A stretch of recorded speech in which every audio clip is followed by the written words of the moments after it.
to Jerry Baker. He just now goes past us, Howdy, heading in toward number 3. And as you say, one super guy apparently off to the best win of his career. Doug? The crowd on its feet, waving their hats, waving their arms as the red, white, and blue helmet of Johnny Rutherford in the bright orange car goes streaking by over into turn number 4. Here's Jim Shelton. Handsome driver, winning smile, and Johnny Rutherford. And here to call the winner is the voice of the 500, Sid Collins. And here's the checkered flag for Johnny Rutherford, winner of the 1974 Indianapolis 500-mile race.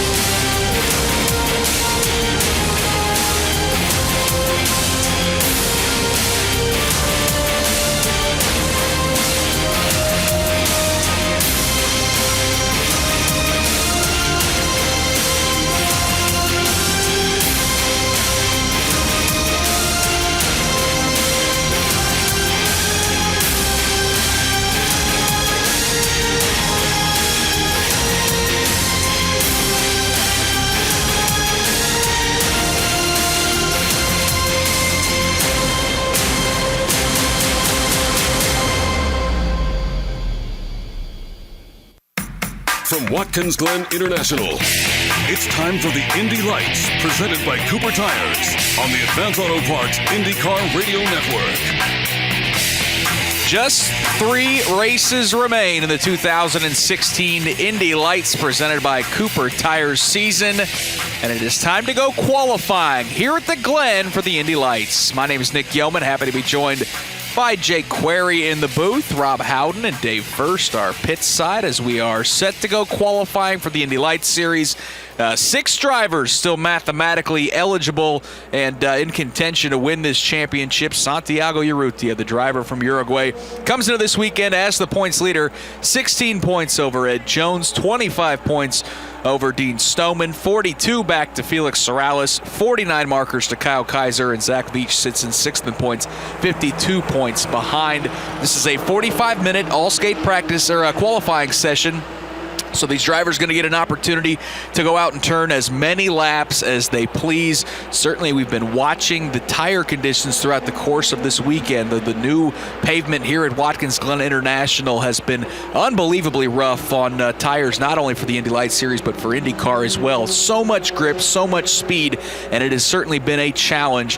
But it's safe to say, Jake, that there's still a lot of speed in these race cars. We saw lap times yesterday that were underneath the track record for both the Indy Lights Series and IndyCar. It's a fast racetrack, and it's going to be fun to see which of these Indy Lights drivers here, crunch time of the season, can rise up and grab a pole position for this race on Saturday. Talked about this yesterday, Nick, but Watkins Glen International underwent a complete repave. As a matter of fact, $12 million that was spent, and I think there was a lot of curiosity as to what that would lead to. And then after the test here, in particular for the Verizon IndyCar Series, the answer was a pretty resounding, it's going to lead to much higher speeds. The amount of asphalt, we mentioned this yesterday, that went into this complete repave would have done a 22-mile stretch of 2-lane wide interstate. So that gives you an idea of the amount of asphalt that went in here in the first repave in 27 years at this facility. And Nick, bottom line is it created a lot of grip. And I think also, in addition to that,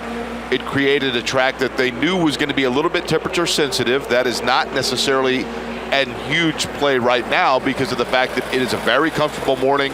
Had the fog earlier that is now kind of burnt off and turning into a spectacular day already here at Watkins Glen. Most of the field has actually gone out onto the racetrack to turn some warm-up laps here to start this qualifying session, including all of the Andretti Autosport drivers. A handful of them have already made their way into turn number 1 for their first flyer, including Dalton Kellett and Shelby Blackstock.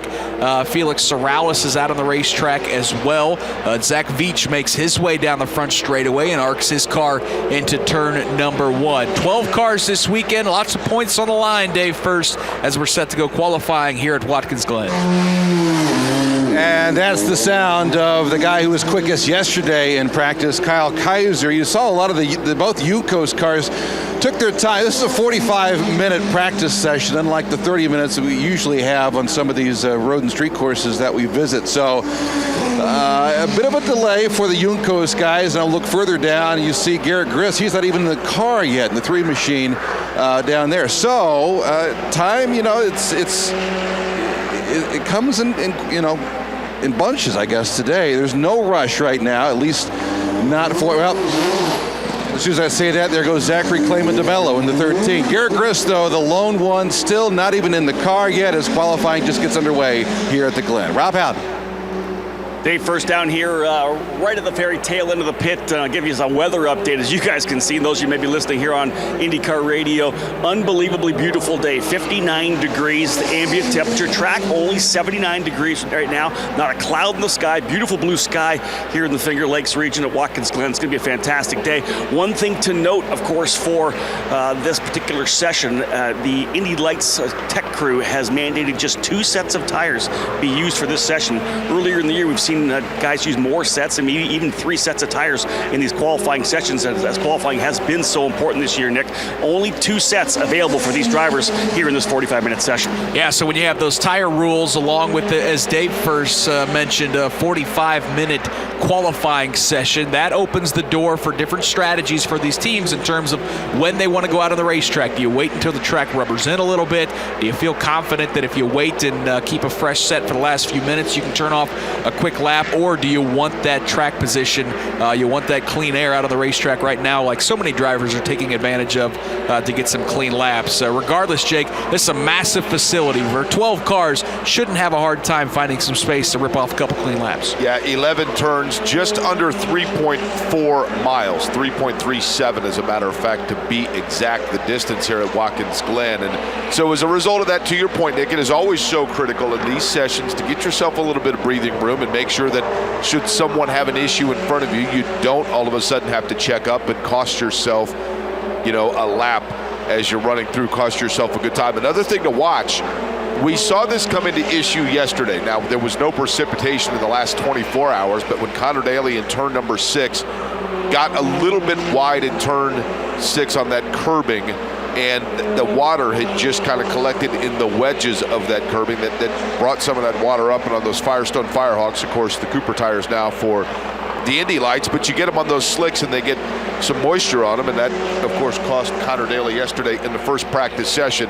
There was obviously a pretty thick morning dew here. I don't think, Nick, it would have been to the point where we saw an accumulated precipitation, but nonetheless, on that curbing, it is one thing that you have to be a little bit careful of to not get too wide as you work your way through the turns here. Yeah, it's pretty amazing. Some heavy fog around the area, especially when we left our hotel in Elmira, and you thought, boy, I hope that's not going to threaten the early morning action here, but you get to the racetrack, and as Rob mentioned, it's just gorgeous here this morning in Watkins Glen, New York, so no delays, no issues at all weather-wise, and certainly precipitation's not going to play a factor. You mentioned, Jake, a couple of those incidents. One of those incidents in the IndyCar practice, had a few of them throughout the course of the day in IndyCar. Simon Pagenaud got into the tire barriers right at the end of the second practice. Tony Kanaan spun. We saw Joseph Newgarden have a cut tire. Takuma Sato brought out a red flag when his car ran out of fuel. On the Indy Lights side, completely clean. We didn't see many drivers having any issues at all, and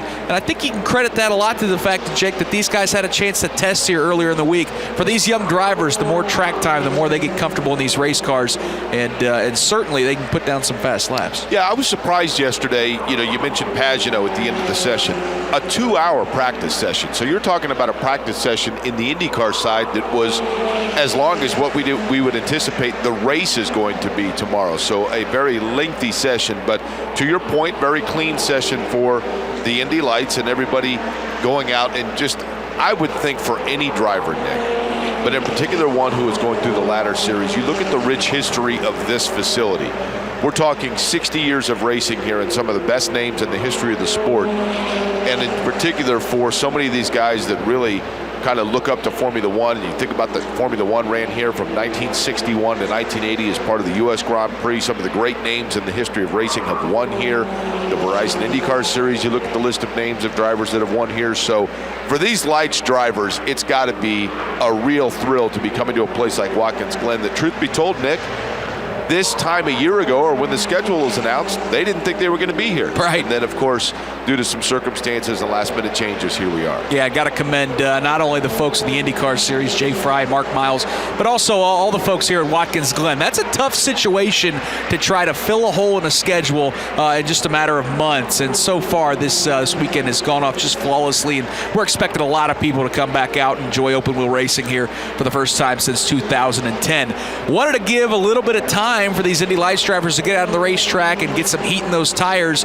before giving you some times, because so often the speeds continue to pick up. But boy, Santi Urrutia is not waiting around. He went out of the racetrack and turned 3 laps, the fastest at 1:33.359.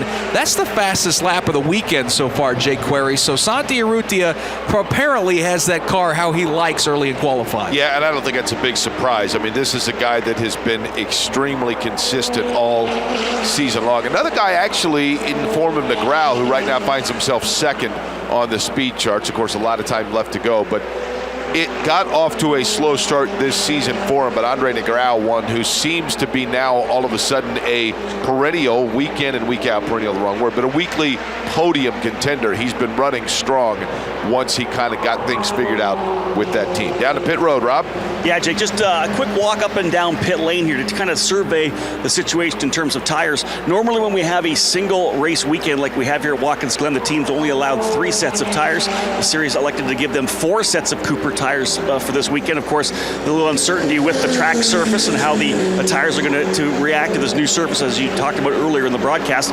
Most teams down here, looks to me like they used up 2 sets throughout yesterday's practice time. They have 2 fresh sets down here right now. Garrett Griss actually getting ready to roll, getting belted in right now here in the number 3 Team Pelfrey car. All the other drivers already out onto the racetrack. But most teams down here with 2 sets. One of the key things heading to the race this afternoon is the series has mandated as well that they start that race on scuffed tires. So it appears that all the drivers here on pit lane will take at least 2 sticker tire runs here in qualifying, and of course prepping one of those sets to be the one that they will run throughout the race. Dave? Santi Urrutia might have not only the fastest time right now of this qualifying session, but the fastest time of the weekend. Guess what? They're not really resting on that. They just brought the number 55 machine in, and they're making wholesale changes, spring changes, the dampers are all coming out. New sets are going back on. So interesting here, 10 minutes into this session, they're going to try a couple of different things just to make sure that Santi Urrutia starts up front here this afternoon. Yeah, that's fascinating, Dave, for that car to turn the fastest lap of the weekend, and we can see it on our monitors and those joining us online, whether it be on the IndyCar YouTube page, on the Mazda Road to Indy TV app, or IndyCar.com, getting to see some of these live pictures along with the IndyCar radio audio. You can see them working on that number 55 for Santi Urrutia.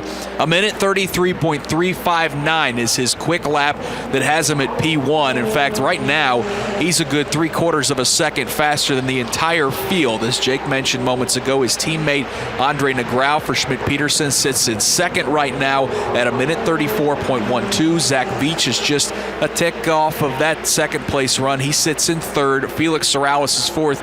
Dean Stoneman fifth. Kyle Kaiser sixth. Ed Jones seventh. Neil Alberico is eighth. Shelby Blackstock sits ninth. Dalton Kellett is 10th. Zachary Clayman DeMello is 11th. And Garrett Griss has yet to turn a lap, but he is now leaving pit lane, actually making that right-hand turn off of pit lane. It's a pretty interesting pit exit, Jake, with the way that it kind of bends to the right, along with that turn one situation, the right-hander here at Watkins Glen. You're going to have a good view of that. Went out and scoped out some spots. You're going to be watching the S's throughout the course of the weekend in lights and in IndyCar. Yeah, it's fun to come out here. This is such a massive facility to be able to sit and watch as they come out of turn number 1 and then through 2 and 3.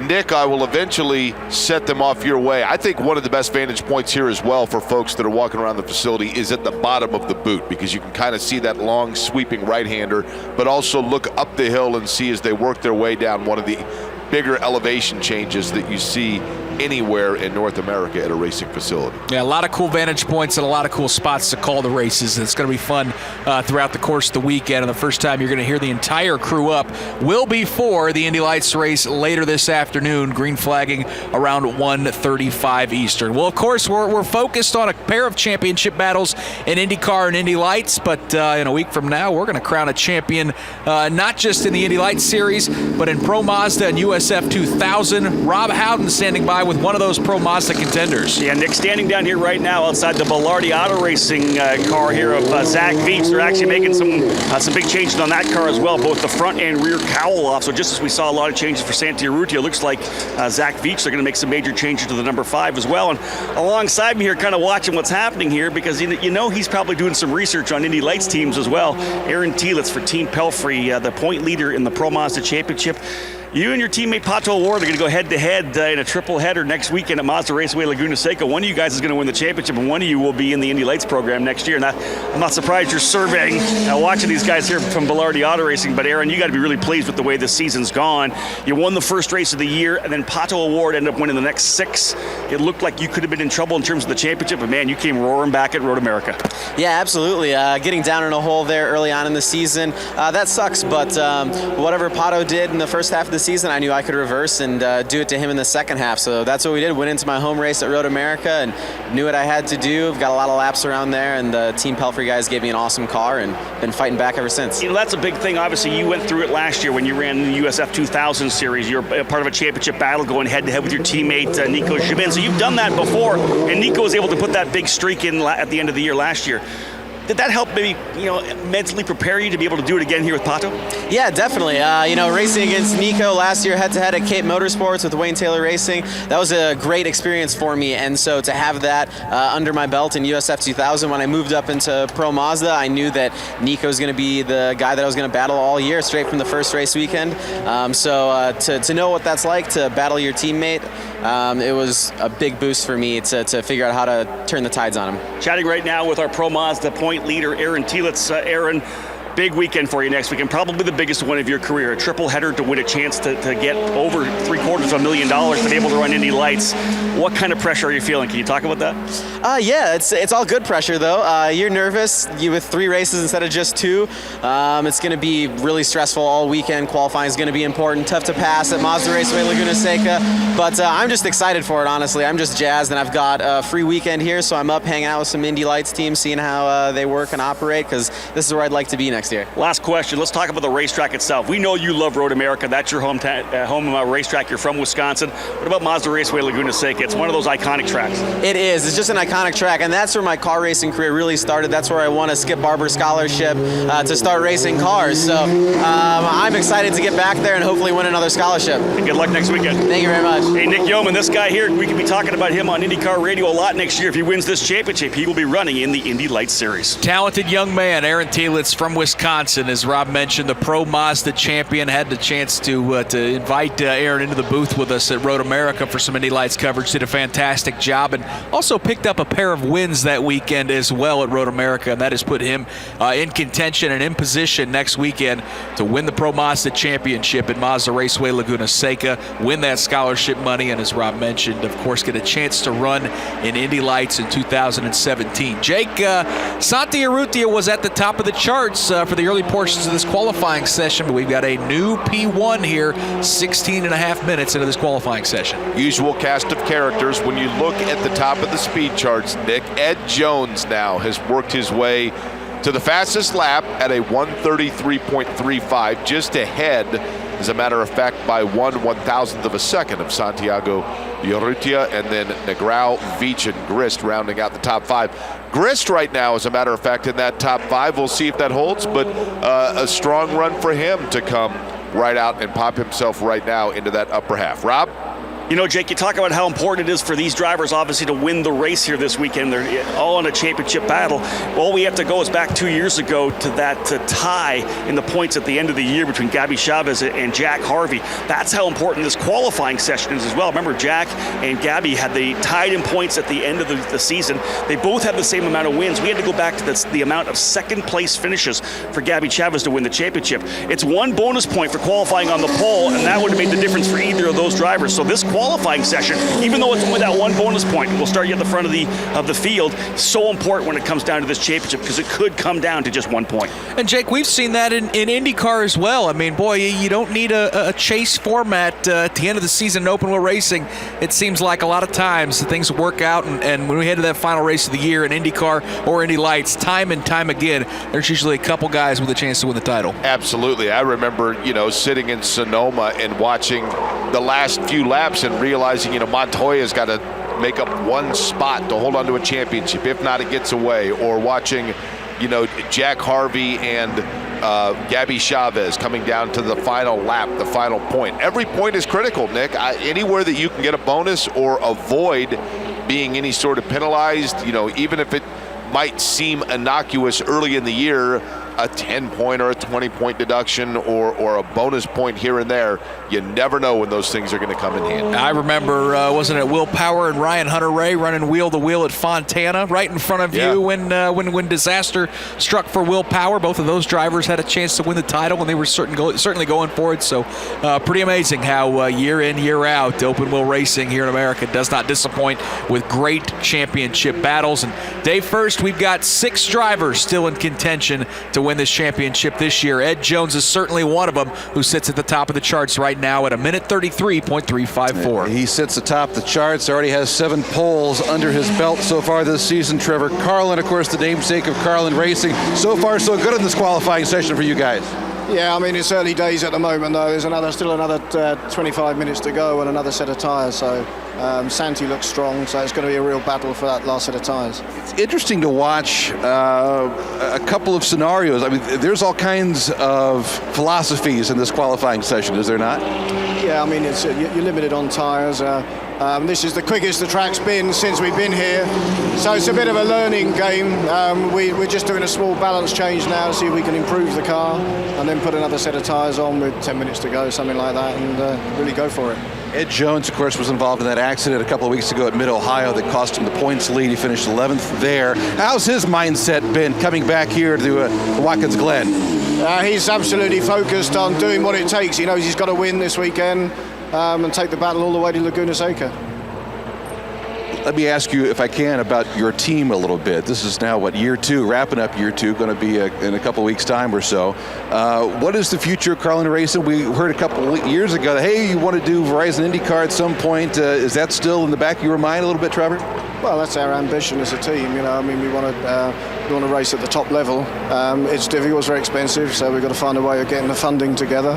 But we enjoy racing. IndyCar is absolutely awesome, and we'd love to be part of it. What have you learned about IndyCar racing here in the States in the last couple of years? Well, I've learned it's really tough. I can see that from all the way from Europe, and now experiencing it firsthand. It's great to see. What you've got is a great variety of tracks. You've got the ovals, super speedways, and then fantastic places like this. This is a real man circuit. It's awesome. I like that. If Ed would win the championship, does that maybe move your thoughts ahead to the Verizon IndyCar Series for next year, or maybe in a couple of years? I don't think the two things are related, to be honest. So obviously we want to win the championship because that's what we're here for. If it helps us get into IndyCar, then great.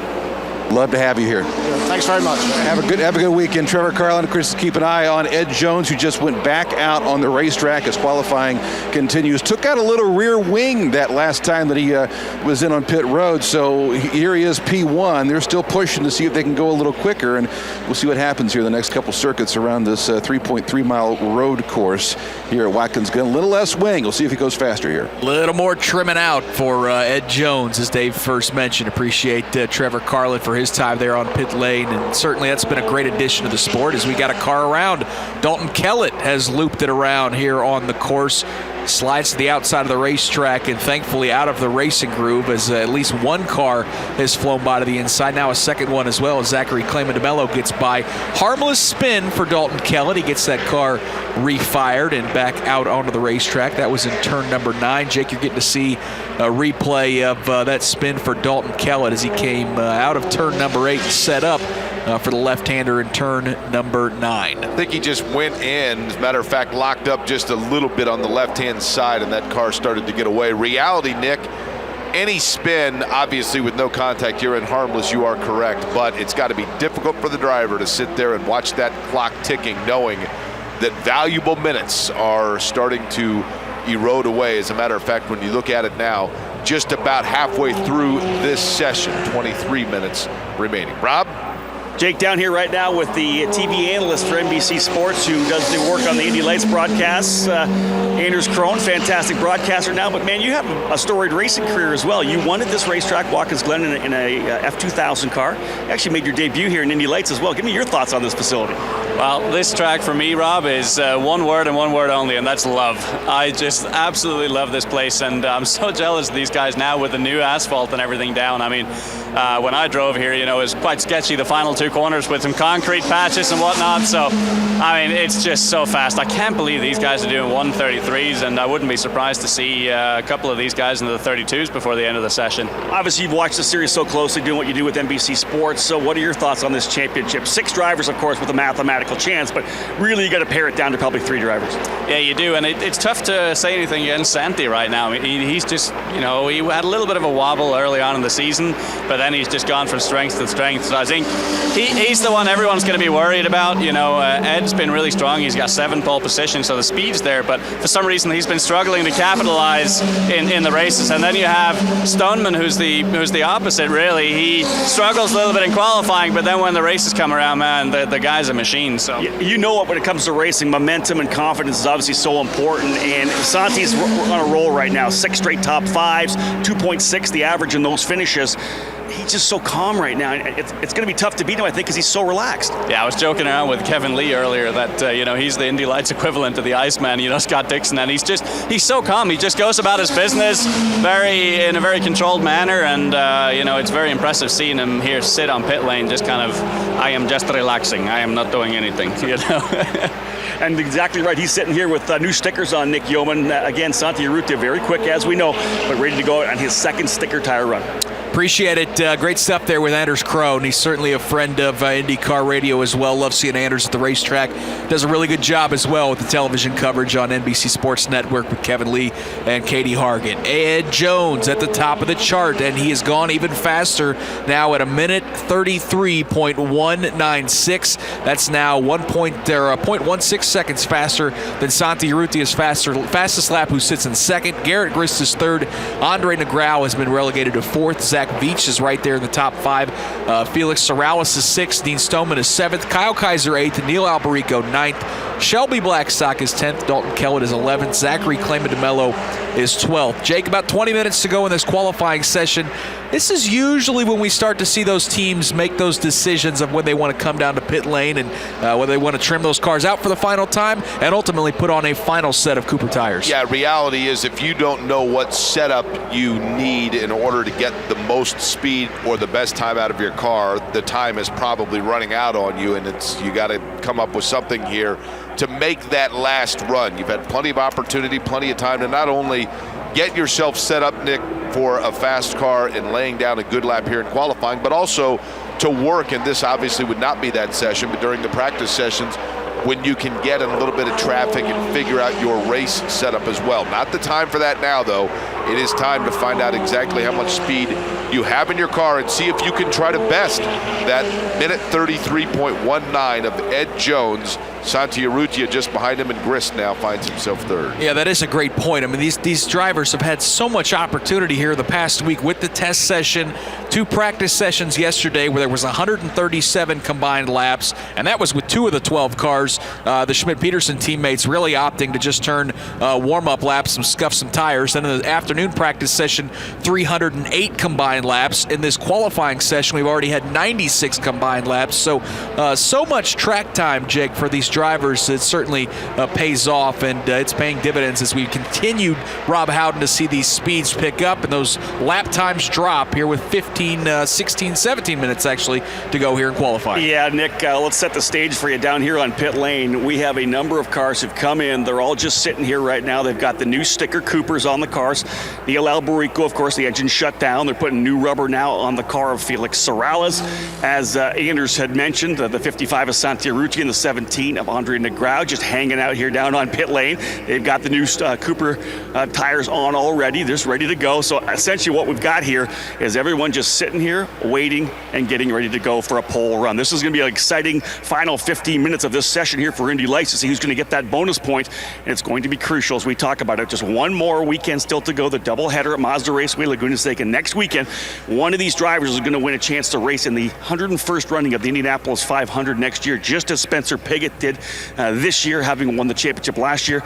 But right now, everything's calm, quiet down here on pit lane. Everybody just looking forward to this final sticker tire run. All 12 cars, Jake Query, sit on pit lane. It's kind of like that last media timeout in a basketball game. Everybody goes to the bench.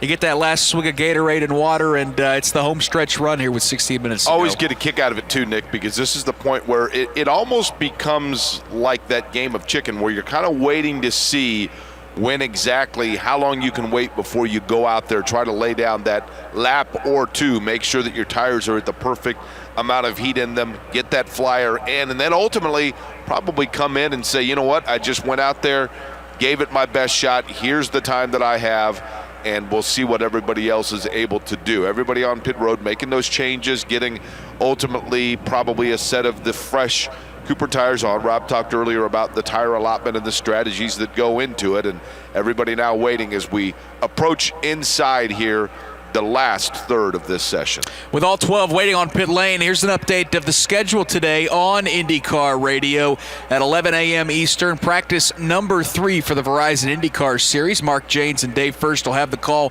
here in the Firestone Racing booth. Jim Murphy and Jake Query will be pit side. The Indy Lights race coverage starts at 1:35 Eastern later this afternoon. I'll be joined by Tony DeZinno from NBC Sports Network. We'll have the entire crew with 3 turn announcers out on the course and Jake Query, Dave First, and Michael Young. We'll also have Rob Howden and Jim Murphy down on pit lane. And then really immediately following the end of that Indy Lights race, the IndyCar qualifying session scheduled coverage starts at 2:55. The entire crew will be up for that as well. Knockout qualifying, Jake. It's a little bit different than what we see in Indy Lights, but always a lot of excitement when we kind of pair the IndyCar field down to 12 and then ultimately down to the Firestone Fast 6. That's exactly how it works. For those that are listening perhaps on public address that are not familiar with the IndyCar qualifying format, you start out with those 2 groups, and then with each group that goes, the 6 fastest advance to the next round. And then, of course, you just keep whittling that down until you get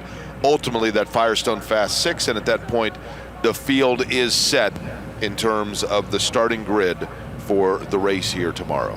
But first up, it's time to put a cap on Indy Lights qualifying. Of course, this has just been a 45-minute session. Open up the racetrack, as many laps as you want to turn. Obviously, the strategies are kind of whittled down to the fact that you do have some tire rules, but certainly now with 14 minutes to go, still waiting, Dave First, to see that first car go onto the racetrack. Yeah, here with Brian Bellardi. I don't know what kind of a movie buff you are. This kind of reminds me of High Noon with Gary Cooper. We're all just kind of sitting there. Everyone's looking at each other. The drivers are looking at car owners are looking. Wondering, who's going to go out first here, you think? I don't know. It'll be interesting to see, but it's definitely going to be a shootout at the end. I mean, everybody's just obviously sitting and waiting with all in sticker sets, it looks like right now. So it's going to be exciting, that's for sure. What has your day experience here been like so far this weekend? Obviously, tire strategy, it's a huge, huge story here this weekend, isn't it? Yeah, I mean, that's really going to be the key. I'm playing in, well, obviously in qualifying right now, but I think the race could be interesting as well as far as tire management. How hard are you going to run? Do you need a pit stop? I mean, are you going to pit under yellow? It brings up a great question. I mean, there's some legitimate thought that if there's a full course caution, maybe at the midway point, ideally, or maybe early on, some teams, maybe yours included, would think about coming in and making a wholesale tire change.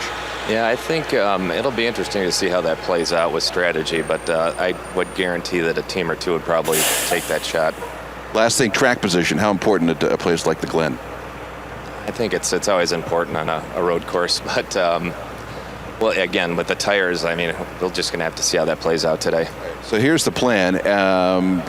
You get Zach to victory lane, and then you get him up in the boost to help us out for IndyCar qualifying later on. Is that okay? That's fine. I enjoy listening to you guys. I'm serious. Really? Oh, we have one fan. That's good. You do. You have one right here. Good luck today, all right? Thank you. The final 10 minutes. The shootout is about to begin as the waiting continues down here. Brian Belardi excited about what Zach Veach can do. Has one win this season that happened at Road America, a track not unlike Watkins Glen here today. And Zach, one of those drivers that, if he wants to win this championship, it's got to start this weekend. Probably needs to win at least 2 of the final 3 races here. He, along with Kyle Kaiser, Felix Sorales, who are all kind of just on the outside, still mathematically with a chance to win the championship, but certainly need some work. First car out of the racetrack now is going to be Shelby Blackstock, and it appears he's going to lead his Andretti Autosport teammate Dalton Kellett off of pit lane. So Rob Howden finally, after the racetrack fell silent for a good 5 or 6 minutes, with 11 and a half to go here in qualifying, we've got a couple takers. Yeah, we're getting things underway here now. In fact, I believe a couple more cars firing up. I think Kyle Kaiser heading out here as well in the Juncos number 18. But I wanted to make a little note here. As we were sitting here right before, maybe about 2 minutes ago, Santi Urrutia Schmidt-Peterson Motorsports team actually making a couple adjustments to the front wing, Nick. They actually made a little adjustment to the rear of the car as well. So right late in the going here in this 45-minute session, a couple of minor tweaks to the car of Urrutia, taking away a little bit of that front wing, I think. So he's going to look for a little more top speed. They obviously have a belief that the mechanical grip in the car is going to be enough. So a minor change to the driver who's going to be going for the pole position. So a pair of Andretti Autosport drivers lead the pack out onto the racetrack in the shape of Shelby Blackstock and Dalton Kellett. Then we saw the Juncos teammates of Kyle Kaiser and Zachary Clayman DeMello go out on the racetrack. Neil Alberico has gone on the racetrack, and it appears that bright red and white Belardi Auto Racing Mazda, Rob Howden, of Zach Veach has gone onto the racetrack as well. Yeah, a little interesting hiccup in this session here for Zach Veach. I was talking to John Bruner. They actually have an issue with the clutch pedal. The clevis pin actually popped out of it, so he does not have a clutch. The team had to push him down the pit lane here. He popped into gear and then goes back to a different map on the ignition and the fuel. So getting going again, he has no clutch on this race car, so when he does roll in here, it's going to come to an abrupt stop. But again, just a little issue for Veach. It won't hurt him on the racetrack. It just kind of affect the way he was getting off the pit lane.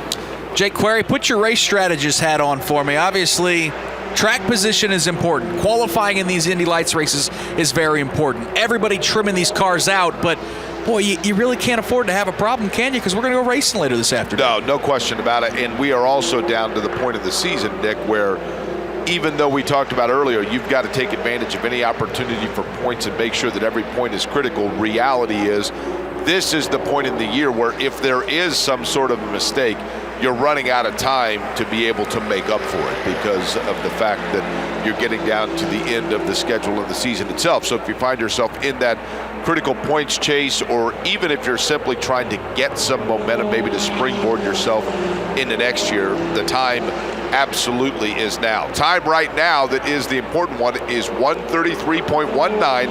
That's what Ed Jones has laid down. He's trying to hold on to that for another 9 minutes. Everybody pushing their chips to the center of the table here late in the season with the championship on the line and qualifying quickly. The sands in the hourglass running out here with just 9 minutes to go. A lot of those drivers, the first set of drivers that went out on the racetrack now on their first flyers, and it appears that pit lane is now clear. So all 12 drivers have made their way out on the racetrack as they try to turn some quick laps here with just 8.5 minutes to go. Everyone chasing Ed Jones at 1:33.169. Santi Urrutia and that Soul Red Mazda number 55 for Schmidt-Peterson. He currently sits second. Garrett Griss and that bright yellow Team Pelfrey Mazda sits in third. Andre Negral's black number 17 for Schmidt-Peterson. That car sits in fourth. And Zach Veach and the Belardi Auto Racing number 5 currently sits in the 5th position. First flyer for Kyle Kaiser is good enough to move him up into the 6th position now at 1:34.18. That's just a tick off of the fastest lap that Zach Veach has set. Zachary Clayman DeMello now jumps into the 3rd position. So Jake, over the last 8 minutes here, we're going to see a lot of changing here on this timing and scoring sheet. Yeah, all of a sudden Clayman DeMello jumps up there. Urrutia right there. That is not obviously a big big surprise. Perhaps we expected to see a little more speed out of Dean Stoneman, who finds himself right now 9th. By the way, on the television coverage for this, which will be for this race, which we will have, of course, live on the radio broadcast here on IndyCar Radio coming up today. It will air television-wise tomorrow on NBC Sports Network, and they have a very big feature about Dean Stoneman and his race, as he calls it, the biggest race he's been in, overcoming cancer over the course of his racing career. So people will, I know, enjoy watching that. But Stoneman right now finding himself 9th. That's one that I would keep an eye on. Felix Sorrells as well, Nick, let's be honest. Sorrells is a guy that has been very racy this year and perhaps at times maybe a little too aggressive and would find himself up there in that points championship, if not for a few mistakes here and there. But that's what this series is about, learning from those errors over the course of the season. Andre DeGrau, one of those fast drivers for Schmidt-Peterson, setting up to drive through the bus stop, the quick right-hander, and then back to the left before he sets up for turn number 5. Dalton Kellett has just now set his fastest lap of this qualifying session, only enough to move him to 11th. And we've got a new P1, Jake.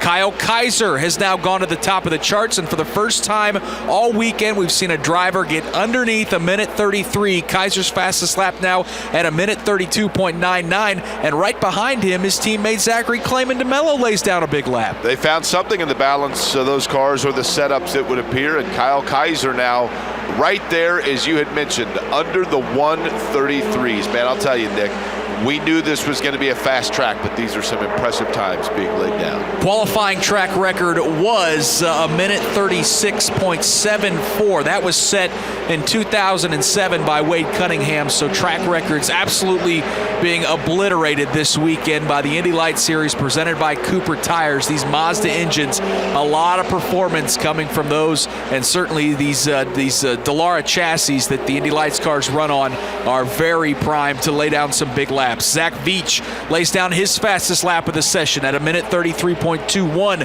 That jumps him up to the 4th position. So now all of a sudden, 1-2 in points. Santi Urrutia and Ed Jones, who we figured would be battling for the pole, have now been knocked down to 3rd and 5th. Jones in 3rd, Urrutia in 5th.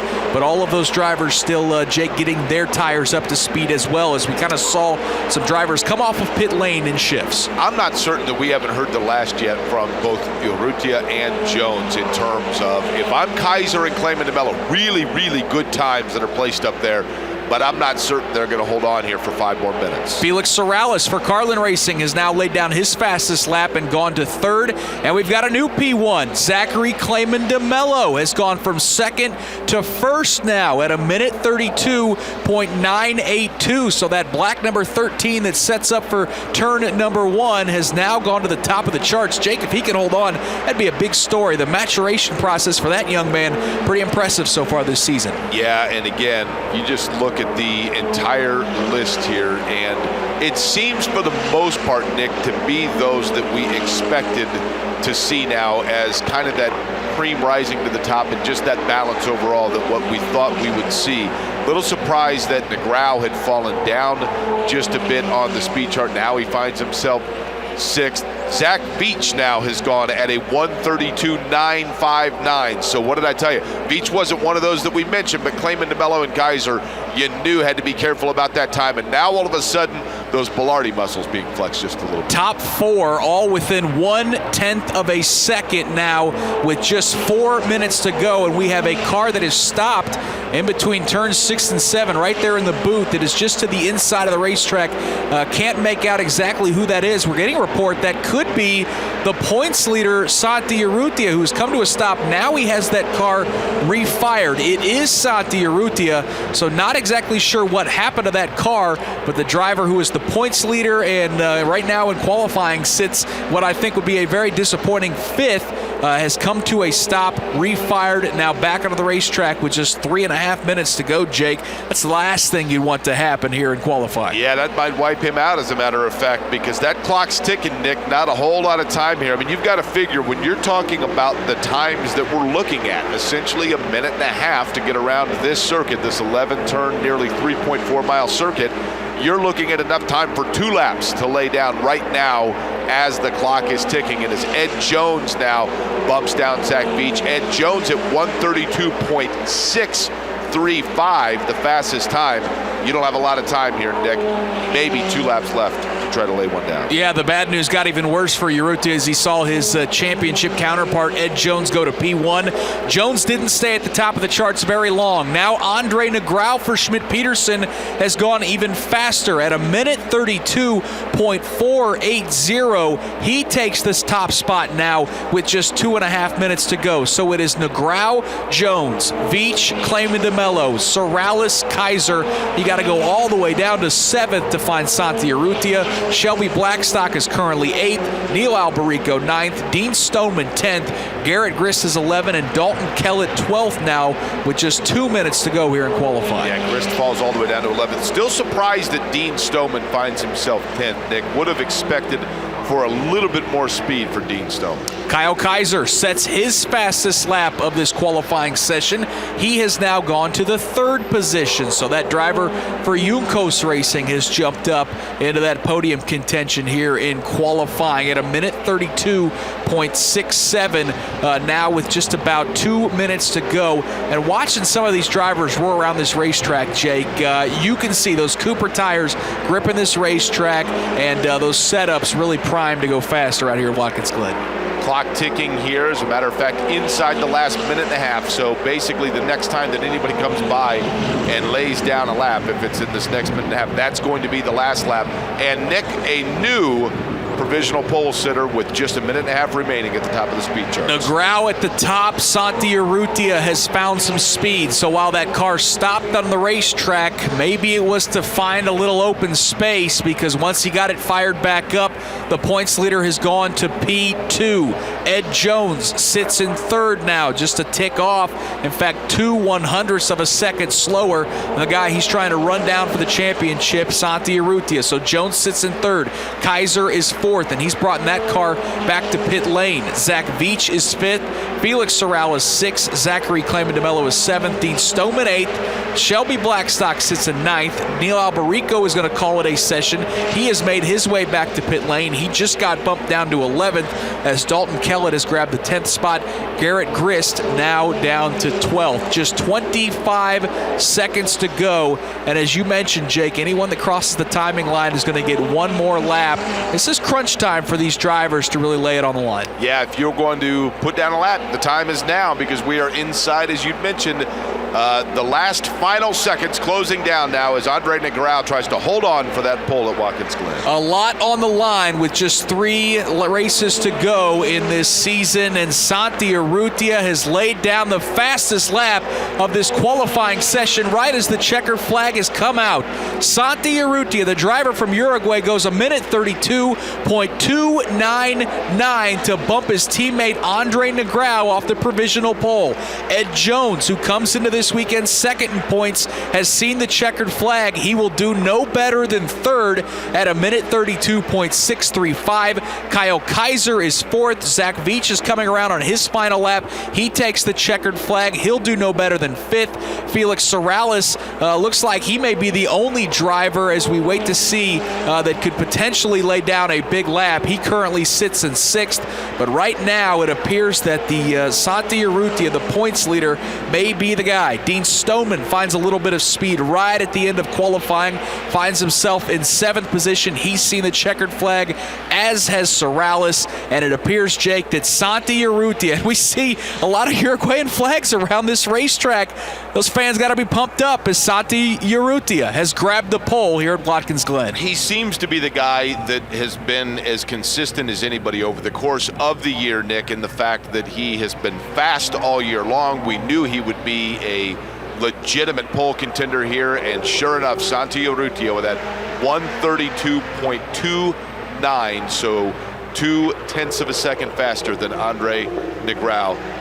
Dalton Kellett, by the way, stopping on the circuit here in the bus stop, so his last run is not obviously to his liking. Yeah, 11 of the 12 cars have made their way back to pit lane. In fact, Santi Urrutia now making his way back to pit lane as he has grabbed yet another pole. It's the third pole of the season for the points leader, Santi Urrutia, and we've seen so many times when he starts up front, he is awful tough to beat. So here is how they will line up and start when we go racing later this afternoon at 1:35 Eastern. It'll be the Schmidt-Peterson teammates on the pole of Santi Urrutia and Andre Negrão. Row 2 will see Ed Jones and Kyle Kaiser. In row number 3, it'll be Zach Veach to the inside, Felix Sorales to the outside. Row 4 will see Dean Stoneman and Zachary Clayman DeMello. And row number 5, Garrett Grist will line up on the inside in 9th, Shelby Blackstock to his outside in 10th. Dalton Kellett will start 11th, and Neil Alberico will start 12th. Very happy driver out of that race car, getting a hug from Eliseo Salazar, his mentor, as Santi Urrutia has grabbed yet another pole position here in Indy Lights. We're going to hear from him momentarily as Rob Howden is standing by with that driver. We'll give him a minute to take off his helmet. Again, coming up on IndyCar Radio at 11 a.m. Eastern, here in about 15 minutes. It's practice number 3 for the Verizon IndyCar Series. We'll go racing in the Indy Lights Series at 1:35 Eastern, and then Verizon IndyCar knockout qualifying here for Watkins Glen at 2:55 Eastern. A full day of action, and what a way to kick it off as a very spirited qualifying session. Some monster laps laid down here in the final moments. You heard from Anders Krohn say, boy, I think we're going to see some drivers get sub-minute 33. Well, we had 8 of them do it, but nobody, Rob Howden, was faster than Santi Urrutia. Santi Urrutia, obviously very important to get the pole position considering the race as well to start up front, but a bonus point is huge when it's talking about getting this championship chase on. Oh yeah, for sure the point is great, but it's great to start in pole position. The team gave me a great car. It was really good to drive, really fast. The first time we put the car here in Watkins Glen was fast. Yesterday we did our work. We just figured out some things we should have tried on the test, but we couldn't. So made pole position for us. It's really good. It was a 45-minute session, but the last 10 were pretty exciting. We were watching who was going to the top of the charts. Ed Jones was there for a while. Kaiser was there for a while. You stopped on the racetrack at one point. Were you trying to find some open racetrack? No, I did a spin. Oh, yeah, I almost crashed. I almost hit the wall. That's why I was sitting on the track, yeah. But the tires were good. Cooper Tires is a great show, so it's good to be in pole position. So you had to spin on the racetrack, but you were able to come back to get the pole. What happened with the spin? I just carried too much speed. I was pushing 100%. That's happened when qualifying, when you give everything. Sometimes it go well, sometimes you make mistake.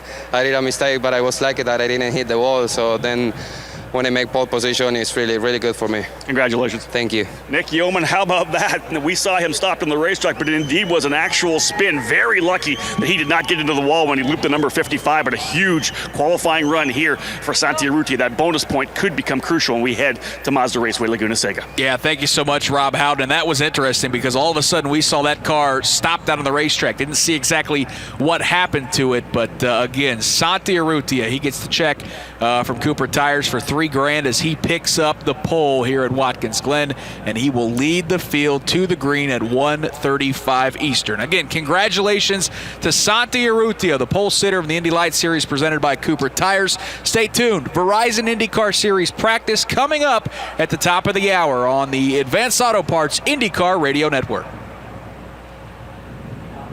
This is IndyCar Radio on the IMS Radio Network.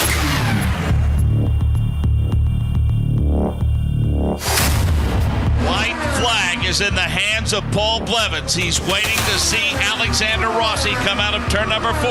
Tom Hansing is in the stand with him, but there he goes. And Danny, he may be out of fuel. Banky very slow in turn 1. He is indeed. It doesn't sound like he's under power. Left side wheels below the white line. Now with the short chute, now in turn 2. He may be done. That car rolls through turn number 2, and it is under power.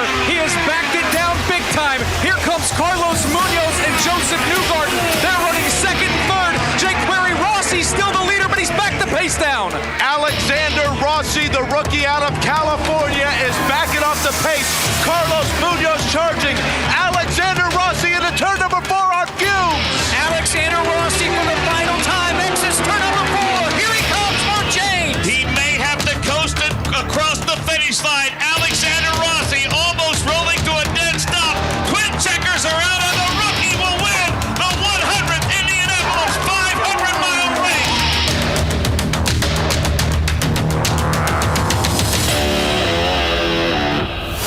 Stay tuned for more on IndyCar Radio.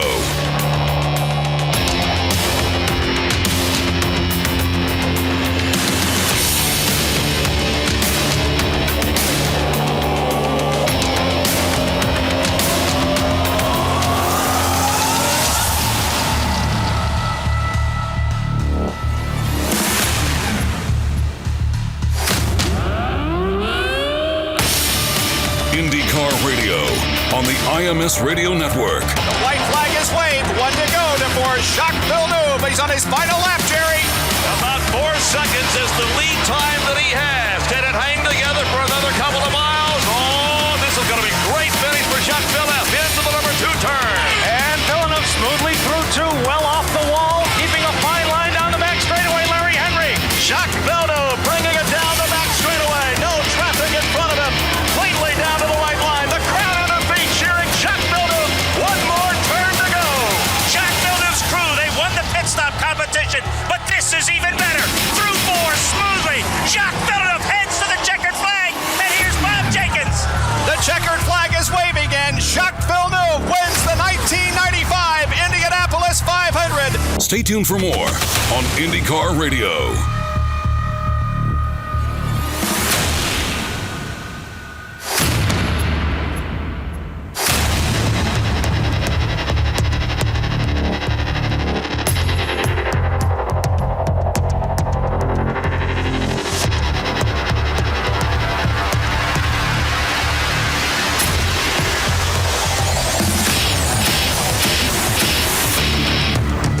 IndyCar Radio on the IMS Radio Network. It will be, Jake Query, one of the most popular wins that we have seen in many years here at the Indianapolis Motor Speedway. Tony Kanaan is going to win the 500-mile race. Dario Franchitti has gotten out of his car. Dario Franchitti, if you were to ask him, would tell you that his greatest friend in this race, without question, is the man who right now sits behind the pace car negotiating turn number 2. Both hands still on the wheel on that hydroxy-cut machine, but the hands of everyone inside this oval and on the outside of it in the air right now. Mark, that's because Dario Franchitti just watched his good friend go past. He's a half a lap away under caution from winning the Indy 500, Mark. What a popular one it will be. 2004 Series champions completed every lap in an unbelievable season. 261 starts, 107 top 5s, 168 top 10s. He's led over 3,200 laps, including over 200 in Indianapolis. Chris Denari, he's going to fill that glaring hole in his resume. His countryman and friend Elio Castroneves has won this race 3 times. The first one is always the sweetest. He's behind the pace car in turn 4 by King. Here comes Tony Kanaan. TK has wanted this race oh so bad. The crowd will come to its feet and will salute the man from Brazil who will finally fulfill his dream. For Tony Kanaan, the 12th time is the charm at the Indianapolis Motor Speedway, the Twin Checkers Way. TK has won the 2013 500. Let's go to Nick Gilman. And I'll tell you what, Mike, there is not a dry eye down in this pit lane. 1, 2, 3, 1, 2, 3.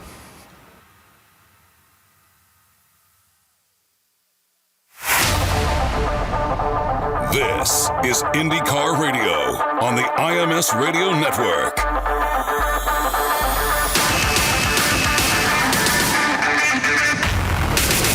Green flag is in the air. Pedro Hita gets shoved down nearly into pit lane. He'll drop to about 6th or 7th. Here comes Ed Jones. Jones to the outside. Michael Young, he'll clear him into turn number 1. For the final time, our points leader goes around. Ed Jones just got by Dean Stoneman. Now Stoneman starting to take a look to the inside. Further back, Sorrellis battling with Kellen. So it's Jones.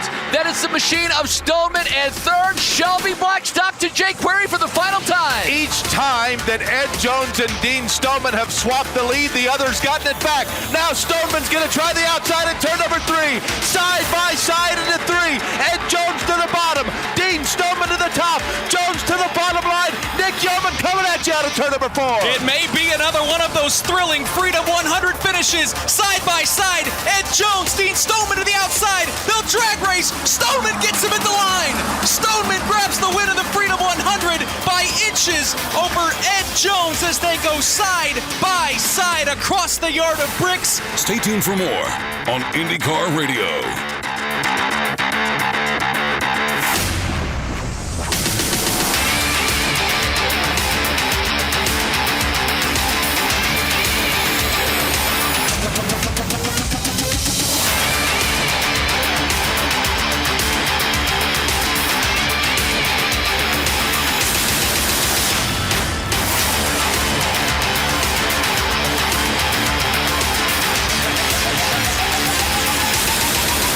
To get the pole position. Santi Ruzzi, obviously very important. The Verizon IndyCar Series on IndyCar Radio. Santi Ruzzi.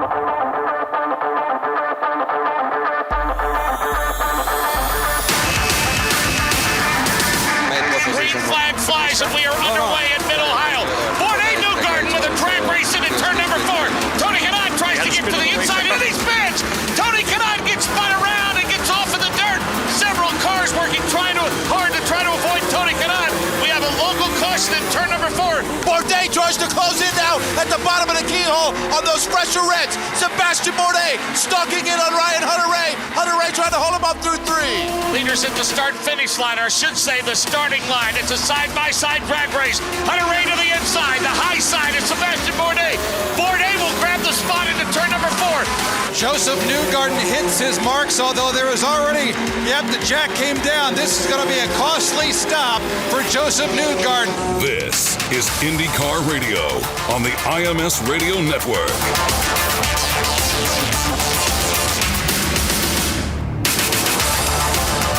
Yeah, we're getting ready for Graham Rahal, guys. We've got a bunch of them coming in right here. The big key right now getting in and out because, as you said, those guys that came in earlier were able to pick up a bunch of positions.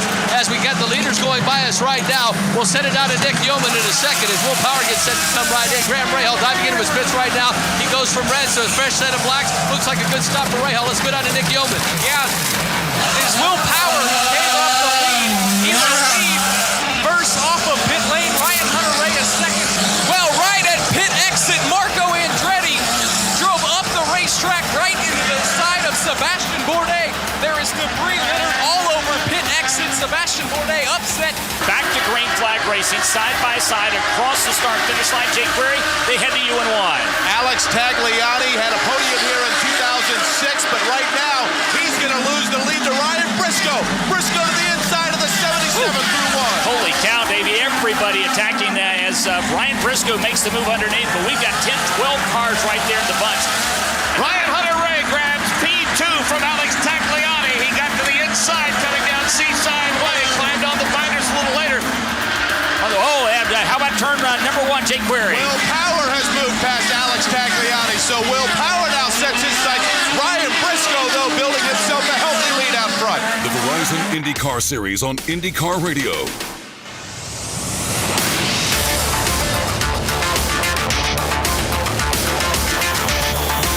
From Watkins Glen International, this is the Verizon IndyCar Series on the Advance Auto Parts IndyCar Radio Network. Green flag is out on a practice session from Watkins Glen. The final one before we go qualifying. I'm Mark James. Welcome to beautiful, historic Watkins Glen. Already been a busy day. We've qualified the Indy Lights presented by Cooper Tire.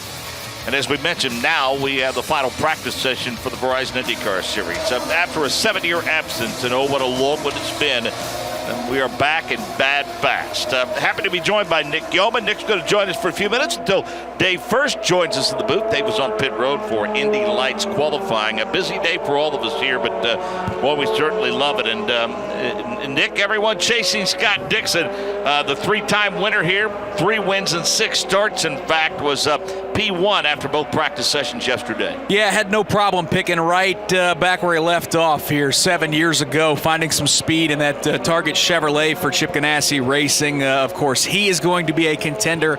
All eyes, though, Mark, still focused on those championship contenders. Interesting day. Will Power showed quite a bit of speed. He was up in the top 5 of the speed charts for a majority of the day.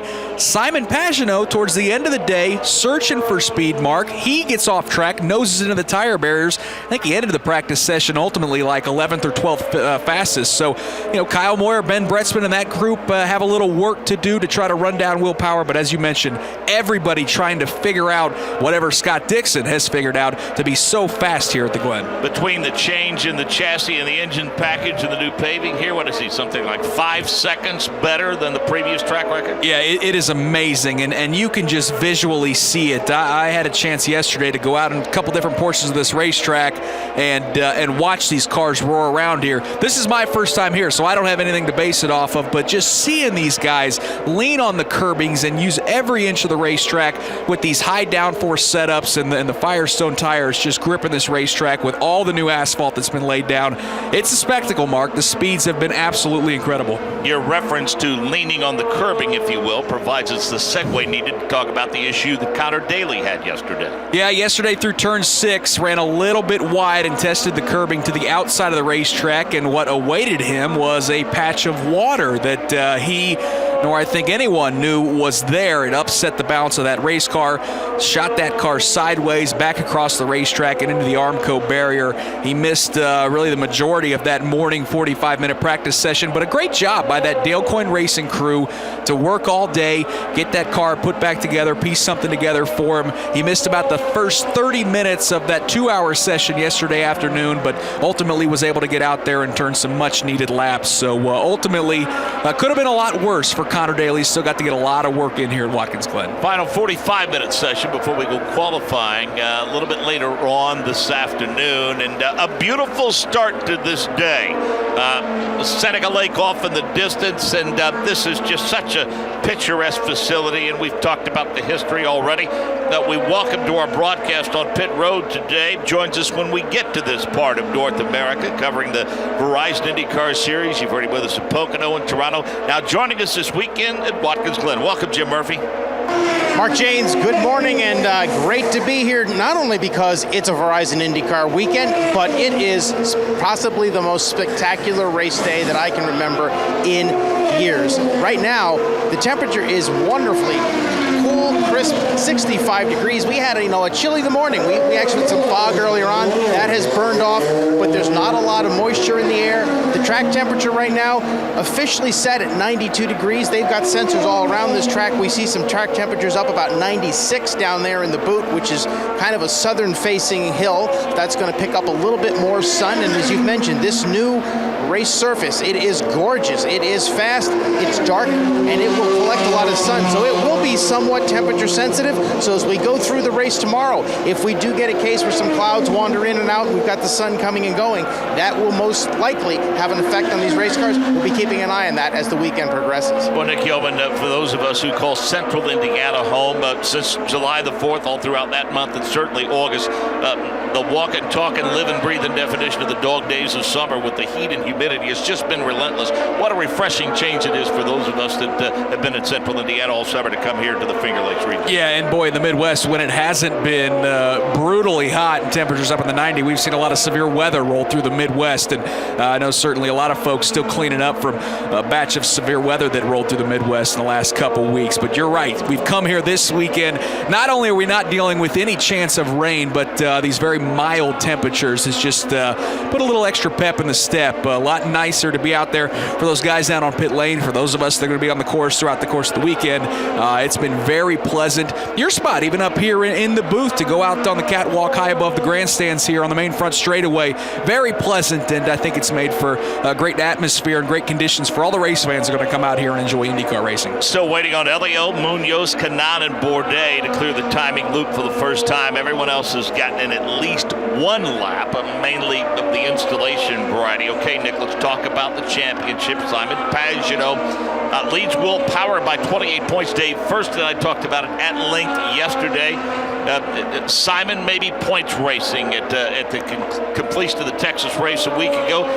Didn't see anything to be gained by mixing it up with Rahal and Hinch and Kanaan, especially considering the guy that was chasing him was about 4 or 5 spots behind him in Will Power. In the final 10 laps, patience certainly took way to the mindset of Simon Pagenaud, but I give Simon a lot of credit, Mark, just to race his way back onto the lead lap, in all that traffic, because he was, for the most part in that race, kind of buried anywhere from 8th to 12th. So he really turned it on at the end of that race to get back on the lead lap, have a chance to be in contention for the win. I thought that was a bit of a statement, Mark, because coming into a racetrack like Texas, I felt more comfortable that Will Power would claim more points than Simon Pagenaud. But for Simon to extend that points lead, I think that goes a long way. I kind of feel like Simon and Will can go point for point on these road courses. That was a bit of a statement for Simon Pagenaud, and to come in with a 28-point lead, I think that group feels a lot better, especially considering how the way Pocono ended with him in the wall.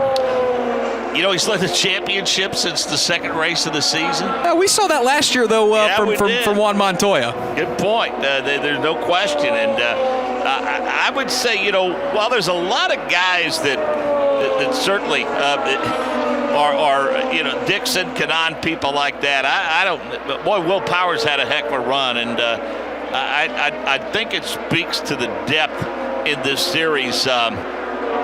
You can't really make the statement, well, of all the guys in the paddock, I least want chasing me, Will Power is the guy, because you can say that about 7 or 8 guys for that matter, as Juan Montoya found out about Scott Dixon a year ago. Yeah, the competition level in the Verizon IndyCar Series, it's just so good, and you see it week in, week out with how many different drivers you see in contention to win. I mean, look at what Mikhail Aloshin has done over the last couple weeks, been in contention to pick up his first win. James Hinchcliffe gets big-time sideways there through the boot, but he's a guy that had such a good run, was so fast at Texas Motor Speedway, and has been in contention as well. So, yeah, while all eyes are focused on the top 2 battling for the championship, Mark, there are plenty of drivers that are going to be willing to play spoiler here over the last 2 races of the season. Interesting stat we gleaned courtesy of IndyCar. The driver who has led the championship with 2 races to go, 6 of the last 9 seasons has failed to win the championship. It's not good news for Simon Pagenaud. That's remarkable, actually. That's pretty incredible that the championship battles, they're close every year down the stretch. We just see it year in, year out. The championship battles are so close. I don't know what to chalk that up to, Mark. It may be pressure felt by some drivers, but also racing's a momentum thing, and we saw it from Simon Pagenaud in the early portion of the season where he could do no wrong. You know, he won 3 races in a row, and then Will Power through the summer months certainly picked it up with 6 straight finishes in the top 2, and certainly he is on a tear, but that's an interesting set. 6 of the last 9, huh? Yeah, the only ones that have captured it, Dixon in 08, Dario in 2011, and Will Power in 2014. They are the exception to those 9 times. It's interesting when you start going just below the numbers, especially with a couple of races to go.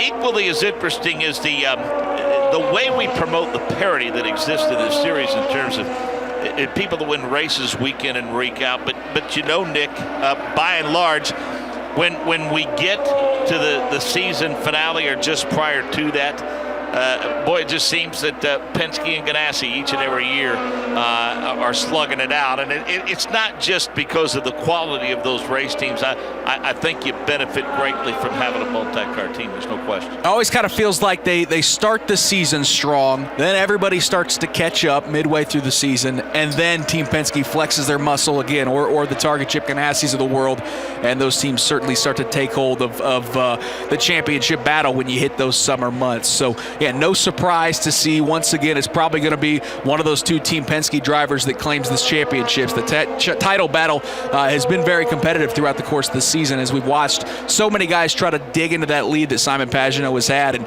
Will Power appears to be the guy that has a chance with 2 races to go to challenge. Well, Nick, you've already had a busy morning. Thanks for hopping in with us. We know you got to get ready. Give us a little preview of what's going to go on with the Indy Lights race a little bit later on today. Yeah, the Indy Lights coverage will start at 1:35 Eastern later this afternoon. We had a very, very intense qualifying session where all the drivers in the Indy Lights series went out there and turned laps for about the first half hour.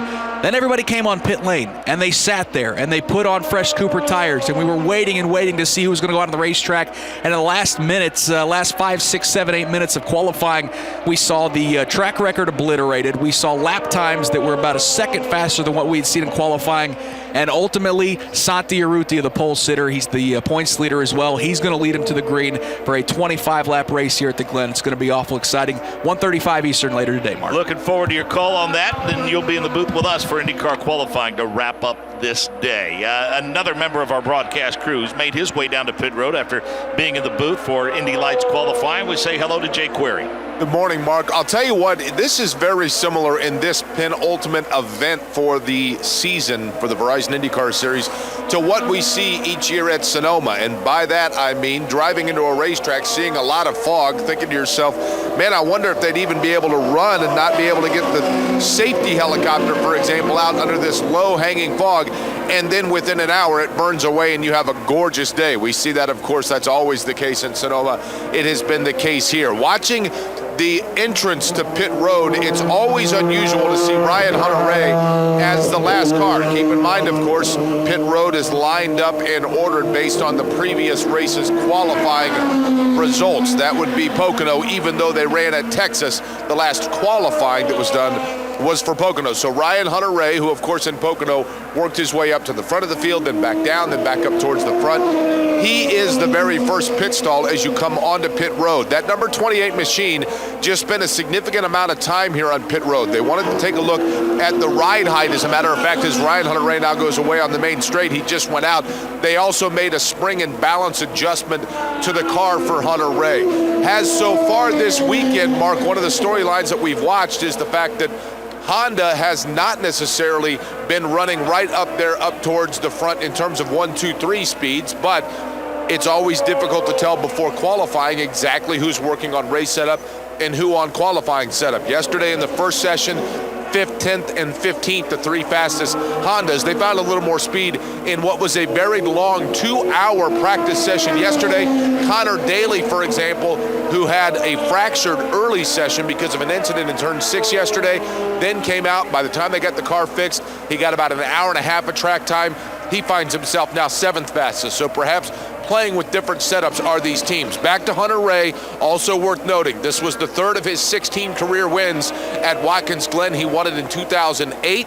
Of course, when he was riding at the time as a fill-in for Bobby Rahal, this will be his 200th career start for Ryan Hunter-Reay. And Jake, for you on a personal note, I don't have a cake, but perhaps an energy drink and a peanut butter sandwich for your birthday. Happy birthday today. Well, thank you, Mark. I will admit that I think typically that once you turn 21, 40 and 50 are both pretty landmark. The rest of them just kind of all blend together, and let's just say that I'm inching towards the halfway mark between those two landmark birthdays. But it is odd to be Hank Aaron or Reggie Jackson, 44. Yep, happy to be able to celebrate that with you this weekend. We're about 15 minutes into this final 45-minute session.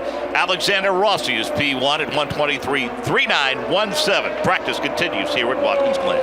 The best drivers on earth aren't going to push the limits of man and machine riding on just any old piece of rubber.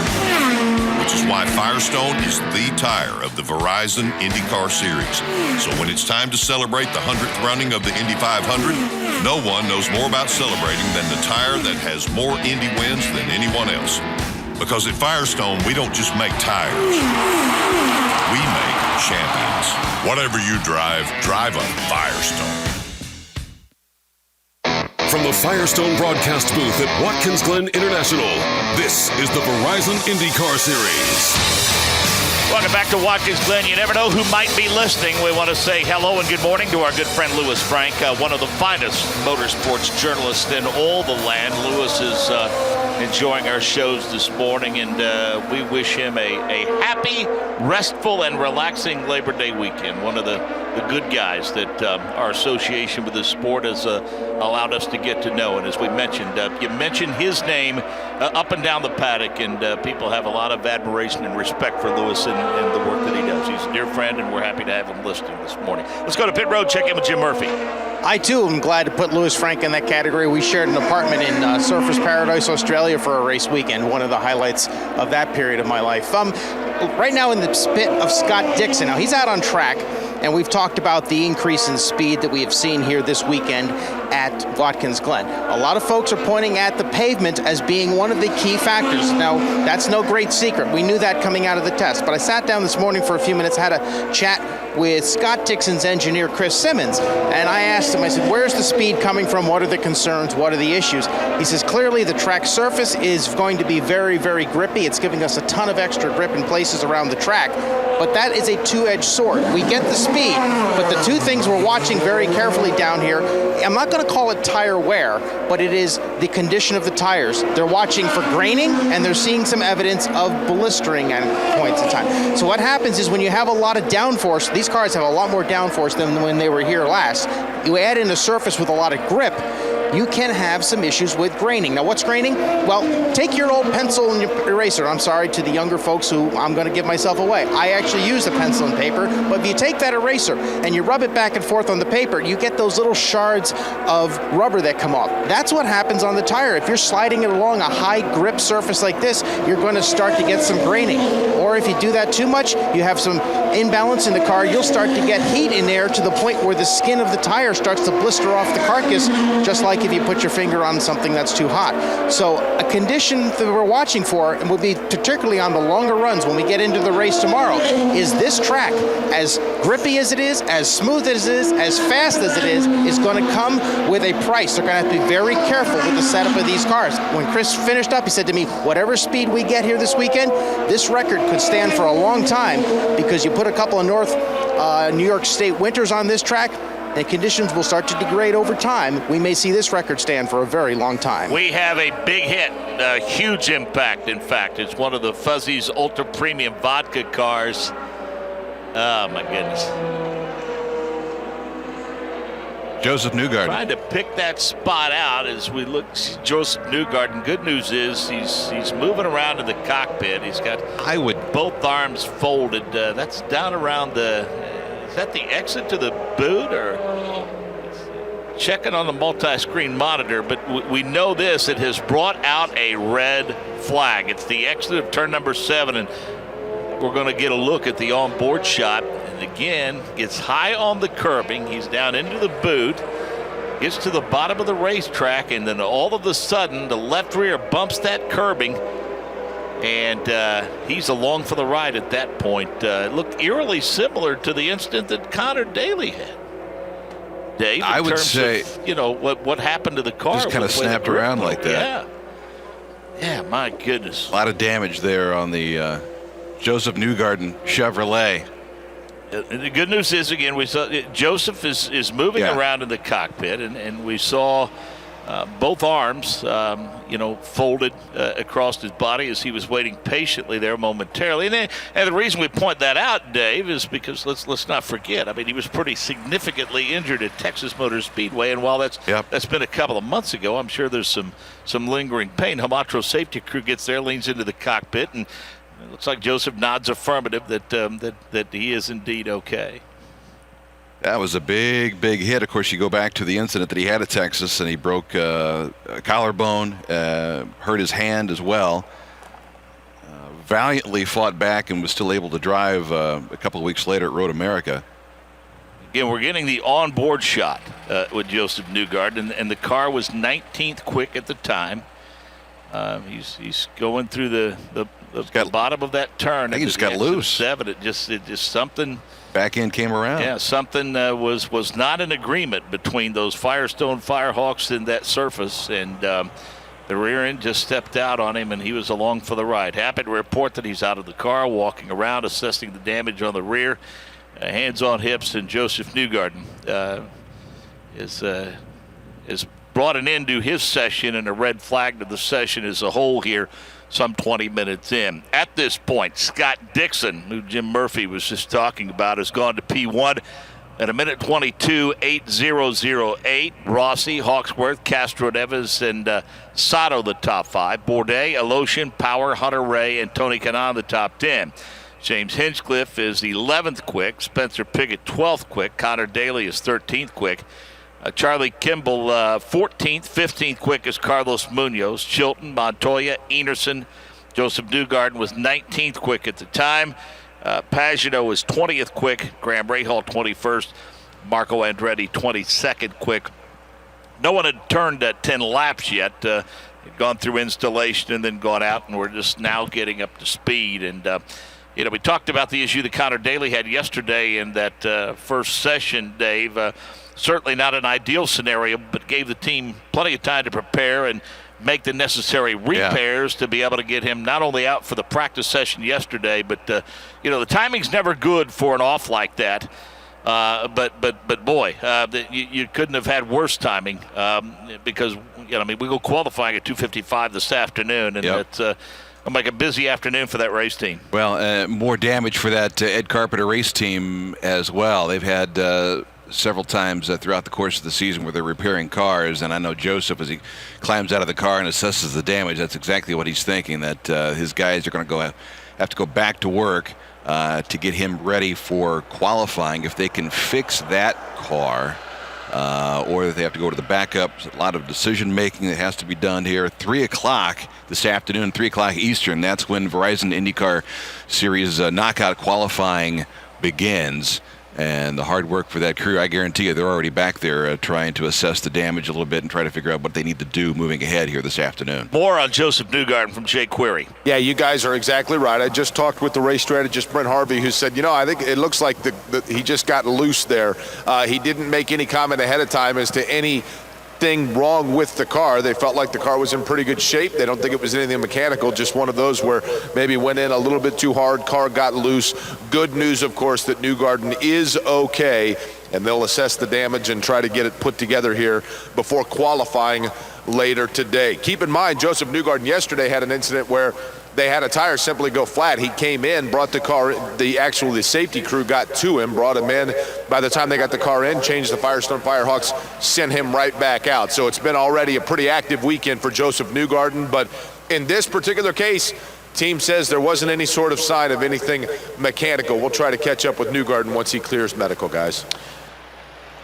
Well, Dave, as we've talked about, so happy to be back here at Watkins Glen, and there's a number of people that came together to make this possible. Certainly track management, and we want to congratulate Jay Fry, Mark Miles, all the folks with the Verizon IndyCar Series. More announcements concerning Watkins Glen and the Verizon IndyCar Series. Hitachi yesterday announced they're serving as a presenting sponsor of this weekend's IndyCar Grand Prix at the Glen. Hitachi very excited about the return to the Glen for the first time since 2010. And again, congratulations to Watkins Glen and Hitachi for that announcement yesterday, being a big part of the return to Watkins Glen International. Good news continues to happen. We talked about it yesterday. There are, let's see here, 1, 2, 3, 4, 5, 6, 7, 8 drivers in this 22-car field that have been here on the road course at Watkins Glen before, and so there is a whole group of drivers, an area, almost a generation of drivers that have never been to a place like Watkins Glen, and they're just getting their teeth into this place, and every one of them has said the same thing. This is becoming quickly my favorite road course that we visit. And I tell you what, we go to a lot of really good ones, don't we? Well, they all know about it for sure. I mean, even if they've never raced here, I think they're well aware of the history and the tradition of the names that came here before them. And again, it came together rather quickly. I mean, this event wasn't announced until May. Yeah. And I know this. We drove around the facility yesterday. I did so again this morning, and there's no question a lot of folks have brought their tents and their trailers in here, a lot more than what we had yesterday. And so they're scattered around the facility for sure. And I got to take my hat off to the management of the facility and what they've done in terms of fan amenities. Some of the grandstand locations that they've added since we were here previously to give people a really good look at some of the hot corners of the racetrack. And certainly this main grandstand along the front straightaway, the one that we're looking at down toward turn 1 off in the distance, those are some pretty hot spots. And the nice thing about a place like Watkins Glen, you can settle in, watch a lot of racing, but Dave, this is, I think, why people are such a fan of road and street course racing. If the race reaches a point to where you feel like you maybe want to walk around the grounds a little bit, there's plenty to see and do and plenty of things to keep you busy. Well, and different angles throughout this facility, too, to check out different corners and whatnot. I tell you what, these guys, they are moving. They are hustling around this 3.3-mile layout. I mean, you think about times around a minute 22 that they were doing yesterday, and again, minute 22.8 for Scott Dixon today. They're going the speed average 146 miles an hour around a road course. Are you kidding me? Talk about more on that in just a second. Yep, let's hear from Joseph Newgarden. He's with Jake Query. Good news is he is okay, but Joseph, first off, do you know what happened? And just take me through the run and how it felt, what you thought there. I just wrecked. It's an error. So all good. Car's relatively okay, I think. It wasn't as bad of a hit as it could be around here. So there's going to be some work. Feel bad. You always feel bad when you put work on the team. That's unnecessary. But we'll get the Fuzzy's cars fixed. Spencer's looking good right now. So try and get both cars working well for qualifying and go from there. When you come back and you look, as a driver, you come back and I notice, you're looking at the monitors and you're looking at all of the data that's coming in. What can you realistically learn by looking at a computer as opposed to being in the car itself? Well, I don't know about that. I mean, you're just looking at everything where you were. I mean, I'm just trying to take in what was happening in the session right now. There's not really looking at anything from the wreck. I mean, I already know what happened there, so it's more about just seeing where the session's at. Follow along, see how it progresses, and give you some information for qualifying. Okay, lastly, I just want to ask you, this surface itself, this is a new paving that they've done here at Watkins Glen on this track. How is the grip? Obviously, we've seen it's a fast track, but your impressions of it? It's a great track. I mean, it's first time I've been here. I watched this track when I was younger racing karts. Always loved watching IndyCar races here, so it's fun for me to be around this place with this team. I think it's one of those historic venues. It's one of the best tracks we have in North America. It's fast, it's flowing. It's everything you could really want from a driving standpoint. And then I think the countryside is beautiful. We have a lot of great fans up here, a lot of people interested in IndyCar coming back, and it's nice to just be up in this area hanging out and racing cars. So I'm glad we're here. I think IndyCar should be here for many years to go, and it's fun to drive around this place for sure. Will that hit affect you in terms of just soreness for the rest of the weekend? Well, I hope not. We got to get on it in qualifying, so we'll see how we get on. But I think we'll be all right. We got a fast car, so you just pick yourself back up, get out there, do a good job, and make it a little bit better next time. Glad to see you're okay. Thanks. That's Joseph Newgarden, guys. How about the definition of feast or famine? That's Joseph Newgarden here in 2016, Dave. Finishes of 6th, 3rd, 4th, 8th, 4th, and 1st. But also weekends in which a couple of occasions, he's 3 times, in fact, he's finished 22nd and finished 21st at the Grand Prix of Indianapolis. You throw in a couple of top 10s at both Mid-Ohio and Long Beach.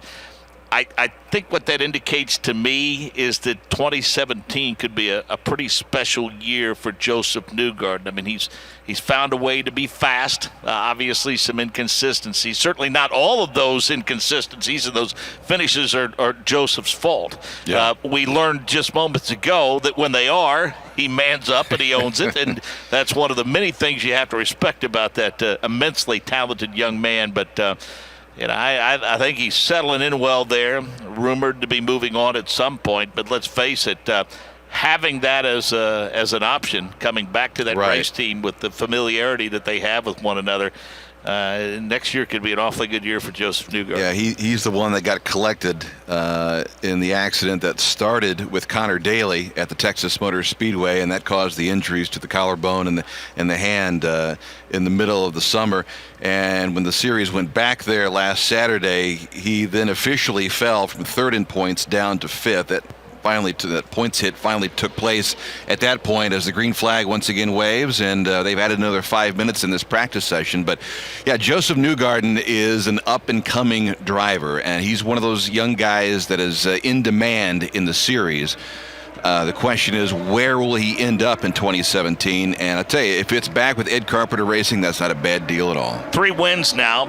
He's won but a single pole, but more importantly, I think 9 top 10s, 16 top 5s, 32 top 10s. He's led 16 races of the 81 that he's competed in. He's led almost 700 laps. So, I mean, as we said, bottom line is, I mean, he's climbing that mountain now, and he's looking to.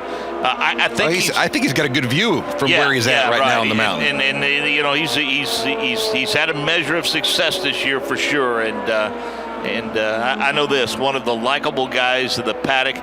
one of that next generation, a young gun, if you will. And I think not only is it his talent that makes him so likable and so valuable, but Dave, it's the way that he doesn't just promote Joseph Newgarden. He promotes the Verizon IndyCar Series. Case in point, he was here a couple of weeks ago promoting the event on the NASCAR weekend, and that led to a lot of rumors about him maybe going to NASCAR. I saw that which, too. You know, that's the age in which we live. But how about that? I found out in Pocono that he was going to head to Watkins Glen for the NASCAR weekend to help promote the IndyCar Series race in a couple of weeks' time, and so I knew it was happening. So when it finally hit Twitter or whatnot, that's when the rumors kicked. Joseph Newgarden. NASCAR. Oh, is he talking to NASCAR? No, everyone just chill, calm down, talk you off the ledge here. He loves IndyCar. He's not heading to the land of the tin tops at all. And so, question is again, Joseph Newgarden, where's he going to be next year? And if it's Ed Carpenter Racing, I think he'd be happy with that. We've gotten an update on the Joseph Newgarden situation from Joseph from the driver's perspective. But Jim Murphy, you say you have an update on the status of that race car.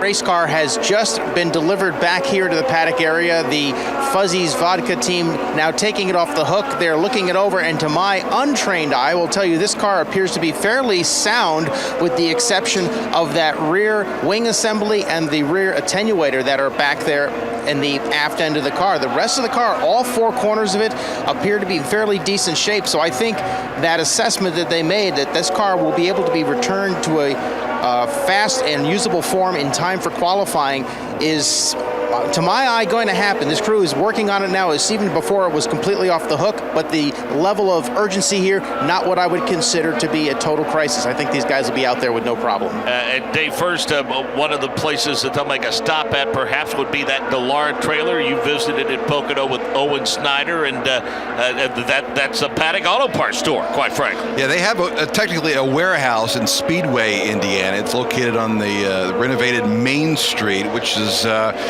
just a couple of drivers away from the Indianapolis Motor Speedway, maybe a couple of 8-irons or so. But they have everything there. But what happens when everyone's at a racetrack, be it Road America or Texas Motor Speedway or Sonoma? Well, they load up everything inside a transporter. And when I say everything, it's at least one or two or three of everything. So the Ed Carpenter guys, what are they doing right now? They're going down to the Delara trailer, asking if they have this, that, or the other. Guarantee you they have it.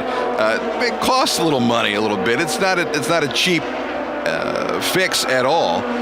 But they've got it all. That's the place to go to. It's the warehouse for the IndyCar Series, wherever they go throughout the course of 2016. 16 minutes into this session, we should say 33 minutes into this session, about 16 to go. Dixon, Rossi, Hawksworth, Castro Neves, Aloshin, your top five. Back to pit road and Jake Query.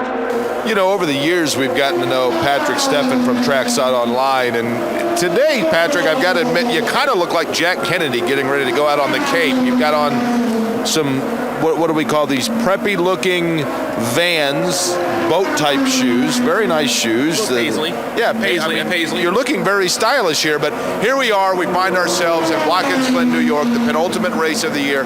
First and foremost, give me your impressions just overall of the season and what you anticipate here. The storylines to watch, if you will, other than the obvious, which is the points championship in these last two races. What I'm watching for the last couple of races, actually, you got your Piper first and second, but that's Piper third in the points. There's seven drivers legitimate shot to move up into third position, and a lot of them, that's a big deal. We talked about a couple weeks ago or a couple races ago, drivers fighting for rides, finishing fourth versus finishing 10th, that might be the difference in whether they have a ride next year or not. When we look at next year and the roster of drivers, silly season as we call it, who do you consider to be the biggest domino that would have the greatest effect on everything else should they find themselves in a new position or not returning where they are right now? Well, I think it goes 1-2. It goes Montoya, then Rossi. Those guys got to settle up their deals. Rossi almost a little bit of a bigger domino, because if he doesn't come back, that seat becomes available, and there's a lot of people that might have a shot at that ride, whereas I'm not sure the Montoya ride really does that even stay around as a fourth car at Penske? I mean, that's a big question in my mind. But there's a lot of people that could move over there. So I'd be shocked to see that. I expect both of them back, frankly, I do. But those dominoes got to fall before everything else can kind of move along. I'll tell you one of them that I think that we kind of overlook, and when you look at stability, and in particular in Indianapolis, how good he has been, and that is Carlos Munoz. Carlos Munoz is one that is still kind of waiting to see what happens. Do you anticipate that he returns for Michael Andretti? I do think he'll be back, and that's a great observation there, because he's been so steady, so solid, and to me, he's that guy that for long term for the series, you needed to keep him around. You can't just have him be 3 and done, because he's just on the cusp of just now coming into his own and being a legitimate top 5 contender every time he shows up at the racetrack, and you don't want to see him wash out now. You want to see him get that chance to really move up. Kind of like we saw Joseph Newgarden. He took a little while to get going, but now look at what he's doing. Let's talk about Trackside Online. This is something, believe it or not, 17 years now, and I know for you how hard you've worked on it. How would you say that the site is different than where it was when we first started seeing things in terms of internet journalism? Well, when we first started, internet journalists were put in a different room. We weren't even we weren't in the deadline media room. There was a separate. You were at the small kids table, weren't you? Yeah, we were at the little kids table at Thanksgiving, and now it's a completely different way of doing it. Now it's gone. I mean, they used to make fun of us for trying to send a story during the middle of the day. The newspaper guys just didn't, know that goes at the end of the day. That's how it works. And now it's become kind of flip-flop. The newspaper guys, the people that are serious pros now, they get it out first and immediately on Twitter or whatever medium they can find, Twitter, Instagram, and they get it out immediately. Then they follow up, but they'll build the story from there. And that's just a changing in racing reporting in general. And it's a changing in society. People want their information. They want it now. They don't want to, and they also, a lot of them want it delivered to them. This is what Trackside Online really focuses on, is we send it to you. You don't have to come get it and go find it. You don't have to look on the web for it. We're going to send it directly to your inbox. Pull up your phone and it shows up. You read the results. You know what's going on here at beautiful Watkins, Glen, New York, and you've got that information now. If you're sitting at the pool somewhere on Labor Day weekend, or you're at the lake back in Indiana, now you're in a good shape to follow all the news without having to go and find it.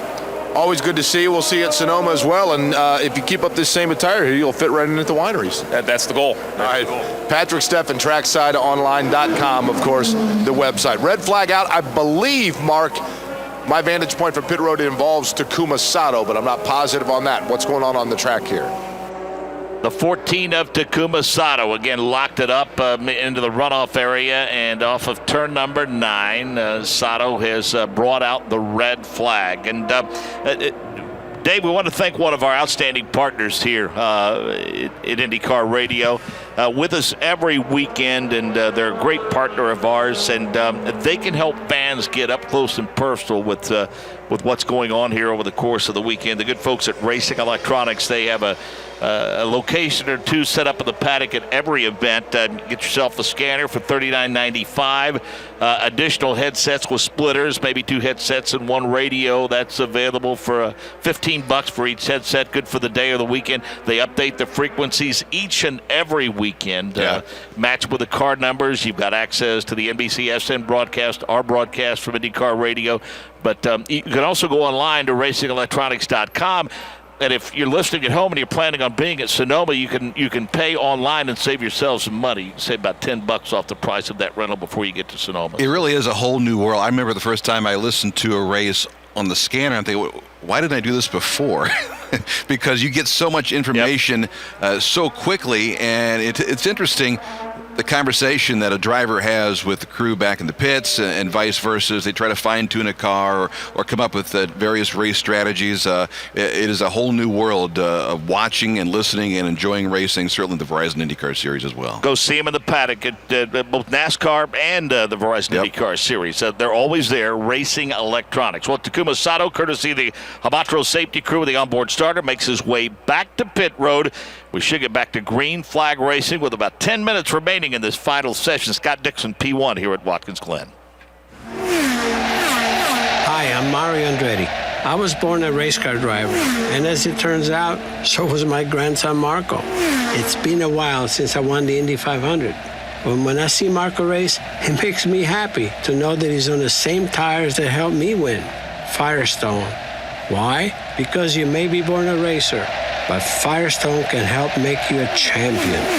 Whatever you drive, drive a Firestone. Planes racing by your seat at 265 miles per hour. Pilots withstanding up to 10 G's of force right in front of you. Experience the thrill from closer than ever before. Red Bull Air Race World Championship. Witness the world's ultimate motorsport series at the Indianapolis Motor Speedway, October 1st and 2nd. Tickets now on sale. More info at redbullairrace.com. From the Firestone broadcast booth at Watkins Glen International, this is the Verizon IndyCar Series. All right, back to green flag conditions here with under 9 minutes to go in this final practice session. Scott Dixon, Will Power, Spencer Pigot hanging around top timing and scoring. He's currently P3. Jack Hawksworth has flirted with the top 10 for part of this weekend. He is 4th quick. Then Mikel Aloshin, 5th quick. Sebastian Bourdais, Alexander Rossi, Tony Ganon, Elio Castro-Neves, and Graham Rahal, the top 10. Kimball, Pagenaud, Sato, Montoya, Hunter Ray, the top 15. Hinch, Daly, Munoz, Chilton, Enerson, Andretti, and Newgarden. Let's revisit Texas Motor Speedway a week ago, Dave. First, what a spirited battle to wrap up the last 10 laps of that race. Kanaan, Hinchcliffe, Graham Rahal. Let's face it, Kanaan's been in those positions before. It's been a while, but he was around in those days of the mile-and-a-half slugfests at Chicagoland and Kansas and other venues. And Homestead. A tip of the cap to James Hinchcliffe and Graham Rahal. Not the style of racing that they're used to, but I think there was a healthy respect among those drivers, and they showed that, and a lot of trust over the last 7 or 8 laps. I noticed on social media and some of the websites as well, there was a lot of criticism that it was pack racing, and there was a question, didn't the series get away from pack racing? Well, in my opinion, it really wasn't pack racing until we had the late caution. Everything bunched up on the restart, and that's when we saw the tight quarter racing towards the end of the race. I didn't think it was pack racing at all. In fact, if that last stint is 15 to 20 laps, it doesn't end like that. Correct. I completely agree. I thought it was a fascinating finish, and then to see Graham win it on the high side reminded me, I'm going to take you back a little bit, reminded me of Sam Hornish. He owned it. When he did the high side at tracks like that. And absolutely, that was his way to victory lane almost every time, take the high side. And you even saw him work the high side throughout the course of the race just to clean out that area, knowing that perhaps at the end he would have to be up there to contend for a win. So I thought it was a great race. Can't wait to go back to Texas Motor Speedway next year and for years to come. So it sounds like we've got deals for most of these tracks through 2018 or so. A lot of date equity. We've talked about that throughout the course of the weekend, and that's not a bad thing when it comes to the Verizon IndyCar Series. Yeah, it's been a really good year. A lot of solid announcements and a lot of great experiences. And all of that comes, quite frankly, in a year that's unlike any other. In the 21 or so that I've been doing this, Dave, Mother Nature's not been very kind to this series. That's why I think we're probably talking up too much the weather that we have here at Watkins Glen this weekend. We haven't enjoyed a weekend like this, I don't think, going all the way back to maybe Long Beach or St. Pete. Have we talked about the weather enough? No. Man, this is spectacular. Yeah, right? it's been difficult this year for sure. I mean, case in point, a week ago at Texas, that one delayed by a couple of months because we made a couple of attempts to get it started in June, and it seems like that we've dodged weather on a regular basis throughout the course of the season, but fortunately, Mother Nature has smiled upon the Verizon IndyCar Series and the folks here at Watkins Glen. We assume that things will go well when we're at Sonoma in 2 weeks. Rarely have we had to deal much with rain in Northern California. For sure. So at least at that time of the year, and we hope now that we haven't jinxed that. So, but if it rains out, we just hit the wineries that day. So it's all. It's not a plan. It's a win-win. Not a bad plan B for sure. So not much change at top timing and scoring. Dixon, Power, Pigot, Hawksworth, and Aloshin your top 5. Bourdais, Rossi, Kanaan, Elio Castro-Neves, and Graham Rahal. Interesting comments with Trackside Online's Patrick Steffen and Jake Query in terms of Alexander Rossi. I think he's made it clear he's got some negotiating to do. He's got some things to work out in his future with either Formula One or the Verizon IndyCar Series. But I think he said, there are plan Bs and plan Cs out there, but I think it's nice to hear that he certainly is not opposed to returning in 2017 to the combination of Andretti Autosports and Brian Herta Autosports. He just picked up a Tag Heuer personal sponsorship deal, so he's got that in his back pocket. I'm going to use a Seinfeld reference and say, when you win the Indy 500, you have hand. Right.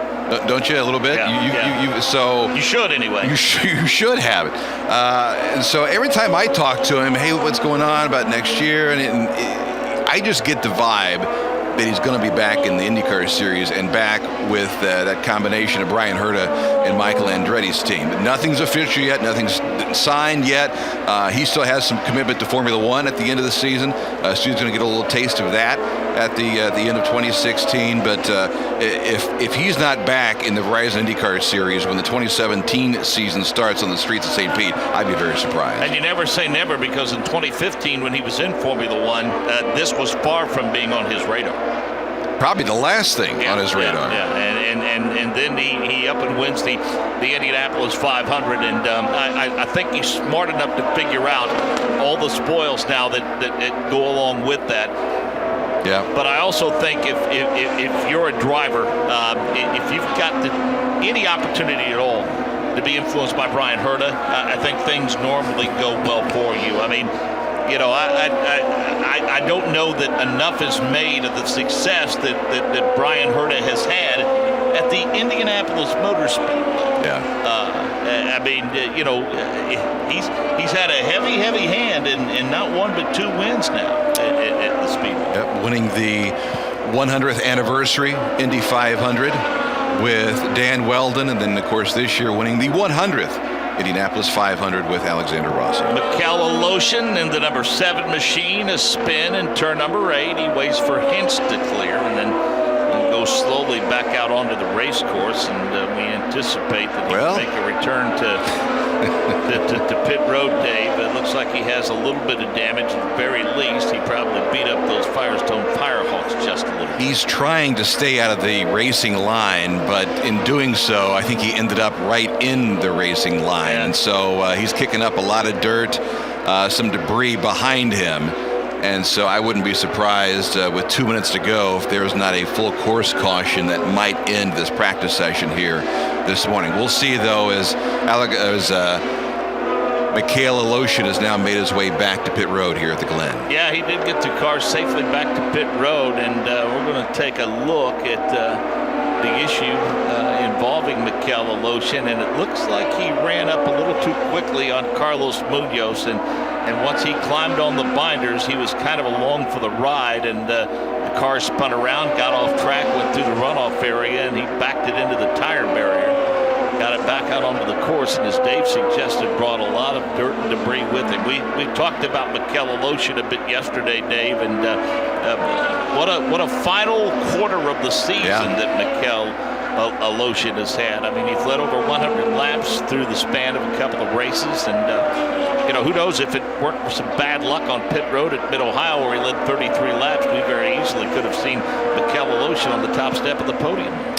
They made one change. They took out a little wing on their first pit stop at Pocono after dominating the first stint and really dominating the weekend up until then, both in practice and obviously in qualifying as he started from pole position.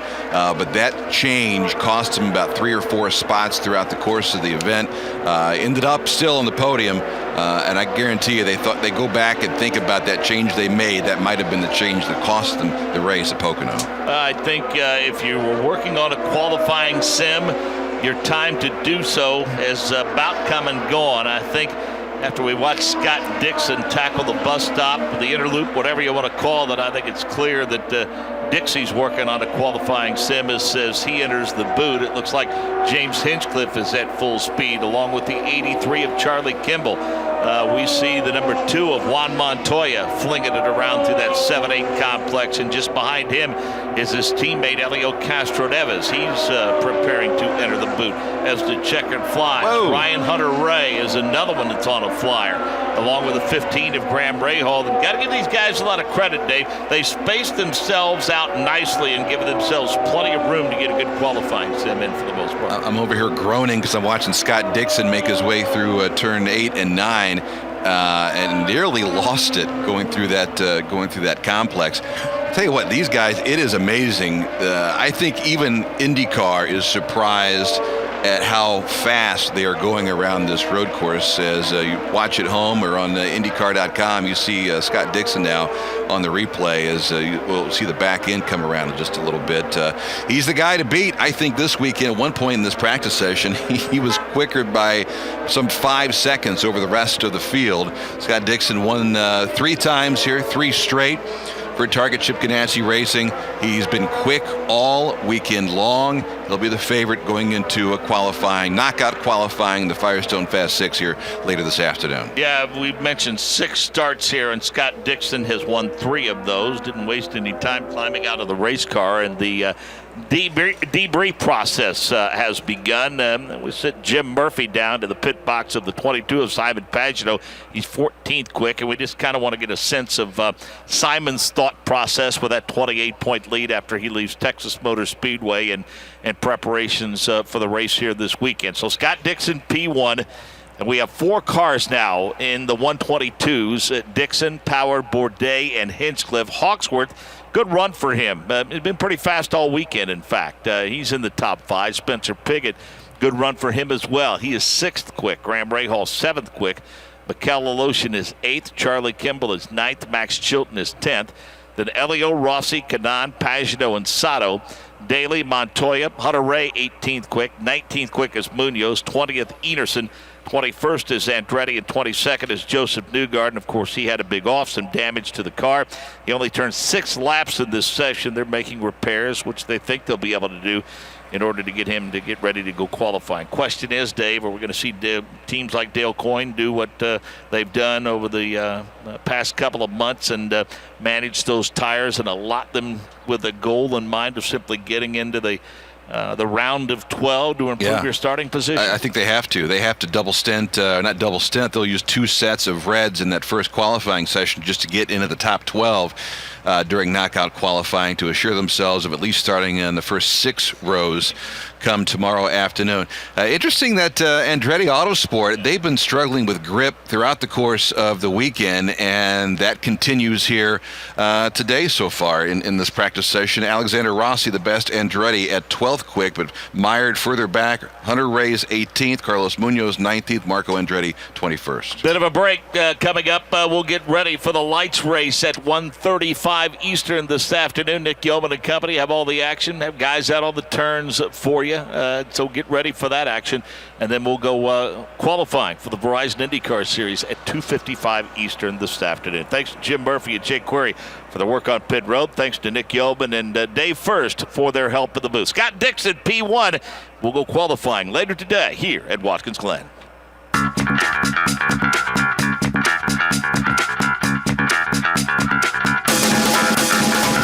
IndyCar Radio on the IMS Radio Network.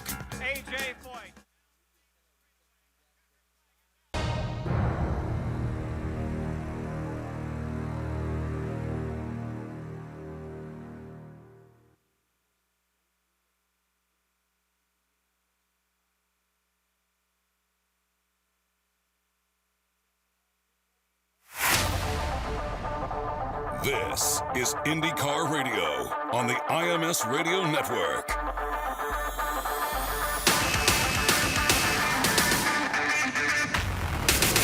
Green flag is in the air. Pedro Hita gets shoved down nearly into pit lane. He'll drop to about 6th or 7th. Here comes Ed Jones. Jones to the outside. Michael Young, he'll clear him into turn number 1. For the final time, our points leader goes around. Ed Jones just got by Dean Stoneman. Now Stoneman starting to take a look to the inside. Further back, Sorrellis battling with Kellen. So it's Jones.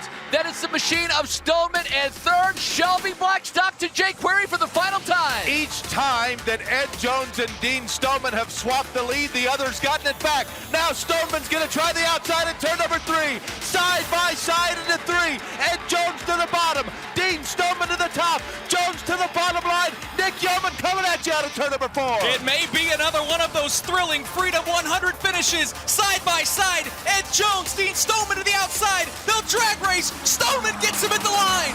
Stoneman grabs the win in the Freedom 100 by inches over Ed Jones as they go side by side across the yard of bricks. Stay tuned for more on IndyCar Radio.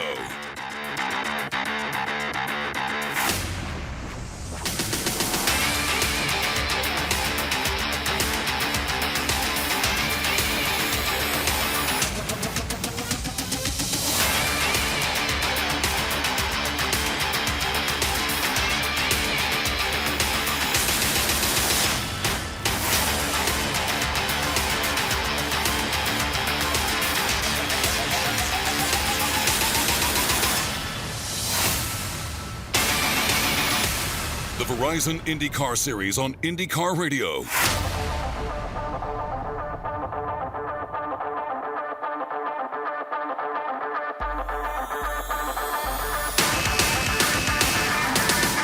Green flag flies and we are underway at Mid-Ohio. Ford A. Newgarden with a drag race in at turn number 4. Tony Kanaan tries to get to the inside and he spins.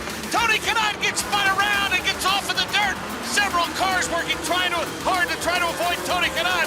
We have a local caution in turn number 4. Bourdais tries to close in now at the bottom of the keyhole on those fresher reds. Sebastian Bourdais stalking in on Ryan Hunter-Reay. Hunter-Reay trying to hold him up through 3. Leaders at the start-finish line, or I should say the starting line. It's a side-by-side drag race. Hunter-Reay to the inside. The high side is Sebastian Bourdais. Bourdais will grab the spot into turn number 4. Joseph Newgarden hits his marks, although there is already, the jack came down. This is going to be a costly stop for Joseph Newgarden. This is IndyCar Radio on the IMS Radio Network.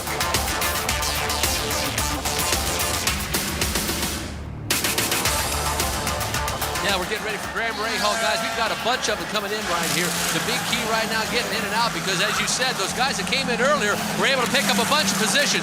As we get the leaders going by us right now, we'll send it down to Nick Yeoman in a second as Will Power gets set to come right in. Graham Rahal diving into his pits right now. He goes from reds to a fresh set of blacks. Looks like a good stop for Rahal. Let's go down to Nick Yeoman. Yeah, as Will Power gave up the lead, he will lead first off of pit lane. Ryan Hunter-Reay is second. Well, right at pit exit, Marco Andretti drove up the racetrack right into the side of Sebastian Bourdais. There is debris littered all over pit exit. Sebastian Bourdais upset. Back to green flag racing, side by side across the start-finish line. Jake Query, they head to UN1. Alex Tagliani had a podium here in 2006, but right now he's going to lose the lead to Ryan Briscoe. Briscoe to the inside of the 77 through 1. Holy cow, Davey. Everybody attacking as Ryan Briscoe makes the move underneath, but we've got 10, 12 cars right there in the bunch. Ryan Hunter-Reay grabs P2 from Alex Tagliani. He got to the inside, coming down Seaside Way, climbed on the binders a little later. And how about turn number 1, Jake Query? Will Power has moved past Alex Tagliani, so Will Power now sets his sights. Ryan Briscoe, though, building himself a healthy lead out front. The Verizon IndyCar Series on IndyCar Radio.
From Watkins Glen International, it's time for the Indy Lights, presented by Cooper Tires on the Advance Auto Parts IndyCar Radio Network.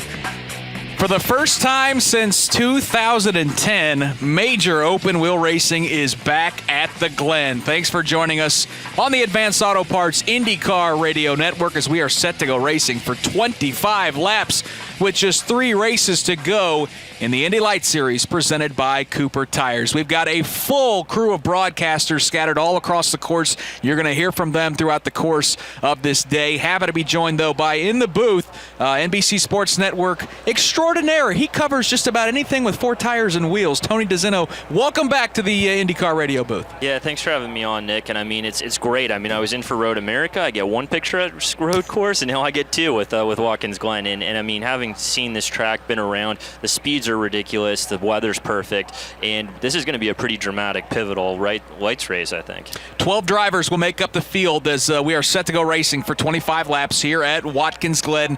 Santiago Urrutia picked up the pole this morning in a very spirited qualifying session. His quick time at 1:32.414. That was a good 4 seconds faster than the track record here for the Indy Lights Series at Watkins Glen. To his outside will be his teammate Andre Negrão in row number 2 at Jones and Kyle Kaiser. Row 3 is Zach Veach and Felix Sorales. Row 4, Dean Stoneman and Zachary Clayman DeMello. Row 5, Garrett Grist and Shelby Blackstock. And in the final row, Dalton Kellett and Neil Alberico. After Santi Urrutia picked up that pole this morning, he had a chance to catch up with Rob Howden. Santi Urrutia, obviously very important to get the pole position considering the race as well to start up front, but a bonus point is huge when it's talking about getting this championship chase on. Oh yeah, for sure the point is great, but it's great to start in pole position. The team gave me a great car. It was really good to drive, really fast. The first time we put the car here in Watkins Glen was fast. Yesterday we did our work. We just figured out some things should have tried on the test, but we couldn't. So made pole position for us is really good. It was a 45-minute session, but the last 10 were pretty exciting. We were watching who was going to the top of the charts. Ed Jones was there for a while. Kaiser was there for a while. You stopped on the racetrack at one point. Were you trying to find some open racetrack? No, I did a spin. Yeah, I almost crashed. I almost hit the wall. That's why I was sitting on the track, yeah. But the tires were good. Cooper Tires is a great job, so it's good to be in pole position. So you had a spin on the racetrack, but you were able to come back to get the pole. What happened with the spin? I just carried too much speed. I was pushing 100%. That's happened when qualifying, when you give everything. Sometimes it goes well, sometimes you make mistake. I did a mistake, but I was lucky that I didn't hit the wall. So then when I make pole position, it's really good for me. It seems like he only knows one way is to push 100%, Tony, and he comes into this weekend, had a 16-point lead with the pole position. Santi Urrutia's lead now on Ed Jones with 3 races to go. 17 markers, 26 back to Dean Stoneman.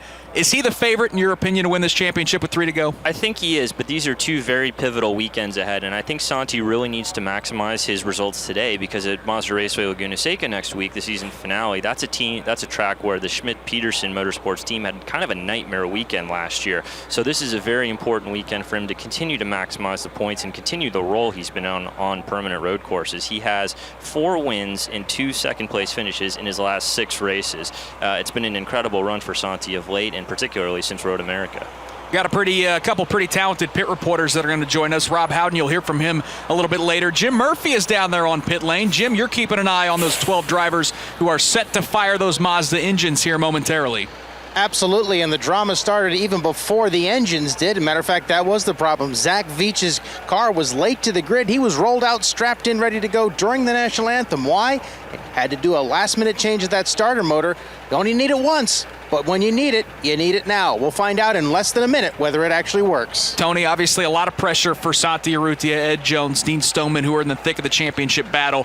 Felix Sorales, who sits 4th in points. Kyle Kaiser, who's 5th. Zach Veach is in 6th. They're all mathematically eligible to still win this championship, but certainly they've got a lot of work ahead of them over the last 3 races. They have a lot of work, but they also don't have the same amount of risk and things to lose as the other 3. They can afford to take more chances, be a little more aggressive in the opening stages of the race. You don't want them to push too hard hard where they overdo it, and that's certainly something with how fast these corners are. It could be easy to lock them up, go off, and make mistakes. But firmly, the pressure's on the top three. We saw how intense it's been between Urrutia, Jones, and Stoneman all year. I think it's going to be even more intense today. Well, it is time to fire those Mazda engines here at Watkins Glen as we are set to go racing for 25 laps here at the Glen. So many people excited that racing is back at Watkins Glen International. Again, here is your starting lineup for the Indy Lights Series presented by Cooper Tires. Santiago Urrutia is your pole sitter. Andre Negrão to his outside.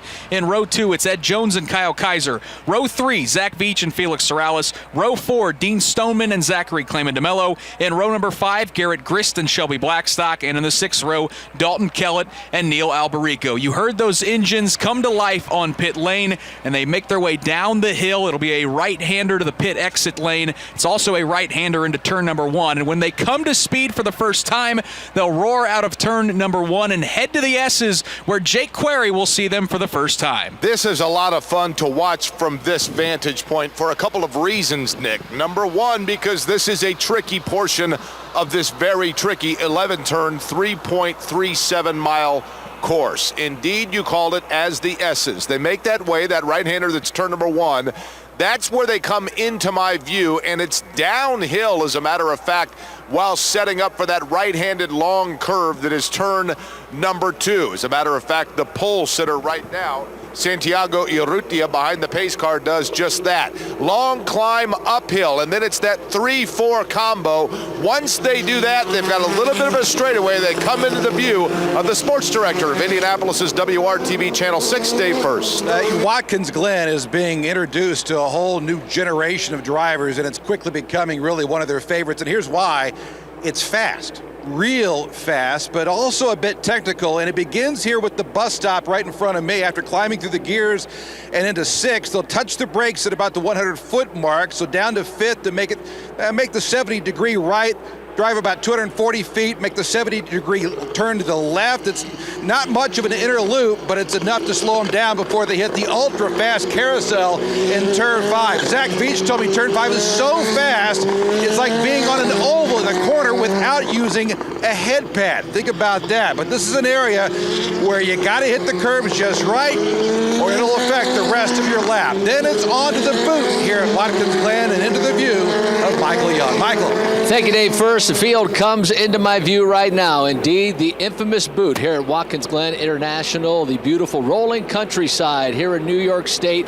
The field starts to make their way through turn number 6. That's the top of the boot. Then they'll go down into turn number 7. A very tight turn, an opportunity for a driver to potentially set up and make a pass. It's a run downhill to turn number 7. That's the toe of the boot. Then they'll run back uphill as the field starts to make their way out of turn number 7. That run uphill finds turn number 8, a near 90-degree turn.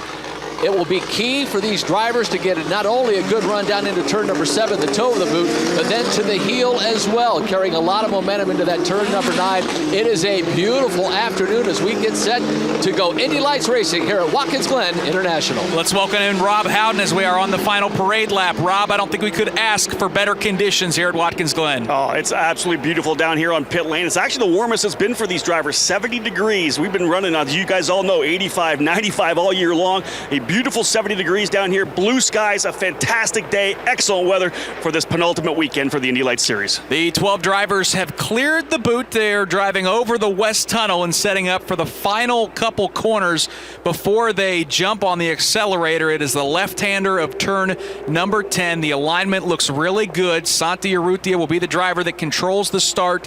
Those 12 drivers clear that left-hander of turn number 10.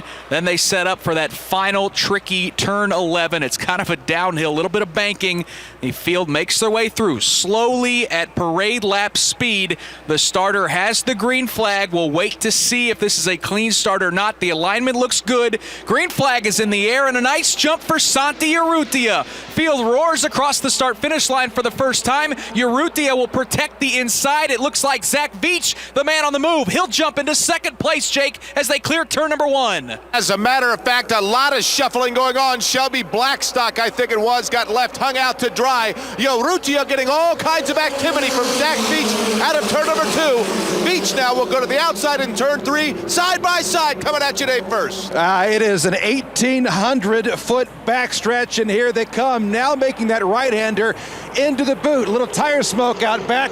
It is Zach Veach leading the way. Zach Veach over the 55 of Santi Urrutia as they head to the carousel. Well, the field will start to make their way now into the boot. That is turn number 6 as the field roars down that hill. Zach Veach, 3 car lengths ahead of Santi Urrutia from 5th to 1st. Car number 5 for Belardi Racing. Zach Veach now handles the toe of the boot. The field strung out single file all the way back through the top 12 cars. There's Zach Veach with a 4-car length advantage now over Urrutia. Negrão is 4th, and 3rd, and Jones is 4th, and then it's Kyle Kaiser 5th. They make that right-hander into turn number 9. The field cleanly through the first time around. 1 car slow. It is one of those championship contenders. It is Felix Sorales, and we saw a little bit of debris at the exit of the bus stop. One of the Homacho safety crew members has walked out of the racetrack and retrieved it. You've got a lot of time to do that here at Watkins Glen, but Tony, what a start for Zach Veach. That's an incredible start from Veach. He went 5th to 1st in the first lap, as we see Sorales is able to make it into the pit lane despite that first lap damage. You don't get those kind of moves very often, and we noted on pit lane that he had a bit of mechanical concern. Not there. What a rocket start for Zach. Jake, big gap for Zach Veach after lap number 1. Yeah, and now a lot more stability behind him. Single file behind the leader. Veach goes by, then it's Urrutia. He is followed in the 3rd place by Kyle Kaiser. Field, as a matter of fact, a battle going on for 3rd. I think Kaiser might have to give it that spot, Dave. Yeah, Kyle Kaiser's moving up. No one's moved up like Zach Veach as they head through the bus stop. It's Veach, Santi Urrutia, the 11 of Ed Jones, then the 17 machine of Andre Negrão through the carousel cleanly. Now they head to the boot. Well, for this field, it will be managing those Cooper tires. That will be the key. This new racing surface here at Watkins Glen International taking its toll for all the series this race weekend. But for Zach Veach, he's clean through turn number 7. Now a 10-car length advantage as he sweeps wide. It's Zach Veach, then Santi Urrutia. Then the machine of Ed Jones still hangs in there for 3rd. Andre Negrão will be 4th. Kyle Kaiser is 5th. Dean Stoneman in 6th. The field now making their way through turn number 8. Good-looking group as the field basically about 5 to 6 car lengths between each of the runners. Rob Howden, not the way Felix Sorales wanted to start this day here at Watkins Glen. You know, well, the guy that still has a mathematical chance to win this championship, not what he needed. And it wasn't a puncture either. It was actually a big tear to the left rear on that Cooper. I'm going to make the assumption that we had some kind of contact, someone's front wing getting into the back there of the left rear of Felix Sorales. He's in. They made the change. He's back on the racetrack. He's going to need a full course yellow here to get him back at the hunt, though. Let's go to Jim Murphy. You've got more on that opening lap accident. Actually, I've got the other half of it. Zachary Clayman DeMello was in. They had to change the front wing. He was missing the right side of that front wing. Funny thing, that matches the hole in the tire that Rob just mentioned. Tony, you got to see a chance to see the replay. We still see a lot of debris, thankfully off of the racing line, but a lot of carnage from that opening lap. It was an interesting contact between DeMello and Sorales coming up the hill there. And the problem is we see Neil Alberico almost lock it up going into the bus stop as he's battling with Dean Stoneman for position.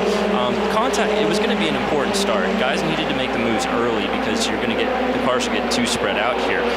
It's a very difficult place to pass. We've heard a lot of drivers note that there's really only 1 or 2 good opportunities to go around. So guys were aggressive. I mean, we saw Zach move up 4 spots. We saw Alberico, who you just saw there, move up 5. Dalton Kellett gained a couple positions as well. I mean, these are important laps early on. And they certainly carry so much speed through the S's that when you're nose to tail on a start like that, those inches become millimeters very quick. Oh, hugely. And I mean, you know, we talked about the IndyCar average speed, 146. These Indy Lights cars are going pretty quickly as well. They're going about 129, 130 miles an hour for average speed themselves. And that's no small margin themselves. they're flying out there. Zach Veach is the leader, makes his way through the left-hander of turn number 10, and then sets up for turn number 11, back out of the front straightaway to complete lap number 3. Here's how the top 5 looks. It's Veach, Urrutia, Jones, Negrão, and Kaiser, Jake. The top 5 as the leader, Zach Veach, arcs his way into turn number 1. You know, when you work that way, that right-hander of turn number 1, there's a temptation to go a little bit too wide. I think that can let you get hung out just a little bit. Veach is one of those that did not obviously do that. Urrutia behind him, then Jones, Negrão and Kaiser. That front 5, Dave, has really started to separate itself. It's interesting to note just really how much downforce Zach Veach has on the number 5 machine for Velarde Auto Racing, and how much tire he might be able to scrub off by the end of this as Dalton Kellett runs through the runoff area through the bus stop. He's going to lose several spots here as they head to the carousel, but Zach Veach telling me earlier it's all about downforce and how much you have here as they head to the boot. Michael Young. Zach Veach, that lead now starting to shrink ever so slightly. Santi Urrutia able to make up about 3 car lengths the last time around. It's still an 8 car length advantage for Zach Veach, but Santi Urrutia starting to make his presence known. Then Ed Jones about the same distance back from the second place running Santi Urrutia. Negrão and now Kyle Kaiser starting to close in on that 4th position. Tony, starting to see a good battle develop for 4th there with the 17 of Negrão and the 18 of Kyle Kaiser. Good to see Andre come back there after he lost a bit of, he did not have a very good start there. He started 2nd but fell back a bit. We're also to the point where on lap 3 and lap 4, and we're going to start possibly seeing drivers need to get into tire conservation mode. That's been a big topic in the paddock this weekend.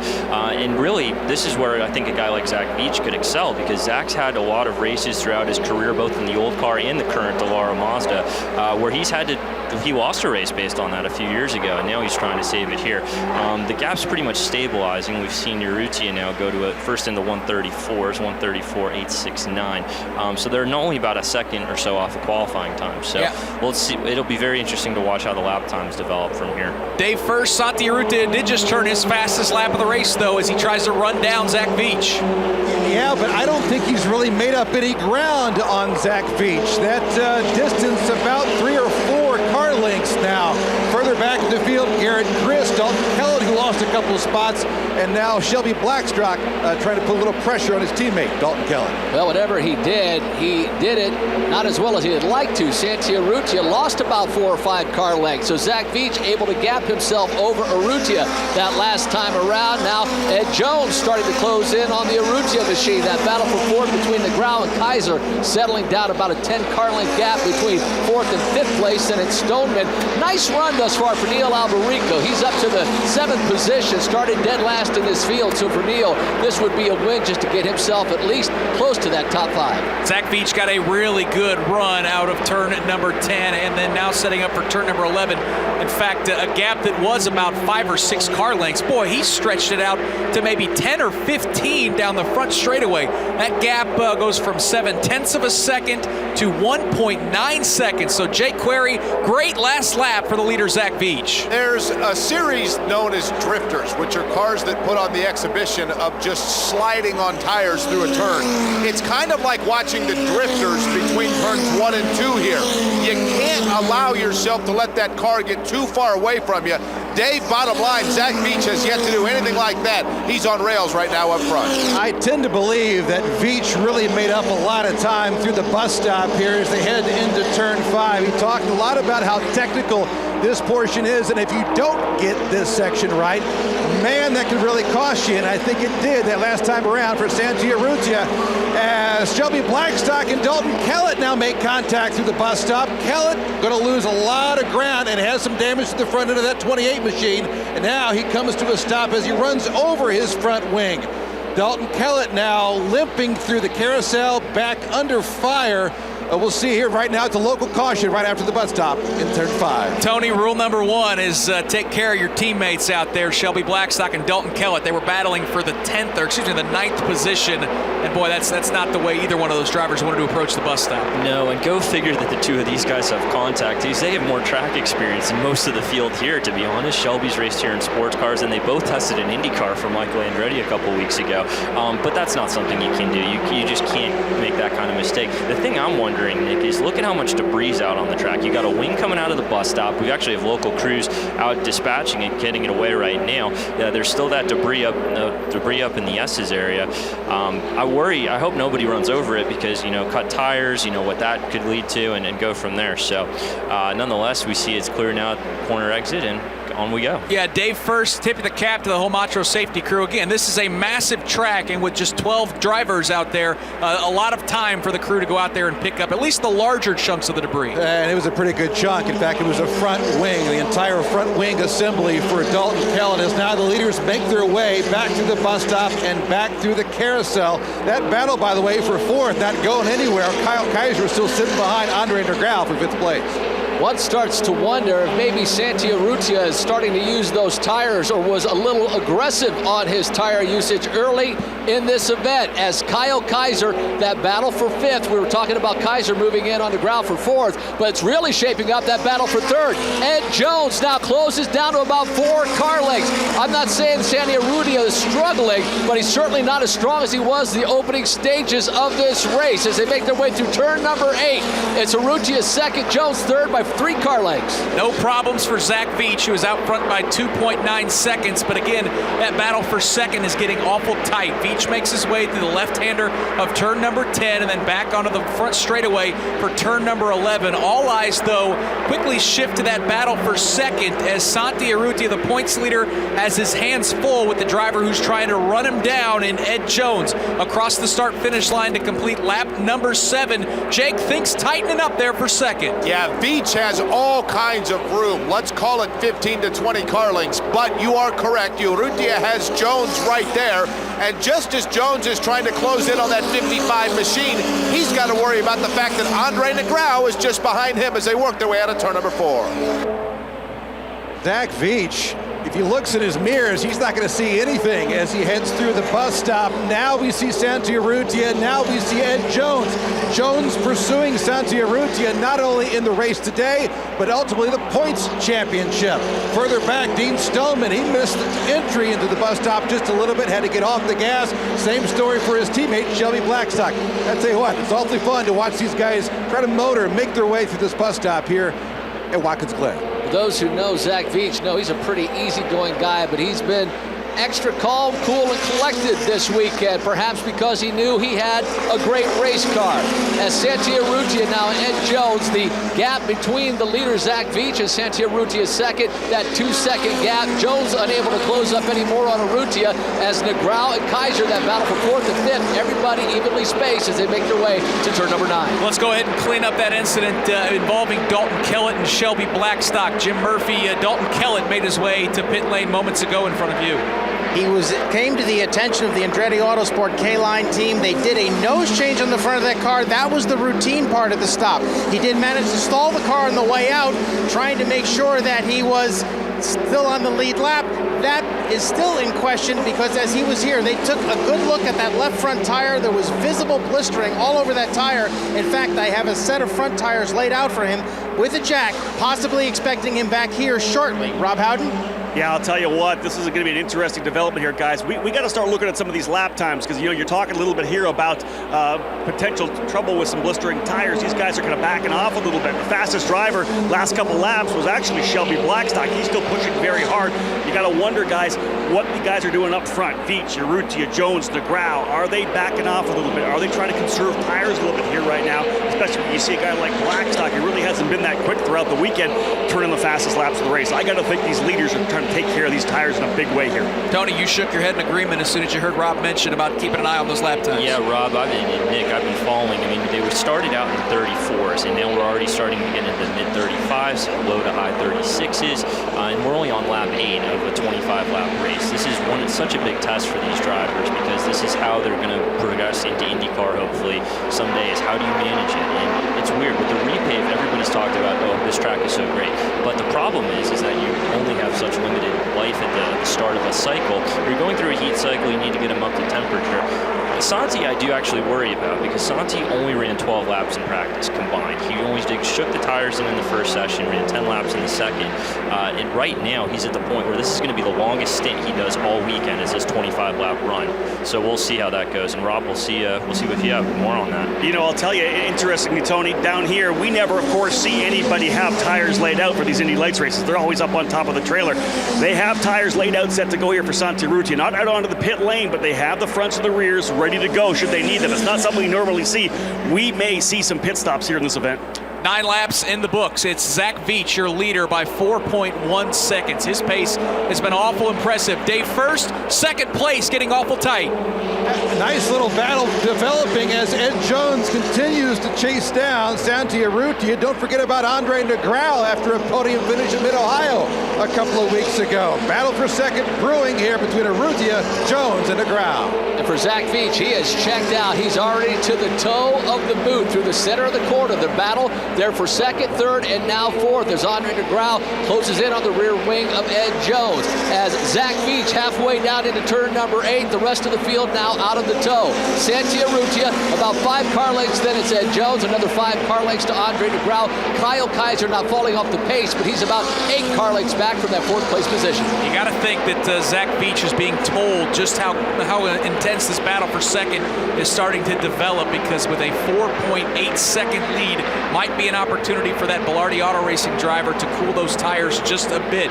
Veach out of turn number 11 and heads for the start-finish line to complete lap number 9. All eyes, though, on a great battle. Second, third, and fourth. They're all separated, Jake Query, by about 3 or 4 car lengths as that battle second through fifth heads to turn number 1. Zach Veach towards the bottom of the hill, already into turn number 2. Urrutia now working his way down that elevation change, now back uphill.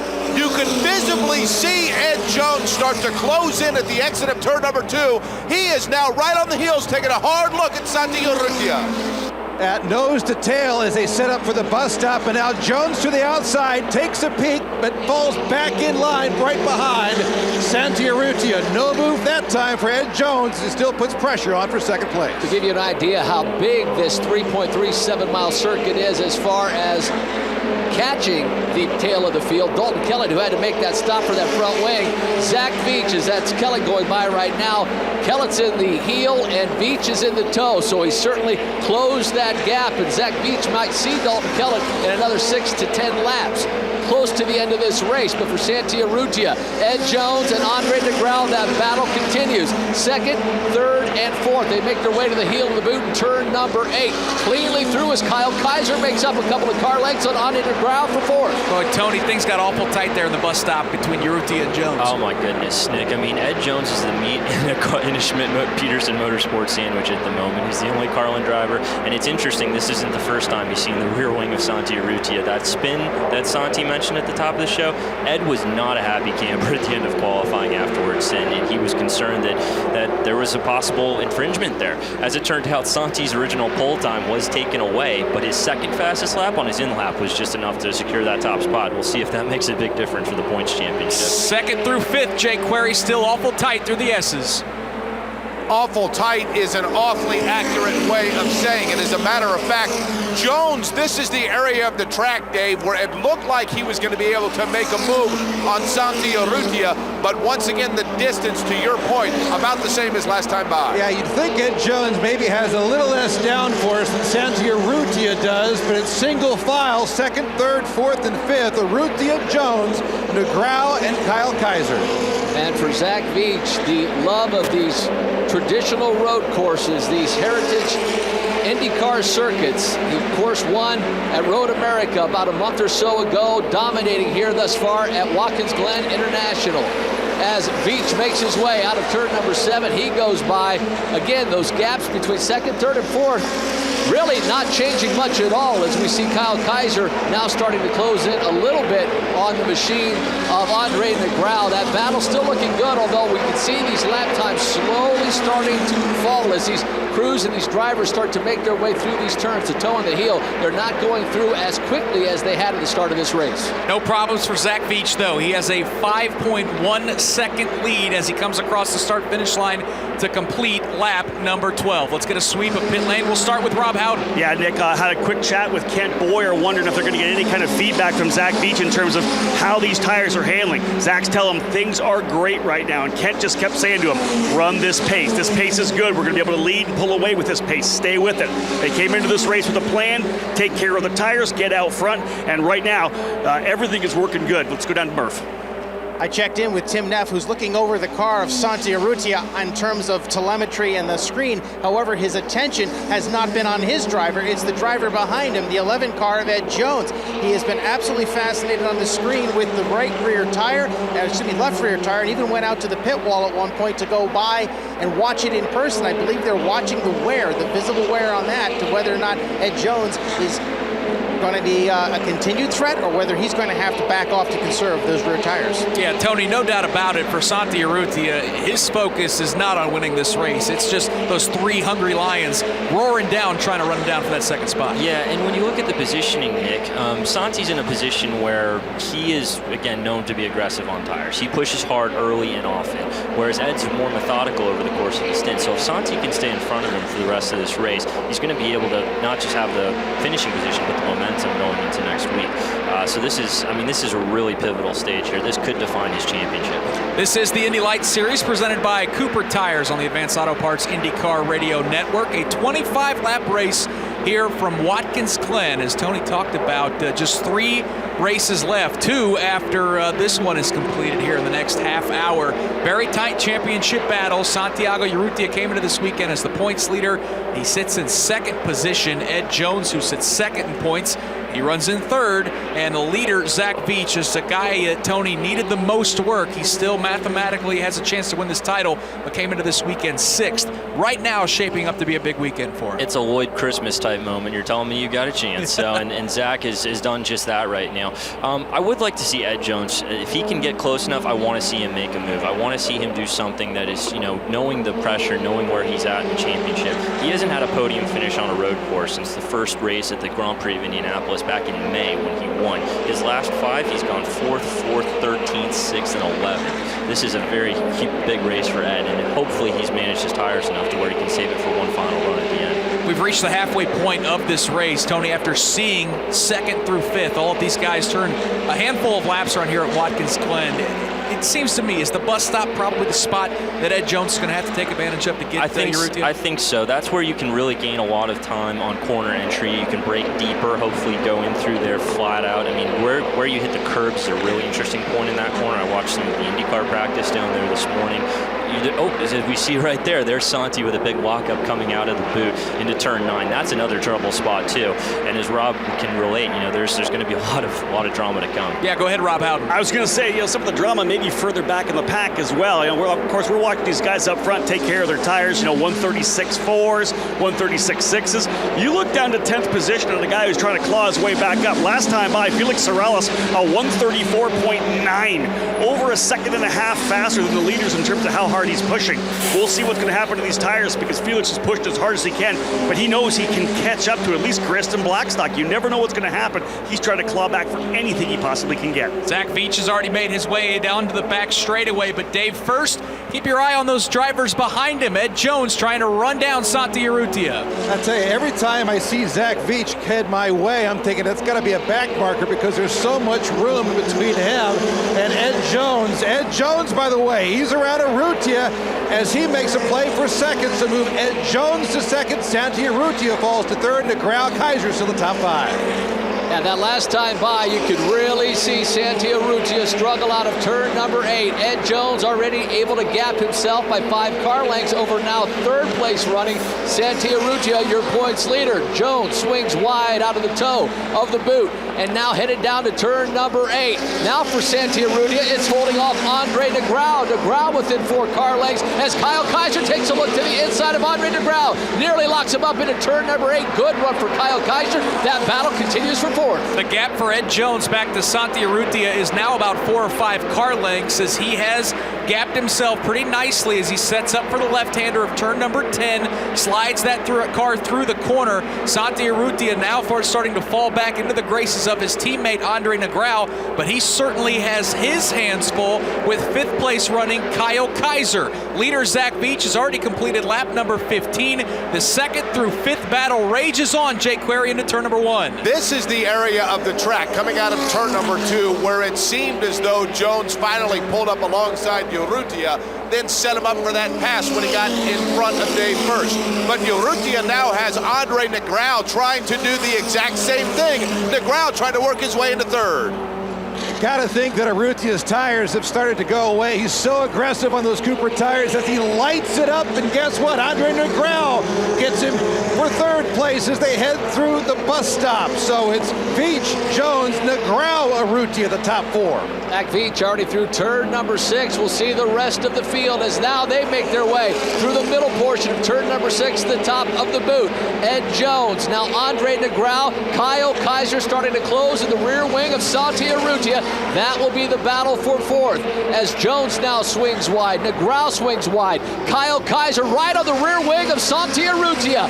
Kaiser last time by tried to get around Negrão, setting up Santiarrutia turn number 8 at the heel. It's Kyle Kaiser around Santiarrutia for 4th. So Jones has gotten by into 2nd. Negrão has moved into 3rd. Kaiser to 4th.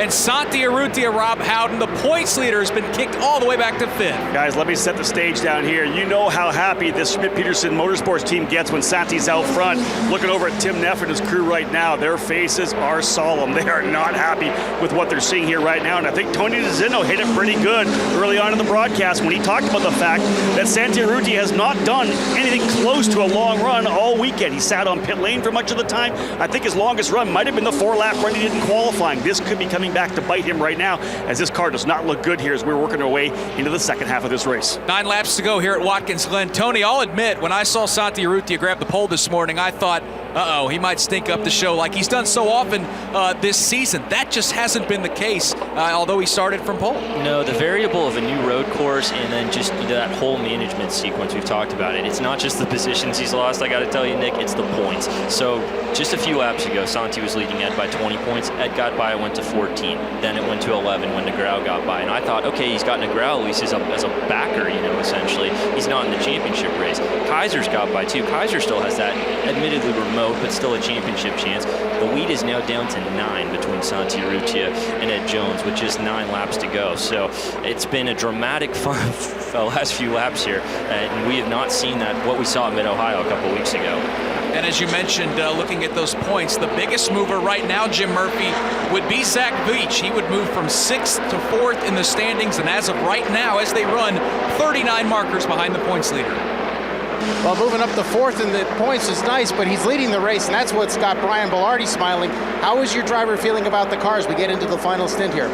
He says the car feels really well. It's really well balanced. He's doing a great job managing tires right now. He's maintaining the gap, so we have 8 laps to go, so we just got to hang in there and try and finish this one. What did you think of that first lap? That was a wonderful start. That was impressive. I was a little bit worried, quite honestly, but he was able to pull it off. He's fantastic at starting a race. Big smiles down here with the guys from Brian Bellardi, in stark contrast, as Rob Howden mentioned, to others on pit lane. Tony, Jim Murphy brings up a great point because we kind of focused in on the carnage of that first lap, but boy, Zach Veach went from 5th to 1st on the opening lap. You don't see that very often in Watkins Glen. No, you don't. And speaking of moves, as we look a little further back in the field, we see a battle between Neil Alberico and Dean Stoneman. Zach is even Alberico running wide through there. Yeah, through the grass there. Yeah, day first, when Il Alberico was trying to get around the 27 of Dean Stoneman, took the long way around there. Yeah, it was a battle for 8th until Sorales took the long way around, got off course and over the curbs as well, and then started porpoising as he went back through the grass to head to turn 5. Lost a lot of ground up here at the exit of the bus stop. 7.0 seconds right now, though, Tony, for Zach Veach over Ed Jones. Right, Nick, and to tie up that point on Zach, that was his moment. That was his one chance where the field was going to be so close going into the first couple turns. You had to make that move either going around the outside or through the inside of turn 1. It is wide enough. You've got that huge runoff on corner exit there. So even if you do run a little wide, you can come back on. So he knew this was his moment. And it's weird to think about because I'm not sure he's actually raced here before. If it is, it's an impressive outing. Belardi's never won here, and not to knock on wood, but Andretti and Schmidt have had the last 4 years worth of wins here, so it'd be nice to see a different team on top of the top step of the podium. The gap is 6.8 seconds. Jake, 2nd through 5th, starting to spread out a little bit there through the S's. It's a little more honest now than it was, let's say, 5 laps ago. That second position of Jones, then you've got Negrão. You wait a little bit before Kaiser. Oh, we've got one off, and that's Urrutia. As a matter of fact, I can see that front left tire, that Cooper tire, was starting to shred itself. He got bumped up over the curbing here. Santi Urrutia, fortunately, gets out of the way, but the entire field nearly is going to get past him as Santi Urrutia limps his way out of turn number 4. Yep. Dean Stoneman gets around him, as does the 22 of Neil Alberico and Shelby Blackstock. We continue to wait to see where Santi Urrutia is. And yep, that left front is torn to bits as now he has to drive through the shortcut here at the bus stop. It is all the way down to the cords. I don't know if he's going to make it, guys, as Garrett Grist gets around as well. Michael Young, you keep an eye on it. Let us know if something happens to that left front tire. But Jake Query, that was a major moment for the points leader. Absolutely. As a matter of fact, it was when he hit the curbing. You could tell it was coming out of turn number 2. He simply got wide, couldn't get it back on track, went through the grass. Then I think it was that curbing that hit that Cooper tire that was already going away. Right now, there are 2 major pieces of debris in the middle of this racetrack coming out of turn number 2 at the top of the hill. That's something they're going to have to get cleaned up here before they get back to this entire field running on a green flag track. Just got a replay. Looks like that left front tire came apart up through the S's, Michael Young, as Santi Urrutia, the points leader, trying to limp it back to pit lane. That Cooper tire is flapping. They just cut a piece of that front wing off. Nothing left of that front left for Santi Urrutia. So the front wing gone. If he can nurse that back to pit road, it'll be a masterful job by Santi Urrutia as he crawls through the heel of the boot and up to turn number 9. As he said, right in front of me as that Cooper tire, the tread came apart, took off that front ring. Tough break for our points leader. Absolutely incredible. And Tony, he's doing what he has to do right now. He's the points leader with 2 races left. He's got to get that car back to pit lane as fast as possible. Just a stunning turn of events, Nick. And I'm actually quite impressed that Santi has managed to limp it back as well as he has, because he was allowed to take the second shortcut there coming off the carousel to go on the NASCAR portion of the course. But he went through the full boot, and now as he makes it into the pit lane, he's going to be able to keep it in one piece. Unfortunately, enough cars have pitted to where they're going to be able to get by. That might drop him to 12th. As it stands, the lead is now 3 points. It's probably going to be less if and when he loses further positions. Slow crawl down onto pit lane for Santi Urrutia as he will come to a stop right in front of, who do we have on pit lane? I would assume Rob Howden. You can see, have your eyes on that Soul Red Mazda number 55. Nick, I'm right here. They're going to both do both the front tires, of course, try to give him a little more chance to get maybe caught at the tail of the field. Looks like they may change the front wing as well. So the flapping tire has damaged that front wing, potentially a front wing change as well. They'll drop the car down. Still watching to see if they're going to do or not. Further up the pit lane, guys. Let's go over to Jim Murphy right now because I think Kellett's come in for new rubber as well.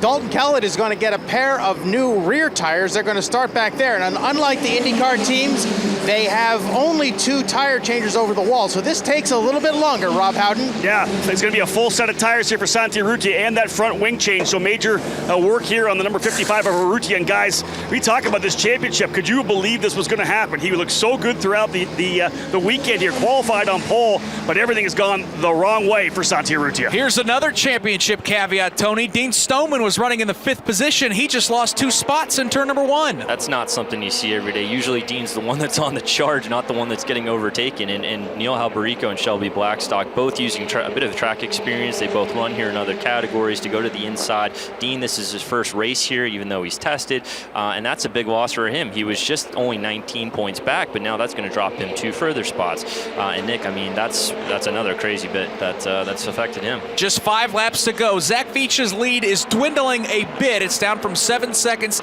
down to 5.8, but certainly he can nurse that car around for these final few laps to try to bring home his 2nd win of the season. Couple more updates from pit lane. First with Rob Howden. Hey, Nick, how about Felix Sorales trying to come after that issue he had early on in the race? He's one of the fastest drivers on the racetrack still. He's 2 seconds quicker than Neil Alberico and only 4.6 seconds back. He runs 8th right now. If we're talking about championship, Felix trying to keep himself in there as well, as he may have a chance at 6th position here. How about Jim Murphy? You're down there as well. Let's keep an eye on Dalton Kellett when they go back green here. He may be starting from the back, but he has fresh tires all the way around on that car. No damage, unlike Santi Urrutia, whose car did take a couple of hard wallops into the fence. So it could be pretty exciting for a couple of laps with fresh rubber on the car of Dalton Kellett. And meantime, we've got another car laying out for tires. That's going to be Dean Stoneman. Yeah, so Stoneman, we saw him get passed by a couple different drivers. Right now, he runs in the 7th position. Tony, the points as they run, though, up there in that right corner of the screen, things getting awful tight at the top. As it stands right now, Santi Urrutia is 2 points clear of Ed Jones. Dean Stoneman 3rd, 22 back. Zach Veach is up to 4th, as we've mentioned. And Felix Sorales hanging in there, as is Kyle Kaiser. Still within range, top 6, 41 points. I mean, this Indy Lights presented by Cooper Tire Series. Chris Pantani, I believe, is off-site this weekend, but he'll be here next weekend. I mean, what a championship show. And I was wondering if something was going to happen to Santi. That is what was going to have to bring it back to the field. That's what's happened. What a race, what a moment. Michael Young, Dean Stoneman trying to hold on for everything he's got for 7th position. And it's not going to happen as Felix Sorales will get around him in the toe. Great pass by Felix Sorales as Dean Stoneman puff him so he actually got off course at the exit of the toe there in turn number 7. Stoneman struggling, as Murphy had said. Jim said laying out for tires. He is hanging on for dear life. And as Rob Howden had said this entire race, I've been watching Felix Sorales. That kid is fast. The pace is absolutely gone, though, on that 27 car. 3 laps to go, Jake Query. Zach Veach makes his way out of turn number 1, the leader. You know, it's funny. When he works his way out of turn number 1, like any car from this vantage point, it almost looks like they are completely off the throttle. That's because they're setting up for that turn number 2. Zach Veach, Dave First, has done that masterfully today. If those tires are going to go away and anybody's going to... time would be now, but it doesn't look to be the case for Zach Veach. Yep, Zach Veach going by me now, and then you got to wait several moments before you get into 2nd, 3rd, and 4th between Jones, Negrao, and Kaiser. Zach Veach, masterful here at Watkins Glen, knew what he had to do at the start and has stayed in front, managed the tires as well. What a job for the kid. Zach Veach continues to lead. And that insult to injury for Santi Urrutia. Zachary Clayman DeMello just got around him. For Zach Veach, a great job coming from 1st, or should say 5th to 1st on that opening lap.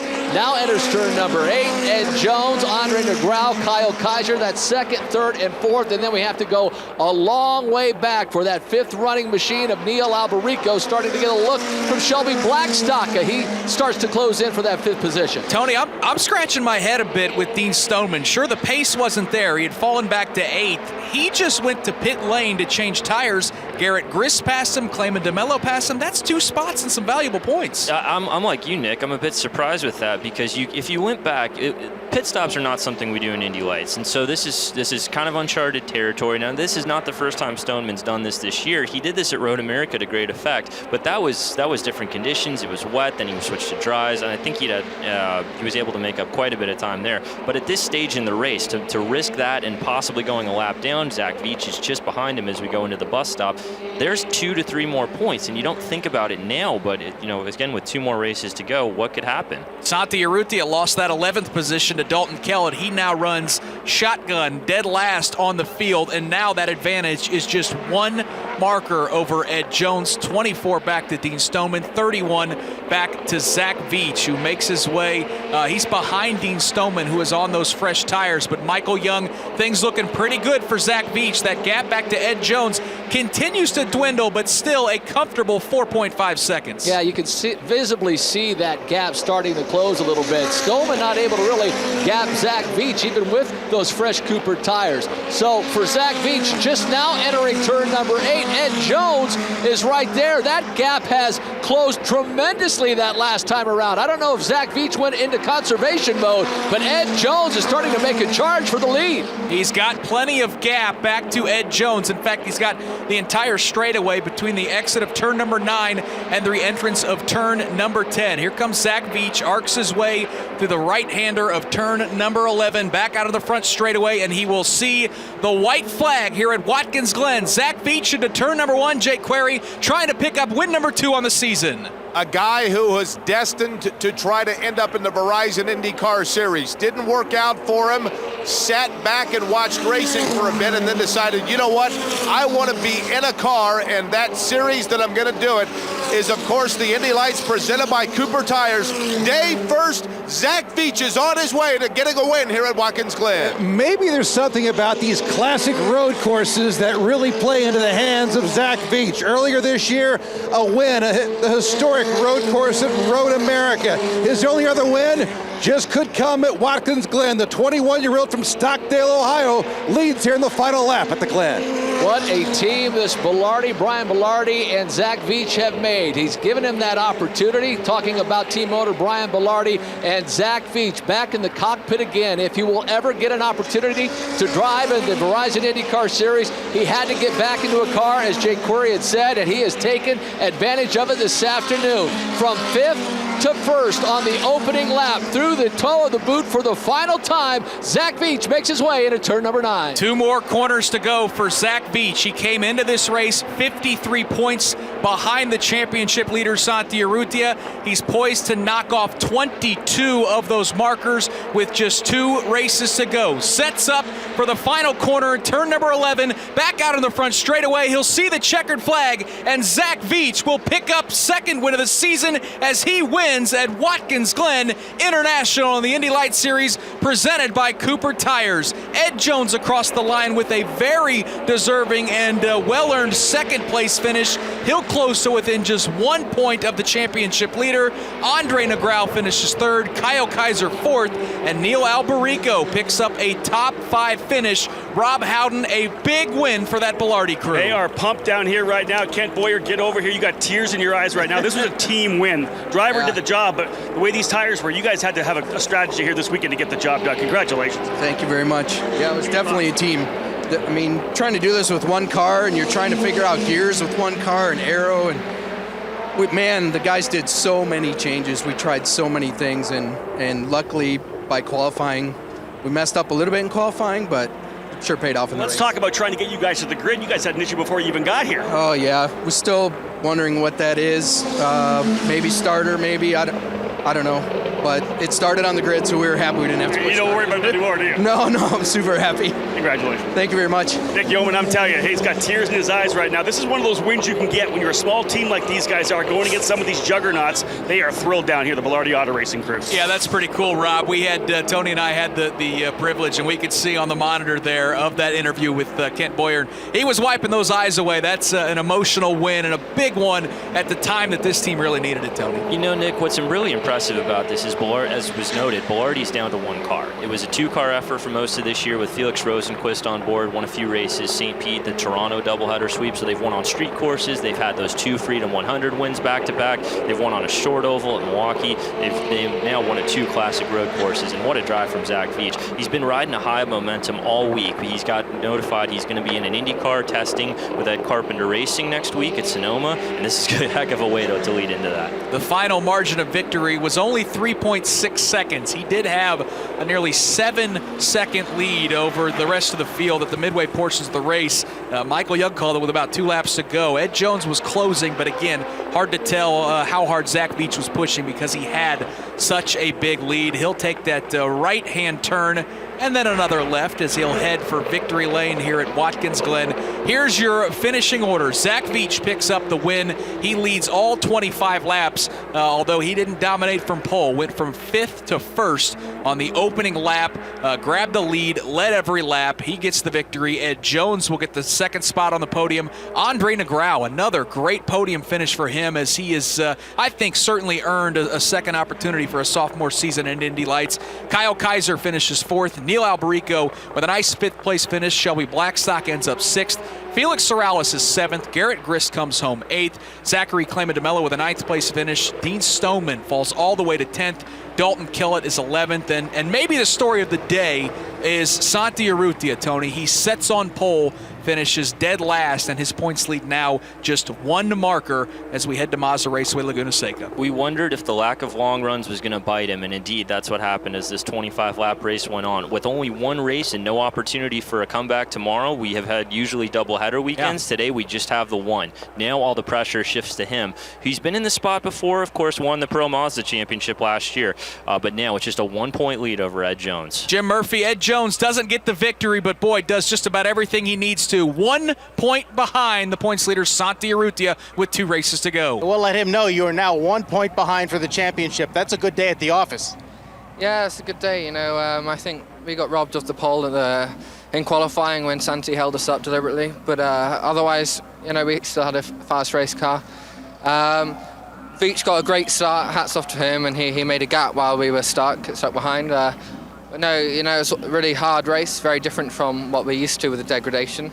So yeah, it was interesting. It was fun to have that 4 change, and good to be second and back in the championship hunt.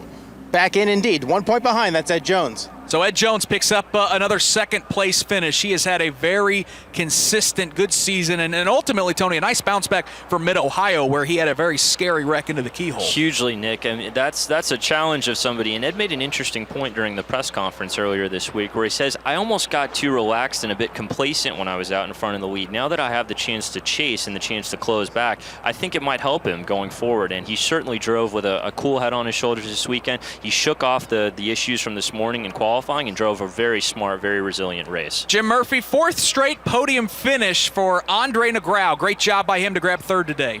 Andre Negrao debriefing with his crew here. Very, very pleased with the effort. You can tell by the body language. He got out of the car. The first thing you did, you come around and you looked at the rear tires. What was it like out there with that? Yeah, it's just because in the middle of the race, into the end, it's just vibrating more and more and more. And I think, oh my God, if I push so hard now, I don't finish the race. So I just still, cool down a little bit the tires during the race, and then 5 laps to the end, I push like hell, but there's nothing less on the tires. So this is why I look in the rear tires just to see it. He's big smiles too. That is a very happy man to be on the podium once again. Only man happier right now is with Rob Howden. Yeah, I've got Zach Veach right here, folks. A race win at Watkins Glen and then a test in an IndyCar at Sonoma Raceway. Is this the greatest week of your life? I think it might just be. I'm going to be smiling for sure for the next 7 days, but I got to thank Mazda, Cooper Tire, and Bilardi Auto Racing because this car was phenomenal. I think we saw a lot of guys took care of their tires throughout the race, and they were kind of yelling at me to take care of mine, and I'm like, look, guys, I'm not pushing that hard. The car's just this fast. So, it's so nice. It's such a good feeling to be back on top after Road America, and I think now I might be a little late joining Mark in the booth after this, but I'll be up there for IndyCar qualifying. Hey, let's talk about that opening lap, too. I know you got to win here if you want to be in this championship. Here comes Negrao, going to give you a little water spray. You needed to win this race if you wanted to keep in this championship. Obviously, you're still mathematically there, but you needed the win. What was that mindset when you decided to attack it like you did on the opening lap? I threw caution in the wind and knew that if I wanted it, I had to go for it. Starting 5th, we didn't get the qualifying run we wanted, but we knew we had a fast car. So I just I extended myself to the maximum and said, hey, we're either going to get through this or we're not, and luckily we did this time. Hey, when you win races like this, there's stuff you got to do, press conferences and having some fun. They just told me in the booth, you can come up there whenever you want. Okay, sounds great, guys. Thank you. There he is, ladies and gentlemen, the smile ear to ear right now. Zach Veach scoring the win here at Watkins Glen. That's the voice of Rob Howden. You're going to hear him a little bit later for IndyCar qualifying, and that is also the voice of Zach Veach, who will most certainly be in the booth tomorrow for live coverage of the Verizon IndyCar Series. Series Grand Prix at the Glen presented by Hitachi. May even join us for qualifying a little bit later today. But again, what a big win for Zach Veach. He picks up the victory. Ed Jones is second. Andre Negrao rounds out the podium. Again, great job by all of our turn announcers, Dave First, Jake Query, and Michael Young. Guys on pit lane like Rob Howden and Jim Murphy doing an excellent job as well. Tony DeZino, give us an update. I know you're covering racing throughout the weekend and where we can read about your stuff. Yep, it's on NBCSports.com, just the motor section, all IndyCar, Verizon IndyCar Series, Mazda Road, Indy, Cooper Tires, F1, pretty much everything else from across the globe. It's all there. So, and on Twitter at Tony DeZino, DIZINNO. Appreciate you coming up. Great job as always. Thanks, Nick. Appreciate you having me on. All right. Thank you, Tony. And thanks to the network general manager, Wally Levitt, Rick Evans, and Chris Pollock, who have been manning master control as well as RF operations throughout the course of the weekend. We're not done from Watkins Glen International. Coming up in just about 20 minutes, it is live coverage of Verizon P1 qualifying for the IndyCar Series. Of course, you think this championship battle in the Indy Lights is tight. One in IndyCar is pretty tight as well. Will Power, Simon Pagano slugging it out for a title. And does anyone have anything for the Iceman, Scott Dixon, who absolutely owns this place here at Watkins Glen? That coverage again with the full crew coming up at 2:55. Congratulations, Zach Veach picks up the win in the Indy Lights Series presented by Cooper Tires here at Watkins Glen International.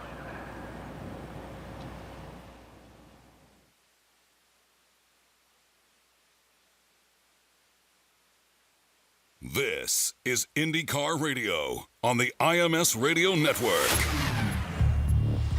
It was quite a week for history-making events. On May the 29th, 1953, Sir Edmund Hillary and the Sherpa Tenzing Norgay became the first humans to climb to the top of Mount Everest. 4 days later, Queen Elizabeth II was crowned in Westminster Abbey.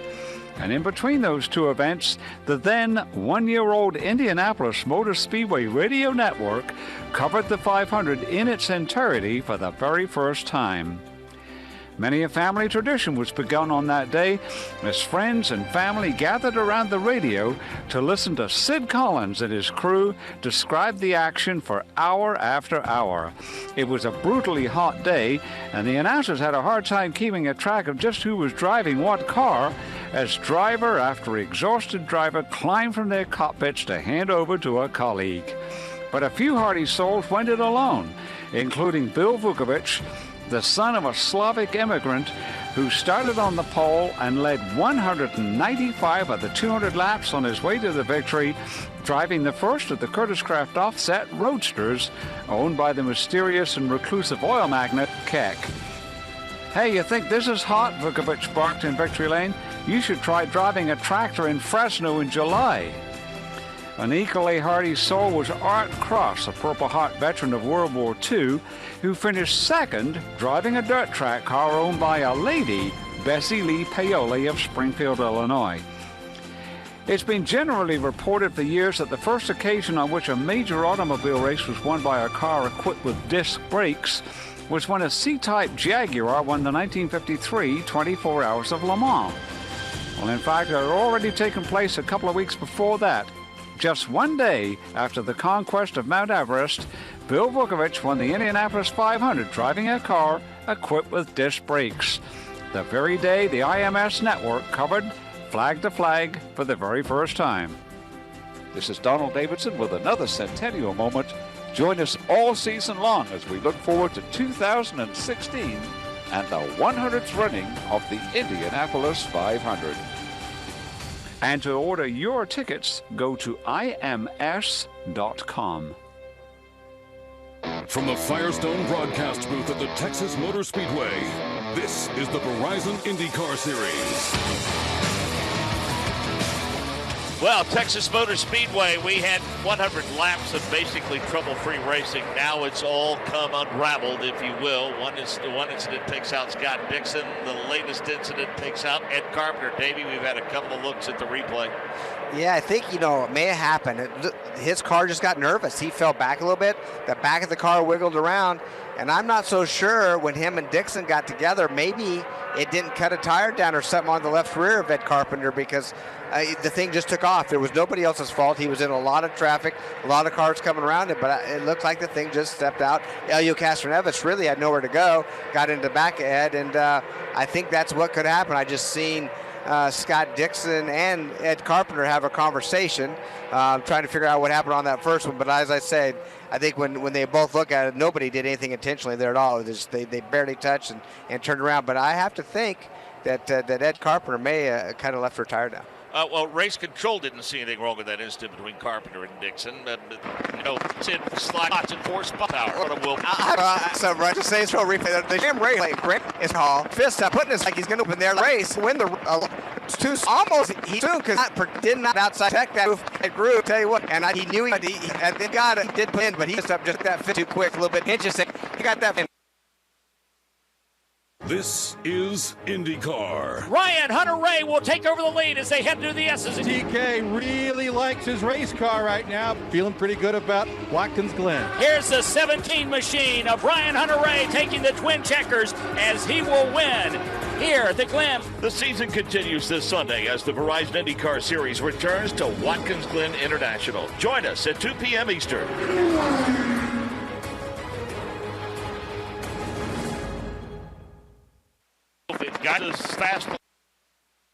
Simon Pagenaud is a guy that we know is one of the most tenacious race car drivers in the Verizon IndyCar Series. But what I want to know, Simon, is to let fans get to know about Simon Pagenaud when you're not in the race car.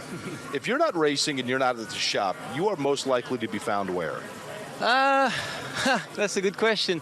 At the gym, a lot at the gym. I'm a big, I love sports, so I train a lot. I love running, skateboard a lot, do a lot of jet ski on Lake Norman. Skateboarder? Yeah, skateboard, yeah. Nice. So you were kind of it sounds to me like you were one of those kids that just went after it and didn't necessarily think about the risk involved. That's true. I hit my head a few times. Maybe that's why I'm here now. Crazy Frenchman. What sport would you be most likely to be participating in if it was not race car driving? I would love skiing, actually. I've always loved skiing. Never had the time to, do it like enough to get to a good a professional level, but I enjoy it. I love the atmosphere of skiing. And we're talking snow skiing? Yeah, snow skiing. So yeah, that's something I would have loved to do. When a guy grows up in one of the most beautiful countries in the world, in France, what countries awe you? What countries do you look at and say, now that is beautiful? Because people say that about France, so what impresses you? Well, I got to say, America, it's such a huge country, and there's so many things to see. When you go to Colorado compared to Iowa, it's such a big difference. And then California is one state that I love. Obviously, actually, I'm really starting to really enjoying North Carolina. It's a beautiful place. But Thailand and St. John is my favorite island. Okay, lastly, tell me what food in the United States you got introduced to once you move here that may not be the best for you, but you can't get enough of it. Yeah, you won't believe this, but Will Power introduced me to sushi, and I'm addicted now. So we had sushi together when we were teammates in 2006 at Walker Racing, and that was it. Not French fries or French toast, huh? Well, we, it's funny, we don't call them French, but we eat them too in France. You like them though, huh? We do. Simon, I appreciate it. Thank you. All right, getting to know Simon Pagenaud.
This is IndyCar Radio on the IMS Radio Network.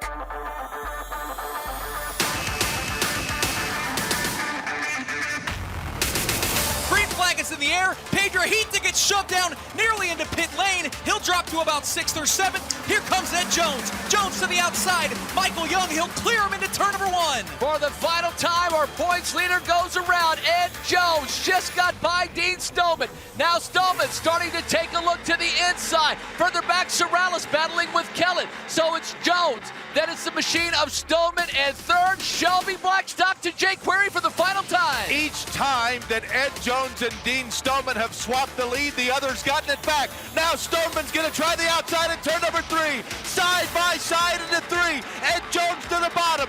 Dean Stoneman to the top. Jones to the bottom line. Nick Yeoman coming at you out of turn number 4. It may be another one of those thrilling Freedom 100 finishes. Side by side, Ed Jones, Dean Stoneman to the outside. They'll drag race. Stoneman gets him at the line.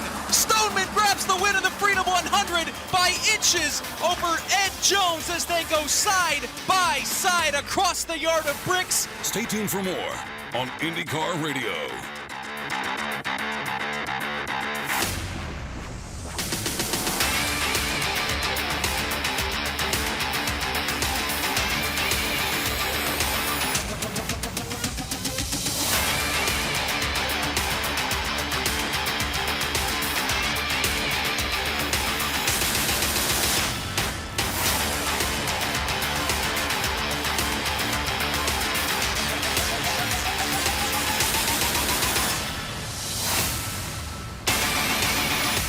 The Verizon IndyCar Series on IndyCar Radio.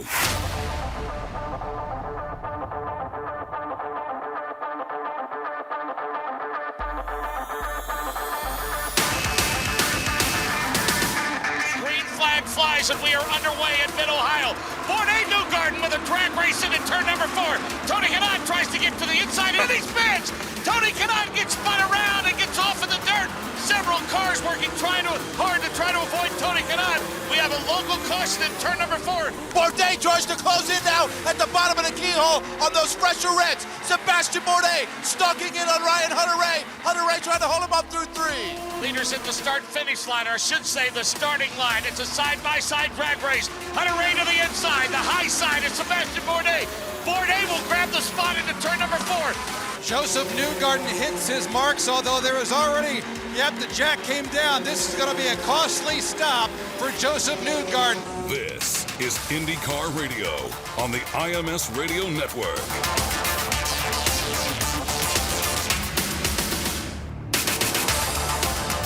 Yeah, we're getting ready for Graham Rahal, guys. We've got a bunch of them coming in right here. The big key right now getting in and out because, as you said, those guys that came in earlier were able to pick up a bunch of positions. As we get the leaders going by us right now, we'll send it down to Nick Yeoman in a second as Will Power gets set to come right in. Graham Rahal diving into his pits right now. He goes from red to a fresh set of blacks. Looks like a good stop for Rahal. Let's go down to Nick Yeoman. Yeah, as Will Power gave up the lead, he will lead first off of pit lane. Ryan Hunter-Reay is second.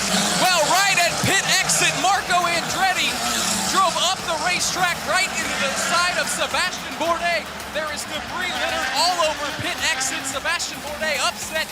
Back to green flag racing, side by side across the start-finish line. Jake Query, they head to you in 1. Alex Tagliani had a podium here in 2006, but right now he's going to lose the lead to Ryan Briscoe. Briscoe to the inside of the 77 through 1. Holy cow, Davey, everybody attacking as Ryan Briscoe makes the move underneath, but we've got 10, 12 cars right there in the bunch. Ryan Hunter-Reay grabs P2 from Alex Tagliani. He got to the inside, coming down Seaside Way, climbed on the binders a little later. Oh, and how about turn number 1, Jake Query? Will Power has moved past Alex Tagliani, so Will Power now sets his sights. Ryan Briscoe, though, building himself a healthy lead out front. The Verizon IndyCar Series on IndyCar Radio.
Verizon IndyCar Series on IndyCar Radio. It looks as though Jim Rathman from Miami, Florida, if he can hold out for the rest of this lap. Let's pick him up, boys, in the backstretch. Bernie Herman, you should be seeing him about now. We're waiting for the quiet, unassuming Jim Rathman. Can't call special. And here he comes now in car number 4. Bias goes Jim Rathman. Okay, Sid. Pick up Blue Palmer in the northeast turn and follow it around, boys. We've got him. The crowd knows Rathman's coming by, and he's got no competition. 2 more turns. He's made one of them. There's only 1 turn remaining. Number 4 for Jim Rathman, who goes into the short chute now. Here comes Roger Ward at the moment. Over to Jim Shelton. All right, Jim Rathman's just kind of taking it easy here. Boy, I don't know what happened. Roger Ward is really biting fingernails if he could. Here he comes now. Gee, he's dropping back considerably. Okay, here's the checkered flag for Jim Rathman, the winner of the 44th annual 500-mile race. The Verizon IndyCar Series on IndyCar Radio.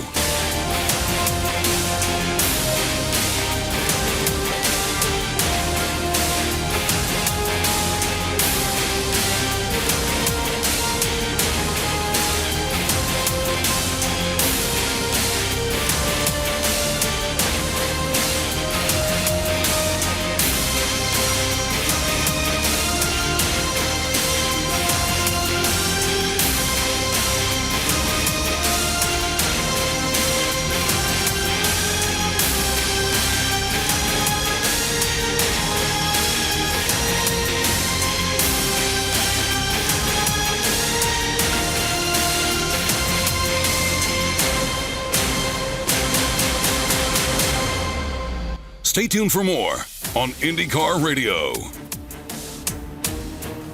A white flag to Tom Sneva with a 10-second lead. Starts his last 2.5 miles.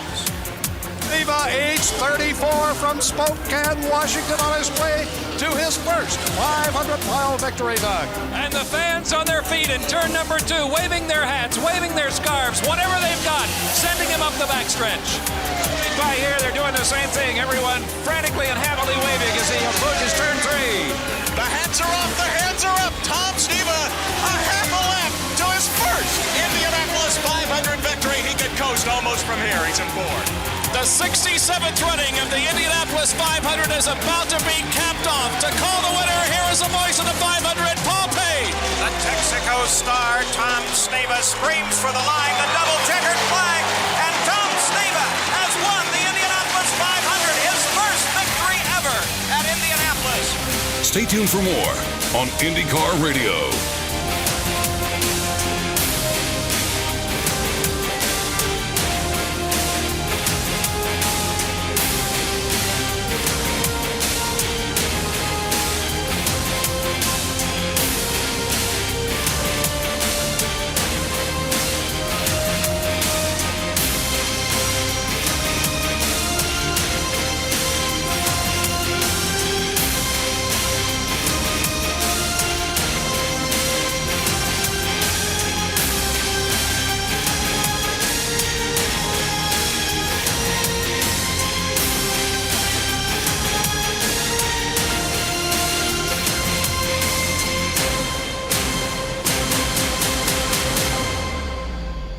This is IndyCar Radio on the IMS Radio Network.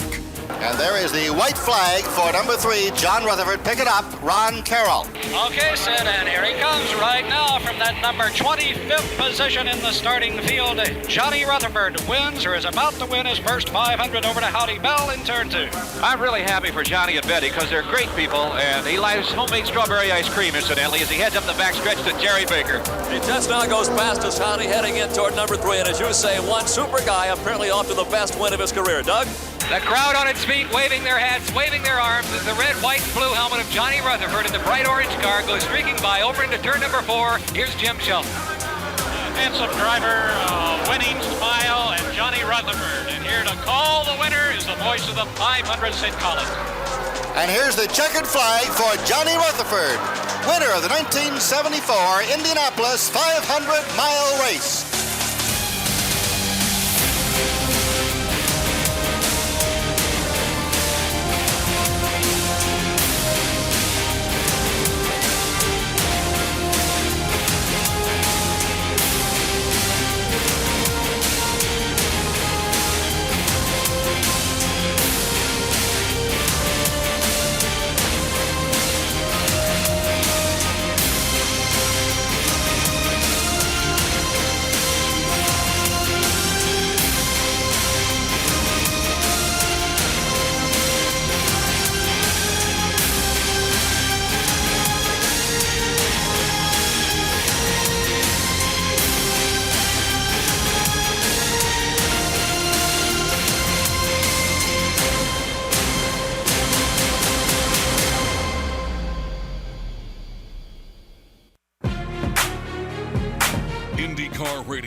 on the IMS Radio Network.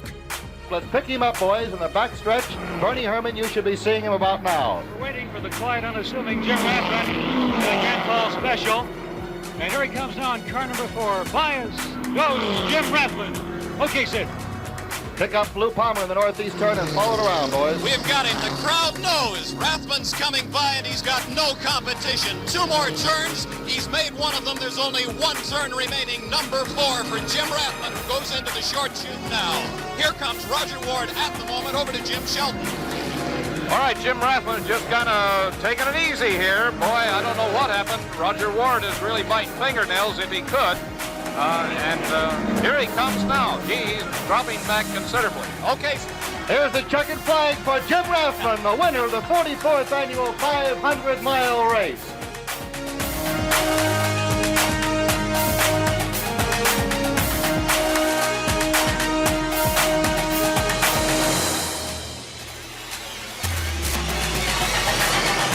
Stay tuned for more on IndyCar Radio.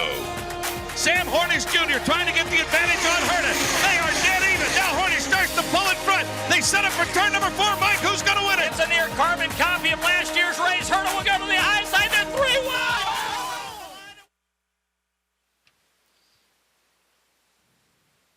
wide. From Watkins Glen International, this is the Verizon IndyCar Series on the Advance Auto Parts IndyCar Radio Network. How about it? Qualifying at Watkins Glen International for the Verizon IndyCar Series. Hello, everyone. I'm Mark Janes. Greetings from one of North America's historic venues, one of the world's, in fact. We're thrilled to be back here after an absence that was far too long. We're set to go qualifying for tomorrow's race. We're joined in the broadcast booth by Nick Yeoman, our driver analyst. Nick has a good reason for not being here on time. He's a little busy in victory lane, talking about Zach Veach, a first lap pass to get himself to P1. What a show for our driver analyst. And I will certainly gladly give up that seat when and if he gets a chance to come up here to the Firestone Racing booth and talk about his win in the Indy Lights race today, as well as his expertise on qualifying coming up here for the Verizon IndyCar Series. Yeah, we just had a tremendous Verizon or Indy Lights race presented by Cooper Tires. Zach Veach, as you mentioned, grabs the lead on the opening lap. He leads every lap. The action throughout the field was incredible. The points leader, Santi Urrutia, finishes last. And now, Mark, Indy Lights goes to Mazda Raceway Laguna Seca next weekend for a doubleheader weekend. And there's about 4 or 5 guys that all have a legitimate chance of winning that title. It was a fantastic race. And again, congratulations to Zach Veach picking up his 2nd win of the season. Couple of minutes away from Group 1, heading out to tackle this challenging course. That will include Will Power, James Hinchcliffe, Spencer Piggott, Mikel Alosian, Max Chilton, Alexander Rossi, Simon Pagenaud, Connor Daly, Ryan Hunter-Ray, and R.C. Ederson. The last car in that group to go out, the 21 of Joseph Newgarden. An interesting final practice session. Too interesting for Joseph. In fact, Jim Murphy found the Armco out on the course down to the boot. But how did the crew do in terms of getting him ready to go qualifying? Interesting would be the understatement. Busy would be the description of their lunch hour. However, it was successful. That car is now lined up, ready to go here on pit lane. There is no visible damage. The crew not working on any loose issues or any loose ends, rather. They are ready to go. So Joseph Newgarden, despite maybe, well, the biggest, in fact, to him was the loss of track time, but the car itself, ready to go. Ed Carpenter was out here a few moments ago. Everybody's calm and ready. So hopefully that chapter has been closed. Well, you talk about track time.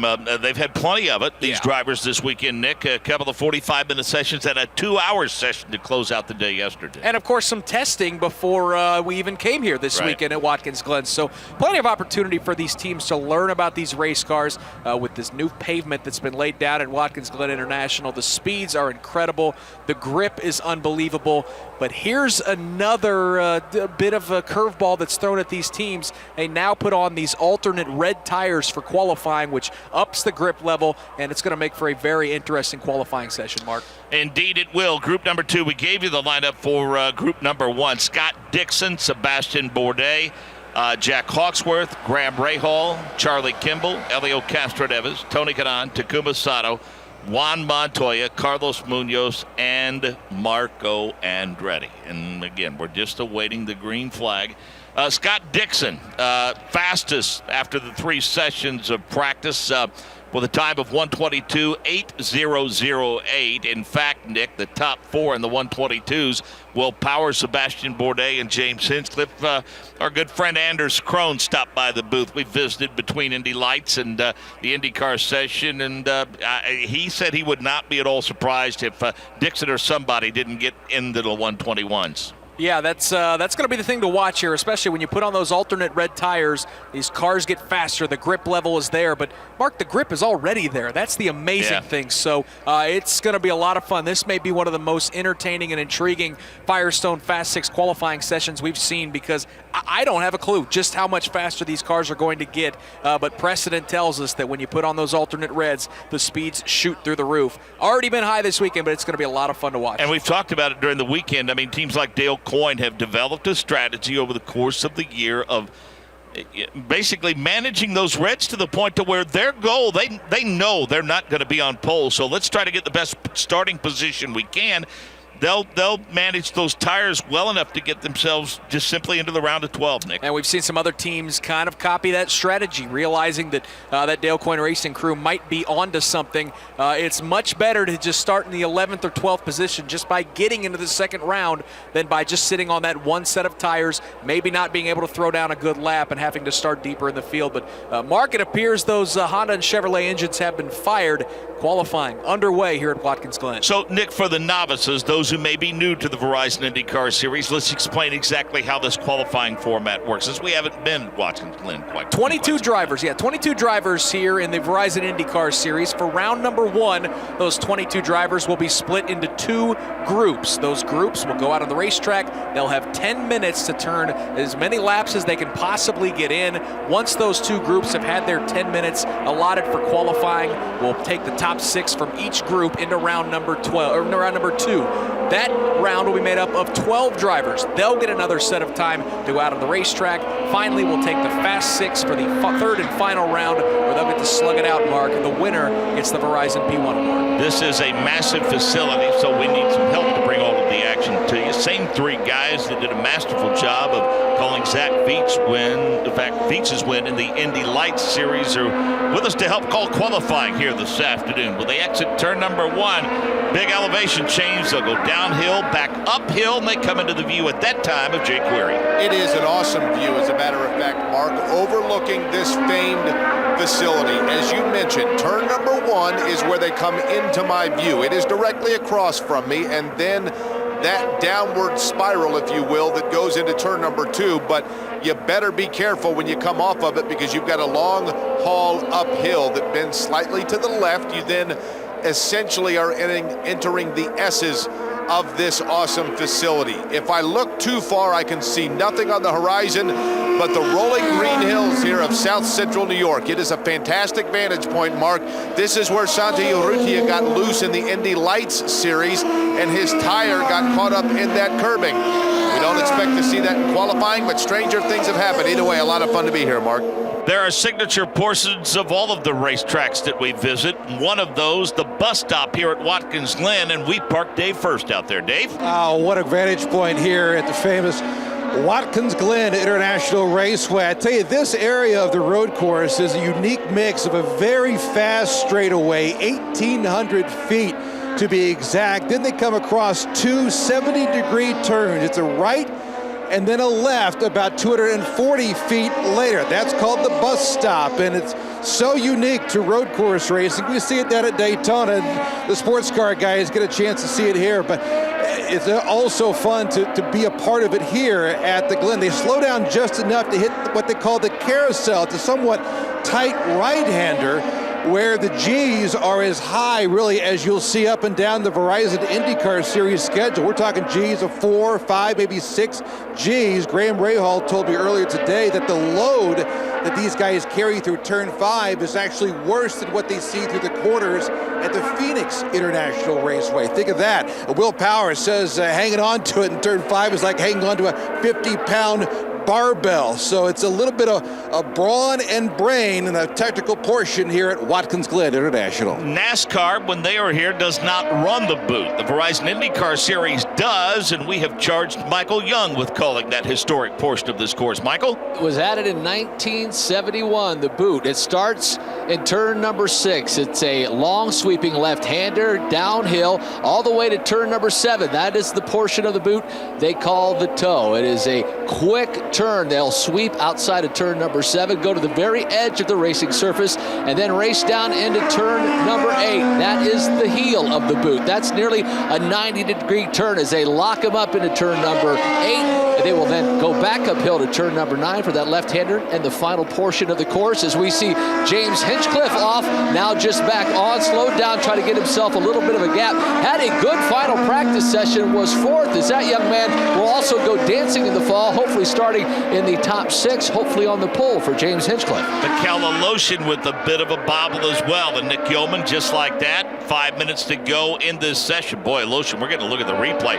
He looped it and was able to keep on. It's just like he meant to do that. That was simultaneous incidents for both the Schmidt-Peterson teammates, right? As a Lotion looped it, James Hinchcliffe's car stepped out. He did about a 90-degree spin, stopped right there in the middle of the racetrack, was able to jerk that wheel back to the left. Both drivers continue on. The good news, Mark, they both started out on those primary black tires. Everyone's going to come to pit lane to change tires here with 5 minutes to go. Thankfully, harmless spins for both Michaela Lotion and James Hinchcliffe. So give us the top 6 now with 5 minutes remaining in the session. As they run right now, Max Chilton goes to P1, Connor Daly, Will Power, Alexander Rossi, Spencer Pigot, and R.C. Enerson. 5 of those 6, Mark, rookies. So those drivers finding some speed here as we've got 4.5 minutes to go in qualifying. How about an update on Will Power from Jim Murphy? Will Power was the second fastest car in the morning practice session. That is why he is the fastest car in this session, and it's about to get a lot faster. He has come to pit lane. The red tires have gone on, as well as Alexander Rossi and Spencer Pigot. So everybody went out, took a lap or 2 on the blacks, but now it's showtime. It's red tire time. Jake Query, a lot of cars coming off of pit road. Give us the roll call because they're going to come into your view first. Yep, that includes Will Power, who just went past. Behind him, Joseph Newgarden with the incident in the final practice session. Then Simon Pagenaud. Wait just a little bit, and Ryan Hunter-Reay, who has been kind of chasing it just a little bit, finds himself 10th in this session. Behind Hunter-Reay, Connor Daly in the top 5 runs 2nd. Mark, plenty of activity and essentially 2 different groups that have fractured themselves here at Watkins Glen. Ryan Hunter-Reay makes his way through the booth. Dave First is watching him. Well, Ryan Hunter-Reay, 10th quick right now. He's at an advantage because no one is in front of him. Connor Daly is directly behind. He's 2nd quick right now. No one else back here. I tell you, it was interesting there for a while. Too many cars spaced too, I thought anyway, too closely together. They got to have a little more space here at Watkins Glen. Just about 3.5 minutes remaining in the session now. Chilton, R.C. Enerson, Connor Daly, Power, Rossi, and Pigot. Nick Yeoman pointed at the screen. What'd you see there? Oh, I mean, Dave talked about it. Those drivers not spaced enough. Will Power and Ed Carpenter nearly went side by side into turn number 8. Power chopped off the nose of Joseph Newgarden. Newgarden kicked up a ton of dust, and Michael Young was right there in front of the points leader, Simon Pagenaud. Yeah, indeed. Newgarden kicked up a ton of dust, as you said, and they were battling outside of the exit of turn number 7 there at the toe, and when they got down, you said Will Power just came down on Joseph Newgarden. Joseph had to do an evasive maneuver. He actually hit the curbing, went in the grass, as you said, kicked up a ton of dirt. Going to be about a half a lap before he'll be able to get those Firestones cleaned back off, and obviously with the end of this session coming, that could be a tough break for Joseph. Michael, pick up Alexander Rossi. He's coming into your view into the boot.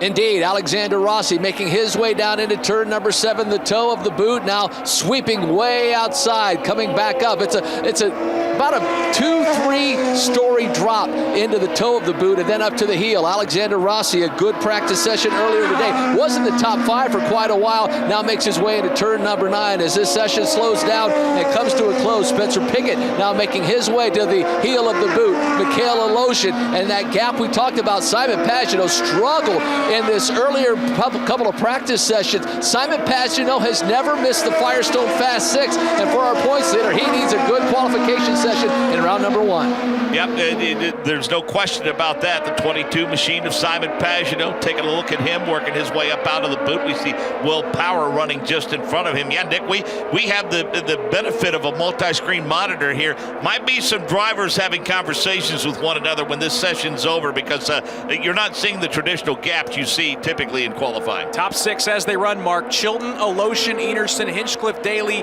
and Power. Top 2 in the championship down the front straightaway. Will Power into turn number 1 into the view of Jake Query. Tell you what, it doesn't take long for that silver and very familiar Verizon machine under this New York sun to really just start dancing. Will Power right now finding himself 6th.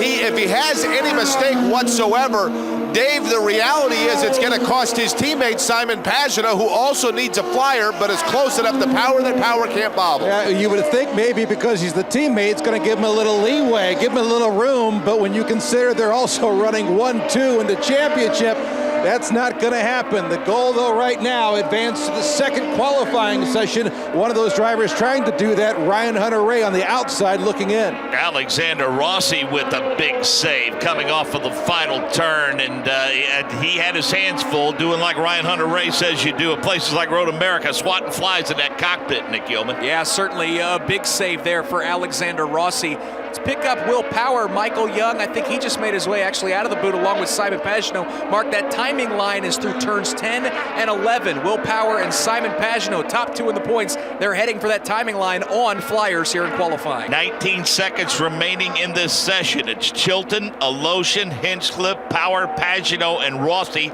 Those on the outside looking in include R.C. Enerson, Joseph Newgarden, Connor Daly, Ryan Hunter-Reay, and Spencer Pigot.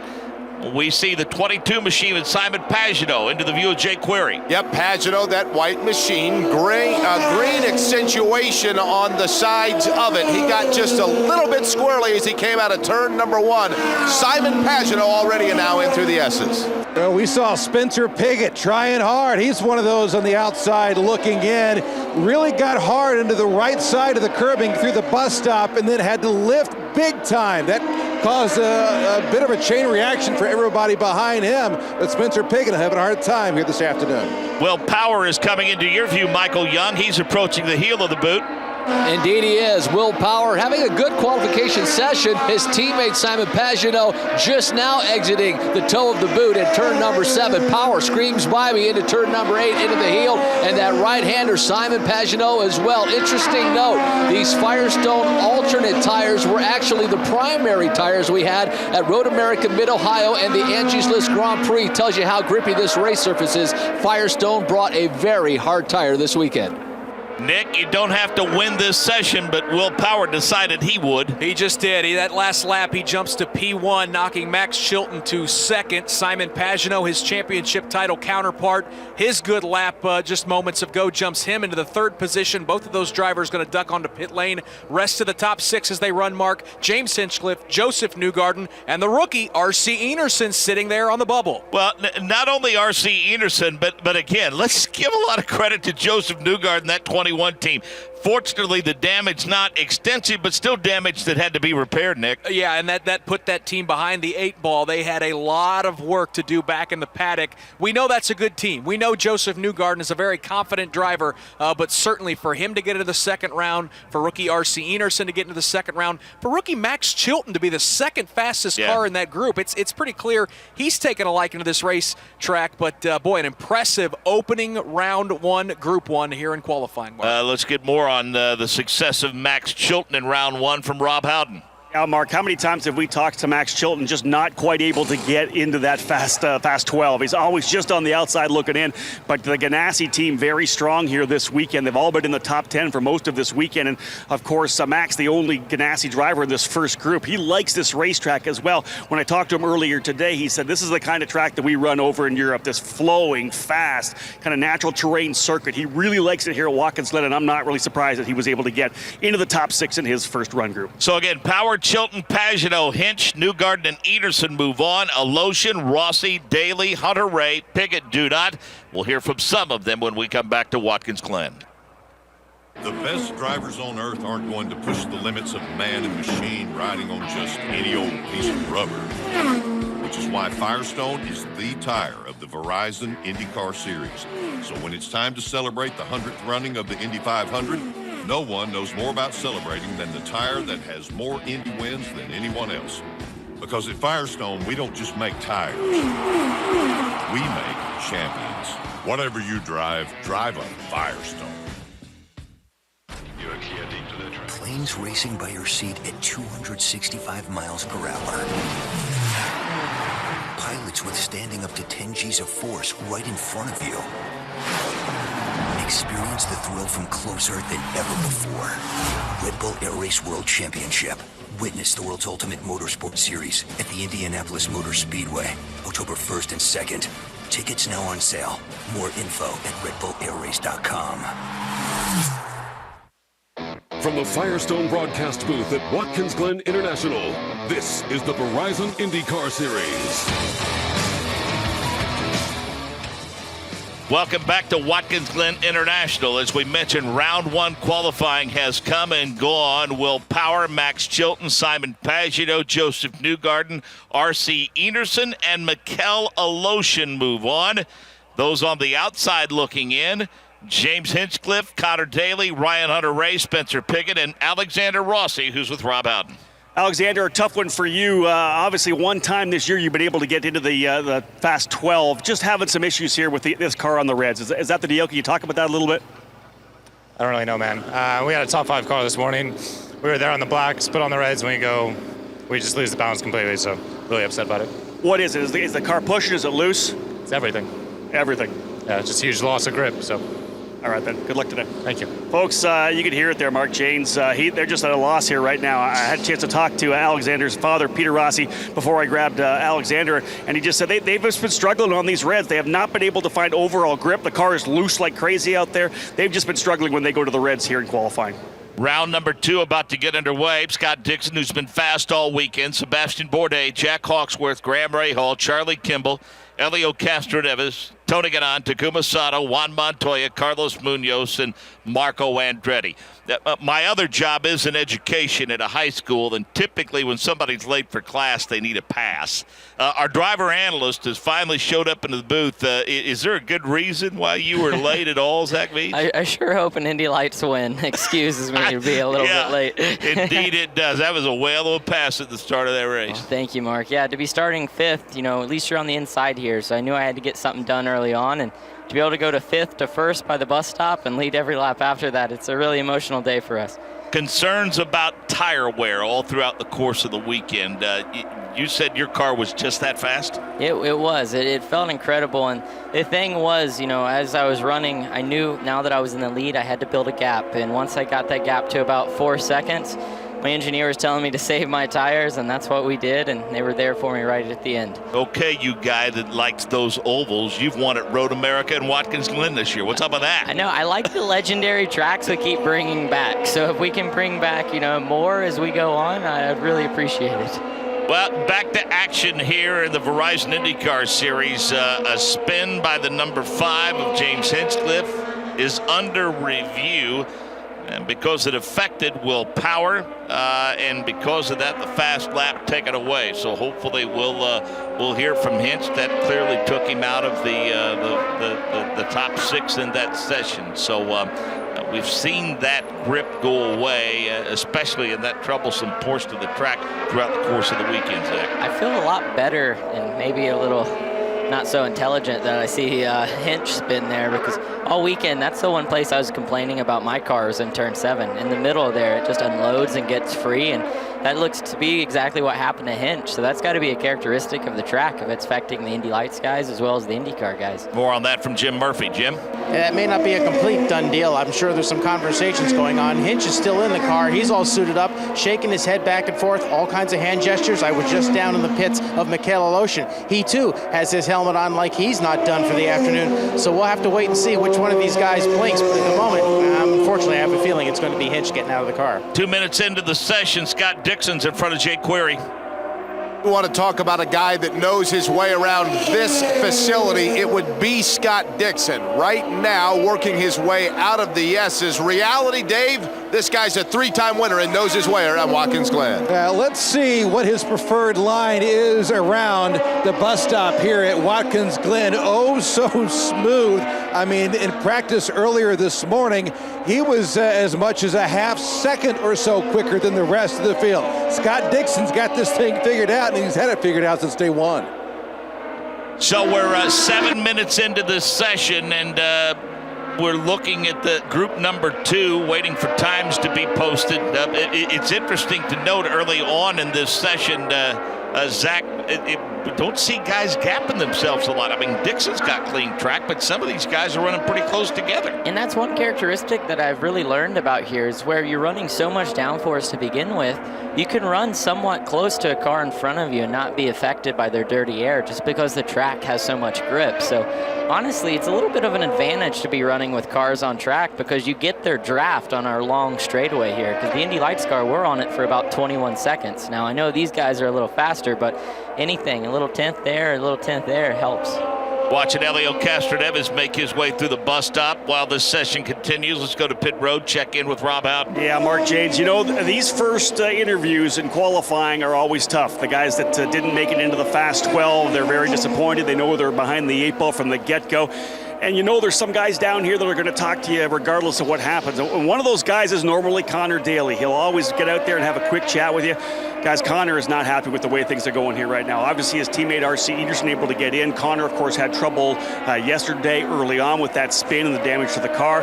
Probably the first time in the entire time that I've been interviewing Connor Daly, which is probably about 10 years back to his karting days, he actually just looked at me and said, I don't want to talk right now. And I think that speaks volumes to just how he's feeling right now. Connor really wanted to get into the Fast 6. He looked, or the Fast 12. He looked really good there at a time. But Mark, when a guy like Connor Daly doesn't want to talk, you know he's pretty down on himself. We've mentioned it, Zach, this year that Dale Coyne's one of those teams that's actually managed the tire strategy to the point to focus on just getting in the top 12 and getting a good starting position. No, their team has been doing an incredible job just to make up for, you know, with these big car teams that have, you know, a lot more funding. They've been using the tire strategy to get themselves in the same boxing ring and even win occasionally.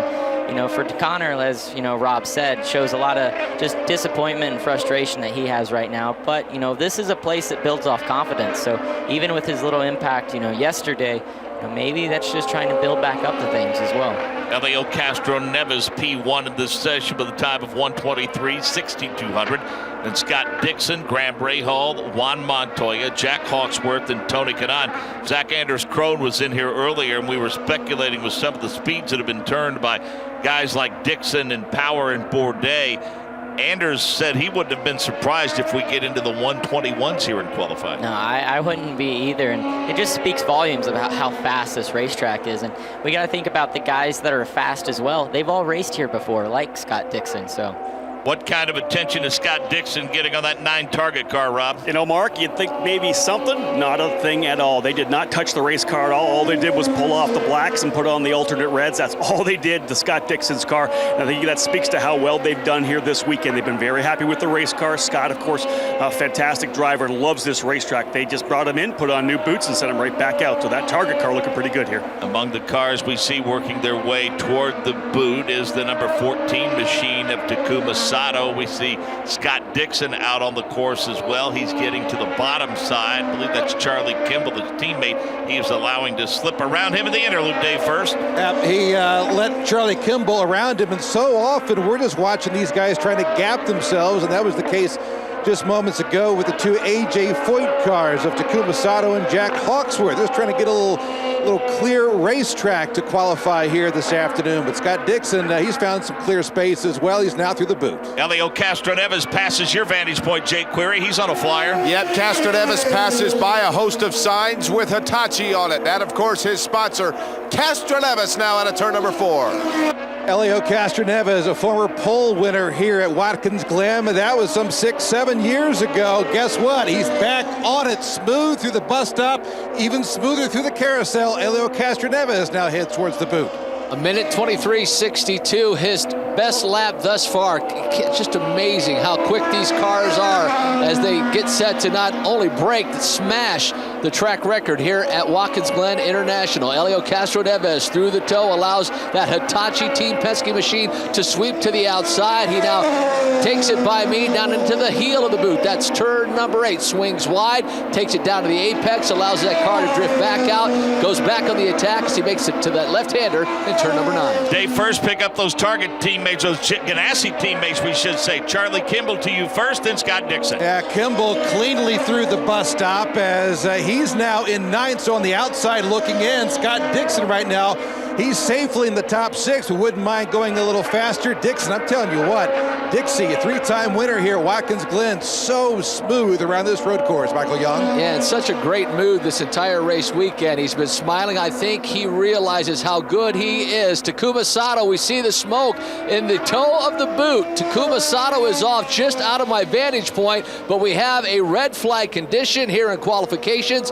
Group 2, round number 1. Takuma Sato off the toe here in the boot. Bad news for those on a flyer, Zach. Just a minute 40 left in the qualifying round. Definitely bad news for them, but good news for the guys that have already got their lap time in. But that's the same place that we saw James Hinchcliffe has his spin at. And, you know, with the track going uphill there, the front end really bites in a compression. And we always see these guys, as we were looking at Tony Kanaan's on board as he goes through there, he's sliding the car and catching it as well. So I think the toe, turn 7, is going to have a lot of problems and be one of those corners everyone's kind of afraid of throughout the whole weekend. Let's go to the other end of the racetrack and hear from Jay Query. You know, it's interesting, Mark. As soon as that red came out, you could visibly see Juan Montoya get off the throttle as he came out of turn number 1. And to Zach's point, my first thought was, this is a guy that's going to be snake bit by this, because clearly he was looking to get on his giddy up when suddenly that red came out. Then I noticed when he went by, I looked at that LED light. Now, I don't know if everybody had gone across the line, but at that point, it showed a 6 for Juan Montoya. He might be the beneficiary if he's the cutoff line here as soon as this session came to a red flag. Yep, Juan Montoya is 6th. That drops Graham Rahal to 7th. And note on that from Rob Howden. Yeah, down here with the Rahal crew here right now, watching the monitor here, Mark. They've actually put Rahal back up into 6th position. When the red flag did come out, when you guys called it, Rahal was in that 6th position. The team was coming over and even asking me what they were going to do, because, and you can see they put him back to 6th position. Even on the side of the race car, the LED lights has Rahal back to P6. So an adjustment here after we've gone red. Yep, the timing and scoring reaffirms that, Rob Howden. So the top 6 right now, Helio Castroneves, Scott Dixon, Sebastian Bourdais, Tony Kanaan, Juan Montoya, Graham Rahal, the top 6. Those on the outside looking in. Hawksworth, Kimball, Munoz, Marco Andretti, and Takuma Sato will fall to 22nd. So, looking to join those that got out of round number 1, including Will Power, Max Chilton, Simon Pagenaud, Joseph Newgarden, R.C. Enerson, and Mikel Alosian. Let's face it, Zach, we've talked about it before. You don't necessarily have to be the fastest in your round. You just got to be the 6th fastest. But Exactly. that's a fine line. And, you know, we were talking just about how Graham Rahal was in, he was out, he's back in. That has to be one of the worst feelings possible as a driver, because you're sitting there hopeless and helpless, and, you know, being on the outside and then getting back in has to be a sign of relief for him, because he was signaling to the camera that, you know, everything's okay. So I think he's happy with his race car, and he feels like he has definitely a good shot to run for the Fast 6. But, you know, I'm just looking, I missed it this morning, but, well, not this morning, but earlier today. You know, R.C. Enerson, he made it into the Fast 6, and, you know, him moving from Indy Lights up to IndyCar as a rookie, that's definitely good to see for us. Again, we want to spend a little more time while we have the time talking about your win here today, that incredible pass you made going into turn 1. Now, throughout the course of the weekend, in the practice sessions, you were right around 4th or 5th where you qualified. So were you just trying to get the race set up as solid as you possibly could? That was definitely my engineer's standpoint, and it was a little frustrating for me because I always wanted to go out there and show the speed that we had. And when we got to qualifying, we just didn't have a car that I felt used enough of the tire for qualifying. But in hindsight, it didn't use all the tire during the race, so I'm very thankful for that. My Bilardi Auto Racing guys, they showed their experience on how to set up a race car for the situation we had with the Cooper tires wearing so quickly around this newly paved surface. But, you I got to give a lot of credit for them for my win, because the thing was just phenomenal the entire time. And I think we even had, a couple teams that didn't hit it just right, and, they were 2 or 3 seconds off at the end of the race. Michael Hamatro's safety crew gave Takuma Sato the needed attention. Is he back underway? Indeed he is. Actually, you don't see a lot of damage. He was up against the Armco barrier at the exit of turn number 7, so I couldn't really see anything but the top of the car. Slowly rolls through turn number 8. It doesn't look like there's too terribly much damage on the ABC Supply Company AJ Foyt Racing Honda. So Takuma Sato, as we said, back underway, but there had to have been some kind of damage, just not very visible from my vantage point.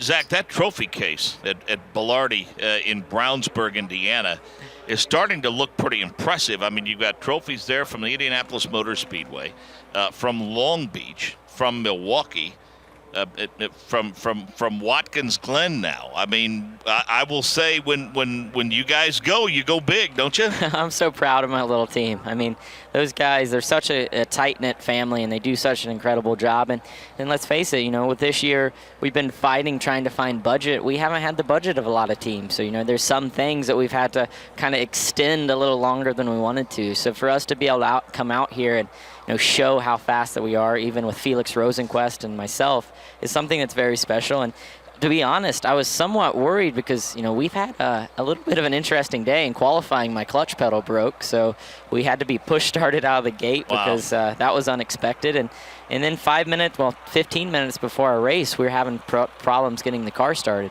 So my guys had to completely switch the batteries and the starter, and once we got to the starting line as I was sitting on the grid, we didn't know if it was going to fire up for the race. So we had, a plan to push start me if that didn't work. But just to show everything that we went through to be able to go out there and still win today, I think really speaks volumes about how strong they are. Well, and to that end, the emotion expressed by that crew in the post-race, it was as though that was the first win that team ever had. That's how much this one meant to them. And that's what I love about Belardi, because every win's a first win in a way, because we're starting to tick off wins at places like Road America, Watkins Glen, Long Beach. So they want to go out there and they want to win every race that they can, and I am honored to be driving for them for sure, Mark. Yep, a good run, and there are a lot of guys in this booth pumping their fists when you cross the start-finish line and saw the twin checkers for sure, and happy for you, proud of you. Let's hear more about the situation involving James Hinchcliffe. Jim Murphy's caught up with him. Yeah, situation is a good word for it. James, you were in the qualifying cut, then you weren't. There's some question, there was some discussion. Walk me through it. What was the issue? What was your concern? I mean, there's no question we should have been in there. IndyCar can't read their own rule book. And they haven't penalized us improperly in like a week, so we were probably overdue for it. And, at a track where it's going to be tough to pass, it's really disappointing. We put a lot of work into the aero car, made it a lot better from yesterday. And, we had, I think, P4 in that session. We lost our fast time on an incorrectly enforced rule. What was incorrect about it? What did they tell you and what do you disagree with? So the rule reads in qualifying, if you spin, as long as you don't stop moving forward, a yellow flag shouldn't come out and there should be no penalty. The replay shows I didn't stop moving forward, but a yellow flag came out anyway. So that was their mistake.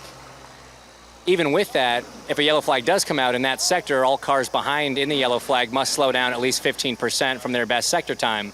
Well, Power clearly didn't do that because he didn't think it was a yellow because it wasn't a big deal. So he should have been penalized if we were penalized. It's just a comedy of errors, really, and it's really unfortunate because the guys did such a good job to get our aero car running well, and we're now going to be starting way further back than we deserve to be for really no reason. What's the next step for you?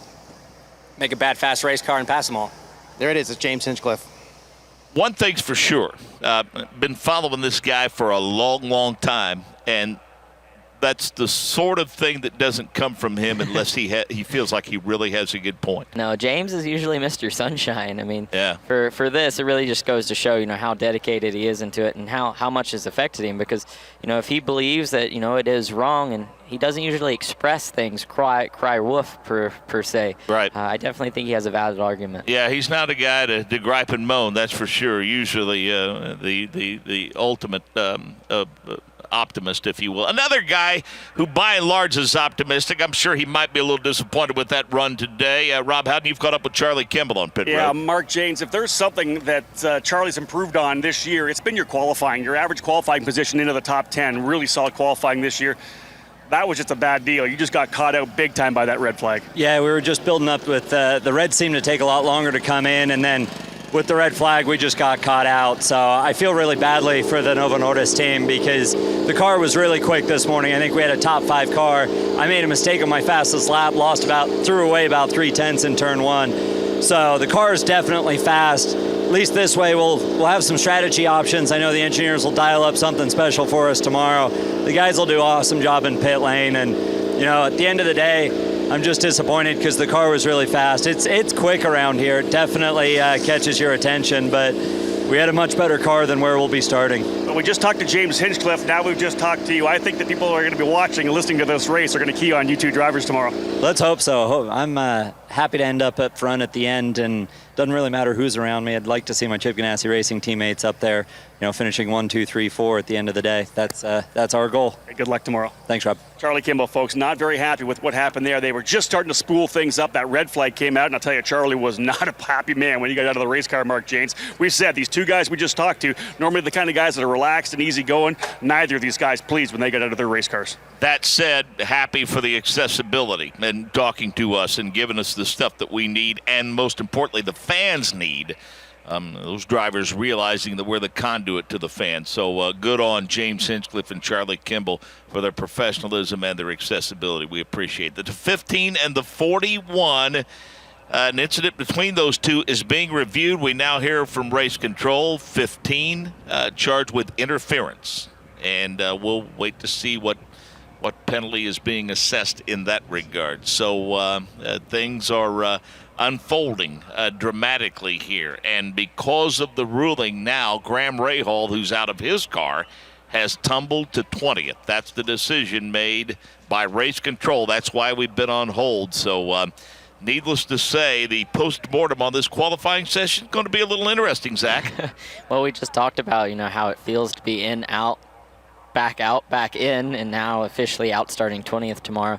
It's definitely, very frustrating as a driver's standpoint and team because, so much effort goes into this. And I think James had it said best that this is going to be a track really hard to pass at because IndyCar, for instance, is braking past the 100 board going into turn 1. So if the braking zone itself is only 100 feet, how are you going to get a car in there and make a pass as it is? So I think tomorrow is definitely going to be kind of given to the masterful passers, the guys that have a lot of experience on getting it done on tracks like this that are just, bad fast. So the top 6 now, Elio Castroneves, Scott Dixon, Sebastian Bourdais, Tony Kanaan, Juan Montoya, and Jack Hawksworth. I think what James Hinchcliffe was saying, not to put words into his mouth, Zach, but bottom line is this. I think the drivers 1 through 22, all they want is consistency. No, and that's what we want in anything, if it's racing or any other sport. And it comes down to you want to know what you can get away with and what you're going to get penalized on. And when that line goes back and forth, I think that's what makes the driver most frustrated. Well, we just got to look at those cars coming out of the boot, Zach, and it looked like that Graham was a little slow coming out of that corner, and it looked like Jack was pretty well full song, and he was pretty high on the racetrack. And he did have to check up, and when it comes down to that sort of thing, if I was in Jack's position, I would definitely want a penalty. But if I was in Graham's, I'd be saying, hey, I'm just trying to get up to speed as it is. And Indy Lights, that's something they've cracked down hard on us as well. You can't interfere with a qualifying lap. If someone slows down because you are in the way getting up to speed, we get penalized just the same way. Graham Rahal is not sticking around to talk about it. Rob Adam, we saw him jump on the scooter and make a very quick exit. Yeah, first and foremost, he spent some time out on pit lane going at it with one of the IndyCar officials. Ricardo Nault, his strategist, was out there as well trying to plead the case. Same thing we saw with Hinchcliffe and trying to get the officials to look maybe at a little different approach. They were all over him. They're just trying to see get their side across. This is what I was trying to do. Just like what you guys said, I was coming up to speed. And you're right, Graham just shrugged him off, walked away, jumped on the scooter, and he was gone. No chance to interview Graham Rahal. That's Kevin Blanchard they're talking to from IndyCar, and of course technical director, and it's well documented when they're talking to that guy. They're talking to a guy who's been in their perspective before. Of course, a longtime crew chief and team manager. He was part of those great teams that John Barnes had with Panther Racing and Sam Bornis Jr. So Rocket's certainly been on both sides of that. Which helps, because, if someone's telling you that, you did something wrong, you want to know that they're not someone that just wrote the rule without any idea of how this actually works. Because, when you're in the pit box, when you're the driver, you feel like you're going to war every weekend. And being in the heat of the moment, you really have a way to understand things that are quite different from people on the outside. So here we go. Round number 3, if you will. Juan Montoya, Elio Castro-Neves, Mikel Aloshin, Max Chilton, Scott Dixon, Tony Kanaan, Sebastian Bourdais, Will Power, R.C. Ederson in the 19 machine, the 21 of Joseph Newgarden, then Simon Pagenaud and Jack Hawksworth. Those are the 12 drivers vying for a right to be in the Firestone Fast 6. Zach, will or will not this racetrack change much during the course of this qualifying session? I think for sure, because the track has so much grip as it is. Every time we go through a corner, it's just pulling rubber off the tires. So we can only assume that, especially now that we're running Firestone alternates on some of the guys, the red sidewall tires, we're just going to be laying down more and more rubber. So I know we were talking about ultimate lap time here and maybe getting down to the 22s eventually. I think maybe for the Fast 6, it's possible. Here comes a long line of cars into turn number 1. Among those, the 22 of Simon Pagenaud to Jay Query. They already see Aloshin and Newgarden with, as well, Elio Castro-Neves in front of them. Then it's Pagenaud. Now behind Pagenaud, calling them off, you first get that familiar blue machine of Tony Kanaan, then Will Power. The back of this trio is the number 11 of Sebastian Bourdais. The last car in this gaggle, if you will, is that of Scott Dixon. Will follow around the Iceman, a 3-time winner here, works his way through the S's. Car number 9, Dave, Scott Dixon. I tell you what, just like we saw in Group 1, a lot of cars are bunched together. That includes Sebastian Bourdais and Tony Kanaan. Scott Dixon, right from the get-go, he was the one right out of pit road that had already gapped himself a little bit, as did his teammate Max Chilton, who has come on big time here this weekend. We'll see as this session moves along, but that front bunch is really bunched up here in qualifying, Michael Young. As they got by me, though, looked like they got themselves a little bit better. Simon Pagenaud went around Tony Kanaan last time by. Will Power scrubbing those Firestone Firehawks. Scott Dixon now starting to close in on Sebastian Bourdais. Bourdais a little slower through turn number 8, the toe of the boot. Dixon climbs the hill now to turn number 9. A good lap in store for Scott Dixon as Max Chilton just makes his way down into turn number 8. Here comes Elio Castro-Neves off of turn number 1 with Pagenaud behind him. Jake, they're back to you. Yeah, it almost looked for a split second there like Castro-Neves was trying to get himself a little bit of separation. Pagenaud is behind him. Should Pagenaud have a problem, the guy that might affect is Tony Kanaan, because, Dave, the reality is just about 15 car lengths separating Pagenaud from Tony Kanaan. They're, spaced way better than they were just moments ago. And you know what? Tip of the hat to all the fans here at Watkins Glen, and especially here in the bus stop. They have lined up camper to camper, shoulder to shoulder, and they're getting a show here in the bus stop, namely from Scott Dixon, who has gone P1 here in the second qualifying session. I tell you what, he takes a much smoother line through the bus stop and then through the turn 5 carousel, but there are so many different lines through the bus stop. If there's 22 cars out here, I guarantee you there's 22 different lines that these drivers and cars are taking through this area of the road course, Michael Young. And for Tony Kanaan and Will Power, TK came out of turn number 7, slowed, and Will Power climbed all over the rear wing of Tony Kanaan, with the IndyCar race officials making those calls with Graham Rahal and James Hinchcliffe in round number 1. We'll see if any infraction is then put on Tony Kanaan. So TK makes his way out of turn number 8 now through turn number 9. Will Power right behind him. Dixon, as we said, 124.27. That is the quick lap thus far, as we see the machine of Juan Montoya make his way now through turn number 8. 5 minutes remaining in this session. Zach Veach, business picking up on pit road. Yeah, just watching this, we see Scott Dixon coming in to get some red tires, but man, just watching how Dixon drives this track, it kind of makes you want to be Scott, because that guy is so smooth and seems completely in control of his race car. And if I had to pick someone to go for the pole, I think I'm going to go with Scott. 6 starts here and 3 wins. That's a pretty good average. That's a good record to have. Let's go to pit road, check in with Rob Howden. Yeah, Mark James, it was like a race pit stop here for Will Power. They didn't make any changes to the car, just brought him in, Got him up on the jacks, pulled the blacks on, threw the reds on, dropped him back down, and out he went. No change to the car whatsoever, even though he's currently sitting P8. Zach Beach, we need to check with the security. We have an interloper in the booth here. Let folks know who's they'll let joining anyone in here if my dad can just walk right in. I told you guys to keep him out of here.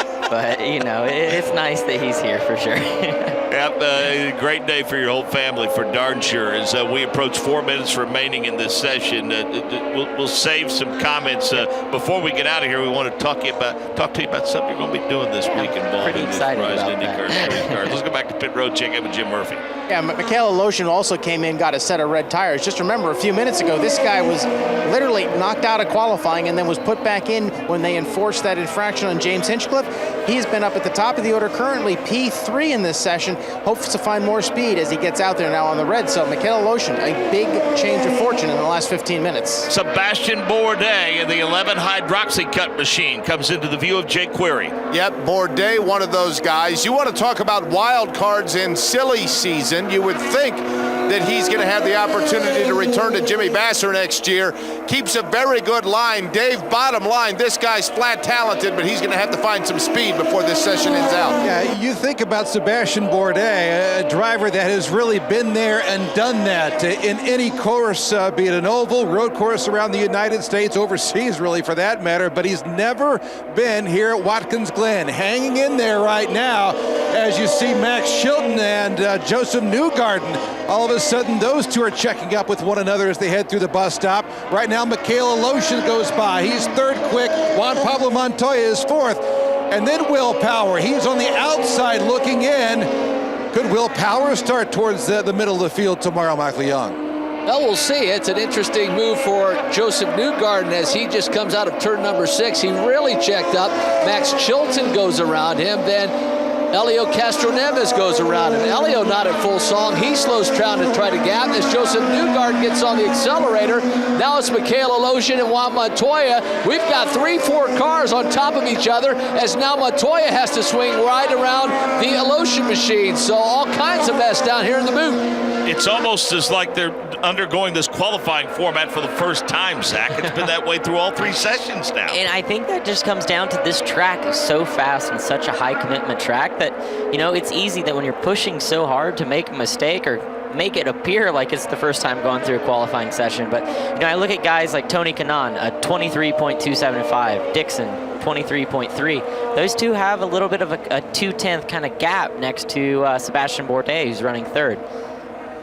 Tony Kanaan, Scott Dixon, Sebastian Bourdais, Jack Hawksworth, your top 4. Michaela Lotion and Juan Montoya, the top 6. Those on the outside looking in, Simon Pagenaud, R.C. Enerson, Max Chilton, Joseph Newgarden, Elio Castroneves, and Will Power. We see the 9 of Scott Dixon past Jake Query. Dixon right now exiting turn 2. That steep climb up, Scott Dixon chooses the middle of the racetrack, now keeps it to the inside as he works his way through the S's. It's interesting as they head through the bus stop, they're starting to use more and more of the curbs. Well, as soon as they say that, Scott Dixon, who's second quick, trying to advance the Firestone Fast 6, he does not use much curbing here in the bus stop. So smooth around this Watkins Glen road course, but as these other cars use more and more of the curbs, you hear this low guttural sound as they hit the curbs at the same time. But qualifying continues right now. Tony Kanaan leading the way. And we have the rookie of Max Chilton looking to get racy. He moves up into the second spot with a 1 minute 23.2, just a 10th off of his teammate Tony Kanaan. Max Chilton is starting to enter the S's in that number 8 machine. Running not far behind him is Elio Castroneves. Dave, first, momentarily, you will see the 8 machine of Max Chilton. Into your view, he's currently P2. Time is of the essence right now for Max as he tries to defend his position into the Firestone Fast 6. He's been oh so impressive. This place reminds him of some of the European tracks that he's used to driving on. So far, so good. Max Chilton having a nice weekend. Down to 8 seconds, 7 seconds, now 6 seconds. Dave, first, is that the 12 of Will Power coming into your view? It sure is, and he is on the outside looking in, that low guttural sound as he makes his way through the curbing here in the bus stop. Will Power, well, I tell you what, he needs to pick it up if he wants to advance. Not only he, but his teammate Simon Pagenaud. Simon has never missed a Firestone Fast 6 yet in 2016. Will Power, who he's battling with the championship, outside looking in. Right now, Bourdais shot to P1, minute 22.97. TK Chilton, how about Michaela Losian? Dixon, for the first time this weekend, finds himself almost knocked out. Losian now 5th. Dixon is 6th as Helio Castroneves makes a great lap. We did not see the 121s in this session, Zach. Still a couple of quick ones, though. Bourdais, 122.9. Kanaan, 122.9. Castroneves, Chilton, Alosian, and Power. Michael Young, update us. Everyone clear of the boot? Indeed, Scott Dixon just went through. Yeah, he just went through turn 8 about 3-4 seconds ago, so you should see his lap time posting right about now. He just cleared it. In fact, Michael, great call. Scott Dixon goes to P5. So those getting into the Fast 6, Sebastian Bourdais, Tony Kanaan, Helio Castroneves, Max Chilton, Scott Dixon, Mikel Alosian. The guys that are slugging it out for the championship did not get in. Will Power, Simon Pagenaud, Montoya, Hawksworth, R.C. Anderson, Joseph Newgarden. They do not move on to the final round here at Watkins Glen. Hi, I'm Mario Andretti. I was born a race car driver, and as it turns out, so was my grandson Marco. It's been a while since I won the Indy 500. When I see Marco race, it makes me happy to know that he's on the same tires that helped me win, Firestone. Why? Because you may be born a racer, but Firestone can help make you a champion. Whatever you drive, drive a Firestone. Planes racing by your seat at 265 miles per hour. Pilots withstanding up to 10 G's of force right in front of you. Experience the thrill from closer than ever before. Red Bull Air Race World Championship.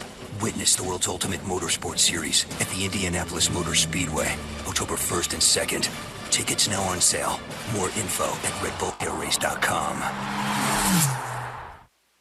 From the Firestone broadcast booth at Watkins Glen International, this is the Verizon IndyCar Series. Here is the Firestone Fast 6. Sebastian Bourdais, Tony Kanaan, Helio Castroneves, Max Chilton, and Scott Dixon, along with Mikel Alosian. The solid close to the season continues for the driver of the number 7 machine. Those championship contenders, the guys closest, 28 points separating Simon Pagenaud and Will Power. Those roll off 7th and 8th. Montoya, 9th quick in the session. 10th, Hawksworth. 11th, R.C. Anderson, and Joseph Newgarden was 12th quick at the end of this session. As we mentioned, Zach Veach, our driver analyst this weekend, the winner today of the Indy Lights race at Watkins Glen. But it's been a long wait for you, young man, but you're going to get the opportunity to climb in the cockpit of a Verizon IndyCar Series car coming up this week. It's been 9 years in the making, since I started racing go-karts, with that being the ultimate dream. And I'm so thankful and blessed that luckily enough, Ed Carpenter Racing is giving me my opportunity to step into Joseph Newgarden's car here next Thursday at Sonoma Raceway, right before my season finale at Mazda Raceway Laguna Seca. Now, is this an opportunity that you have been openly and actively seeking throughout the course of this year? Was this something that you were working with several teams on, looking to see which one would materialize?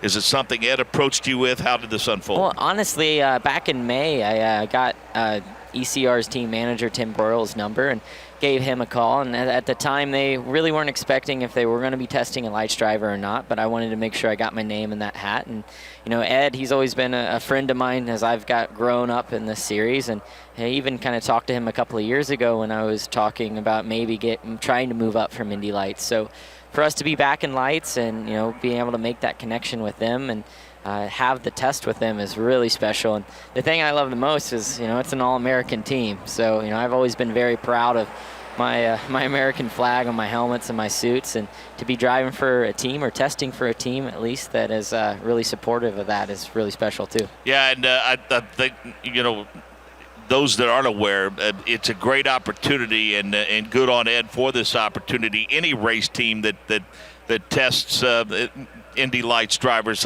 Let's face it, there's an expense involved. It's quite a commitment, but they're doing so to advance the sport, advance the future of young drivers. No, teams like them are definitely deserve a pat on the back for that, because being in Indy Lights, we're trying so hard to make it to that next level, and thankful enough, Indy Lights and IndyCar have worked together to create kind of a testing incentive for these teams that if they use the Lights driver, they get an extra test day. So really, it's a win-win for both parties. I'll get the car probably about from 9 until noon, and then Joseph will drive in the afternoon. So it's a great learning experience for me, because I get to go out there and I'll be on the same track as guys like Power and Dixon and Joseph, and just to see what they're doing is going to allow me to definitely grow. Drama continues. Will Power got out of the car, visited with IndyCar Series officials. Now he's strapping back in because there's an incident under review between the 7 of Mikel Aloshin and the 2 of Juan Montoya.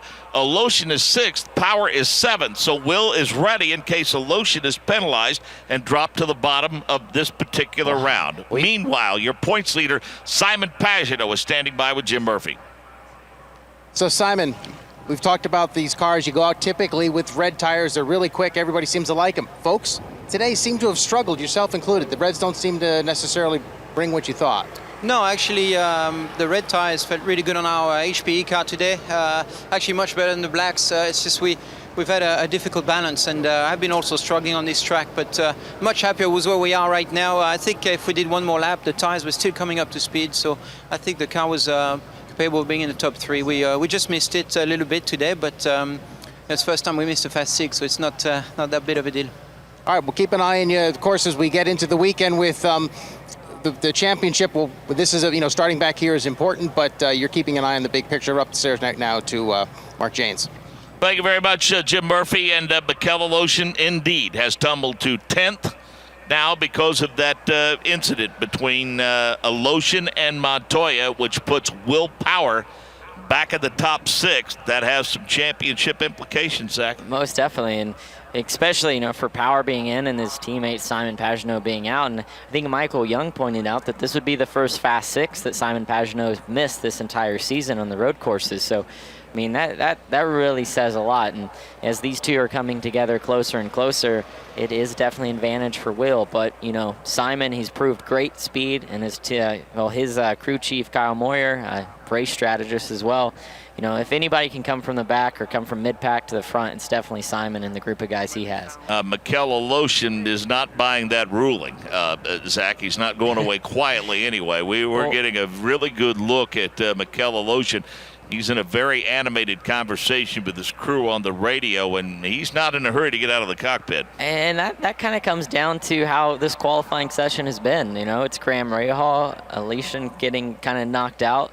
It comes down to, who did who wrong and who got caught doing that. So I think that would definitely be frustrating if you're in their position. So maybe that's something to not look forward to, getting the Verizon IndyCar Series. Rob, thank Joseph Newgarden for his patience. He's been waiting patiently with you. Yeah, Joseph Newgarden's been going to town here talking to the engineers. Joseph, a crazy morning for you, obviously, with the incident you had on track. A lot of questions coming into this qualifying session. I know that you guys struggled a bit for grip on the reds. Can you talk about that a little?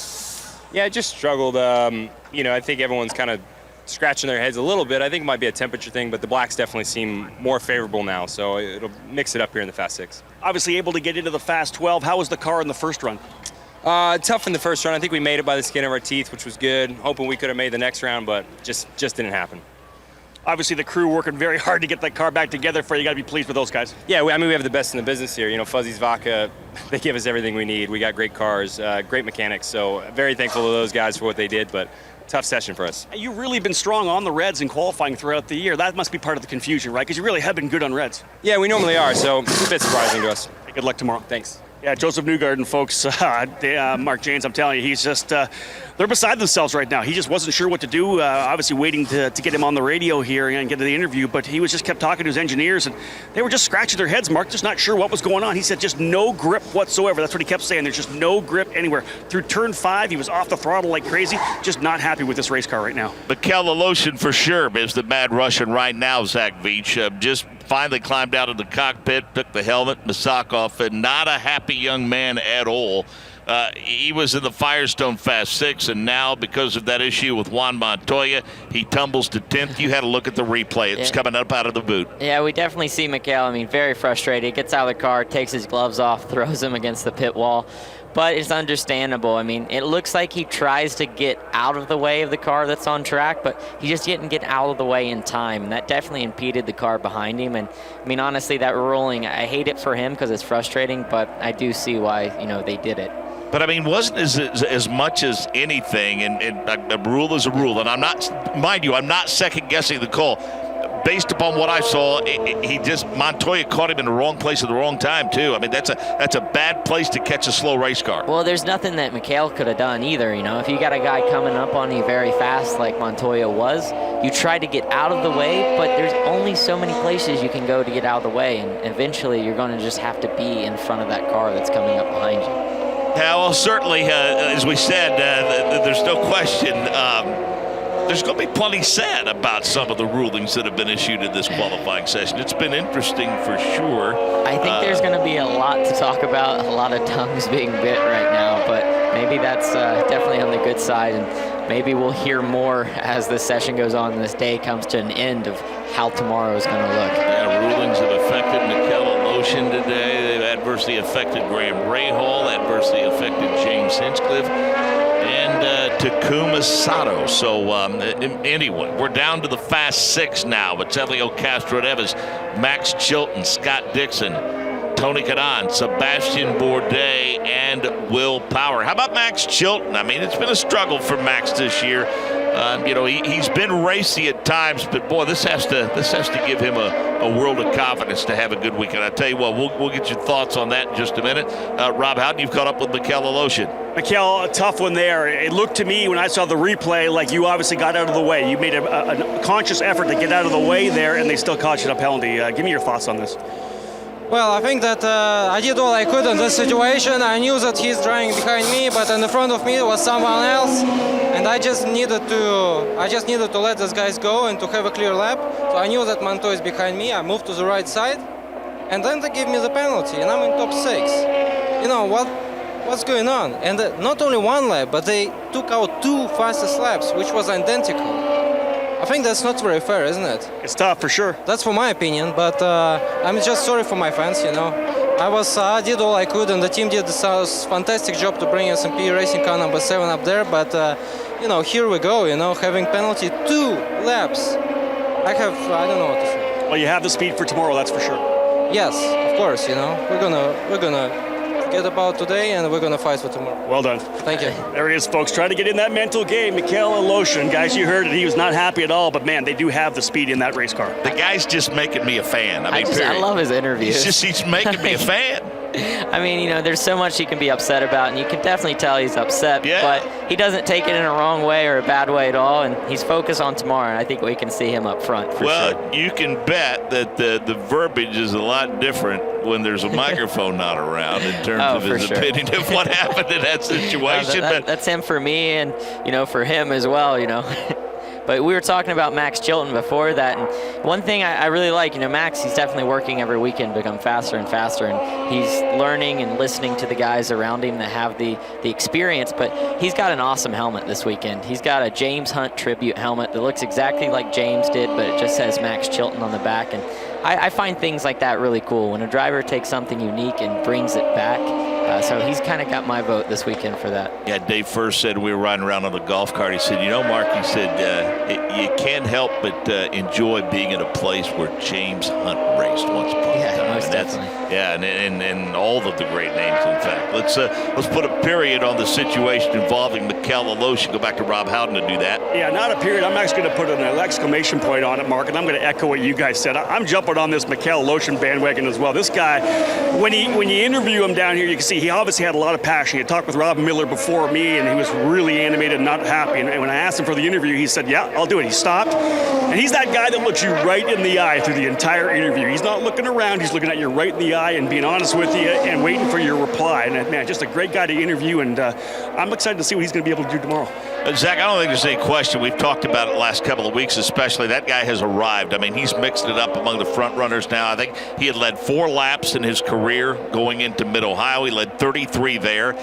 if things had worked out different on pit road, at the very least he ends up on the podium there. Leads a lot of laps at Pocono, and Mikael Aleshin is coming on. Yeah, you know, getting the pole, it's like you get that monkey off your back and things seem to just follow after that. And we got a good look at Sebastian Bourdais pushing wide to turn 1, the car bottoming on the rumble strips out there. So this lap that he's on now is definitely going to be slower because you lose a lot of time when you get out there because we're running the race cars so low because the track's so smooth that we can't really use the exit curbing because you get out there, the bottom of the race car bounces and touches on that, and you lose a ton of grip. Did he damage the race car, Zach, getting on those pronounced rumble strips? Because he was awfully off. Actually, it looks like he's back now full song. I think there was a driver coming up behind him, and he did the sportsmanlike thing, didn't blow a lap. That could have been it, or, you know, he knew that he blew that lap, so he's just trying to cool down his tires to have one more lap the timing line since we have about 39 seconds to go at this point. Or maybe he wants to make sure there's nobody around him so he doesn't get penalized. That's also true. If I was these guys right now, I would be extra cautious. 30 seconds remaining. Your Fast Six. Scott Dixon, Will Power, Sebastian Bourdais,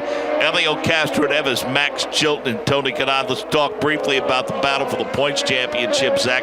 28 points separating teammates Sebastian Bourdais and Will Power. It'd be nice if 4 or 5 guys had a legitimate chance. We're within 30, 35 points, maybe like your championship battle in Indy Lights, but still to have that scant of margin between the top 2 going into the final 2 races is pretty entertaining stuff. See, the thing I hate about their championship is it's among teammates. Yeah. So looking at it from a driver standpoint, that I feel like that's worse because, you know, it's great for the team, but when it's your teammate and it's the guy you're racing for the championship with, that's just going to make the pressure even more. But I mean, with the domination that Simon has had up to this point in the season, and for Will Power to come back strong and every weekend just mark away points to get himself back in a position where he could win, I think says a lot about Will.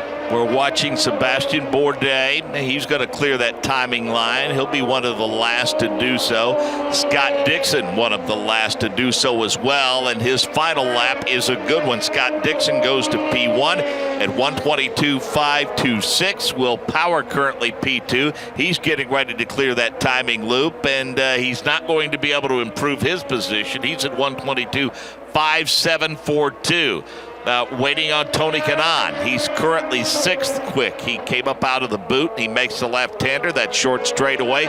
He'll clear the checkers momentarily, and we'll see how TK did on his final run.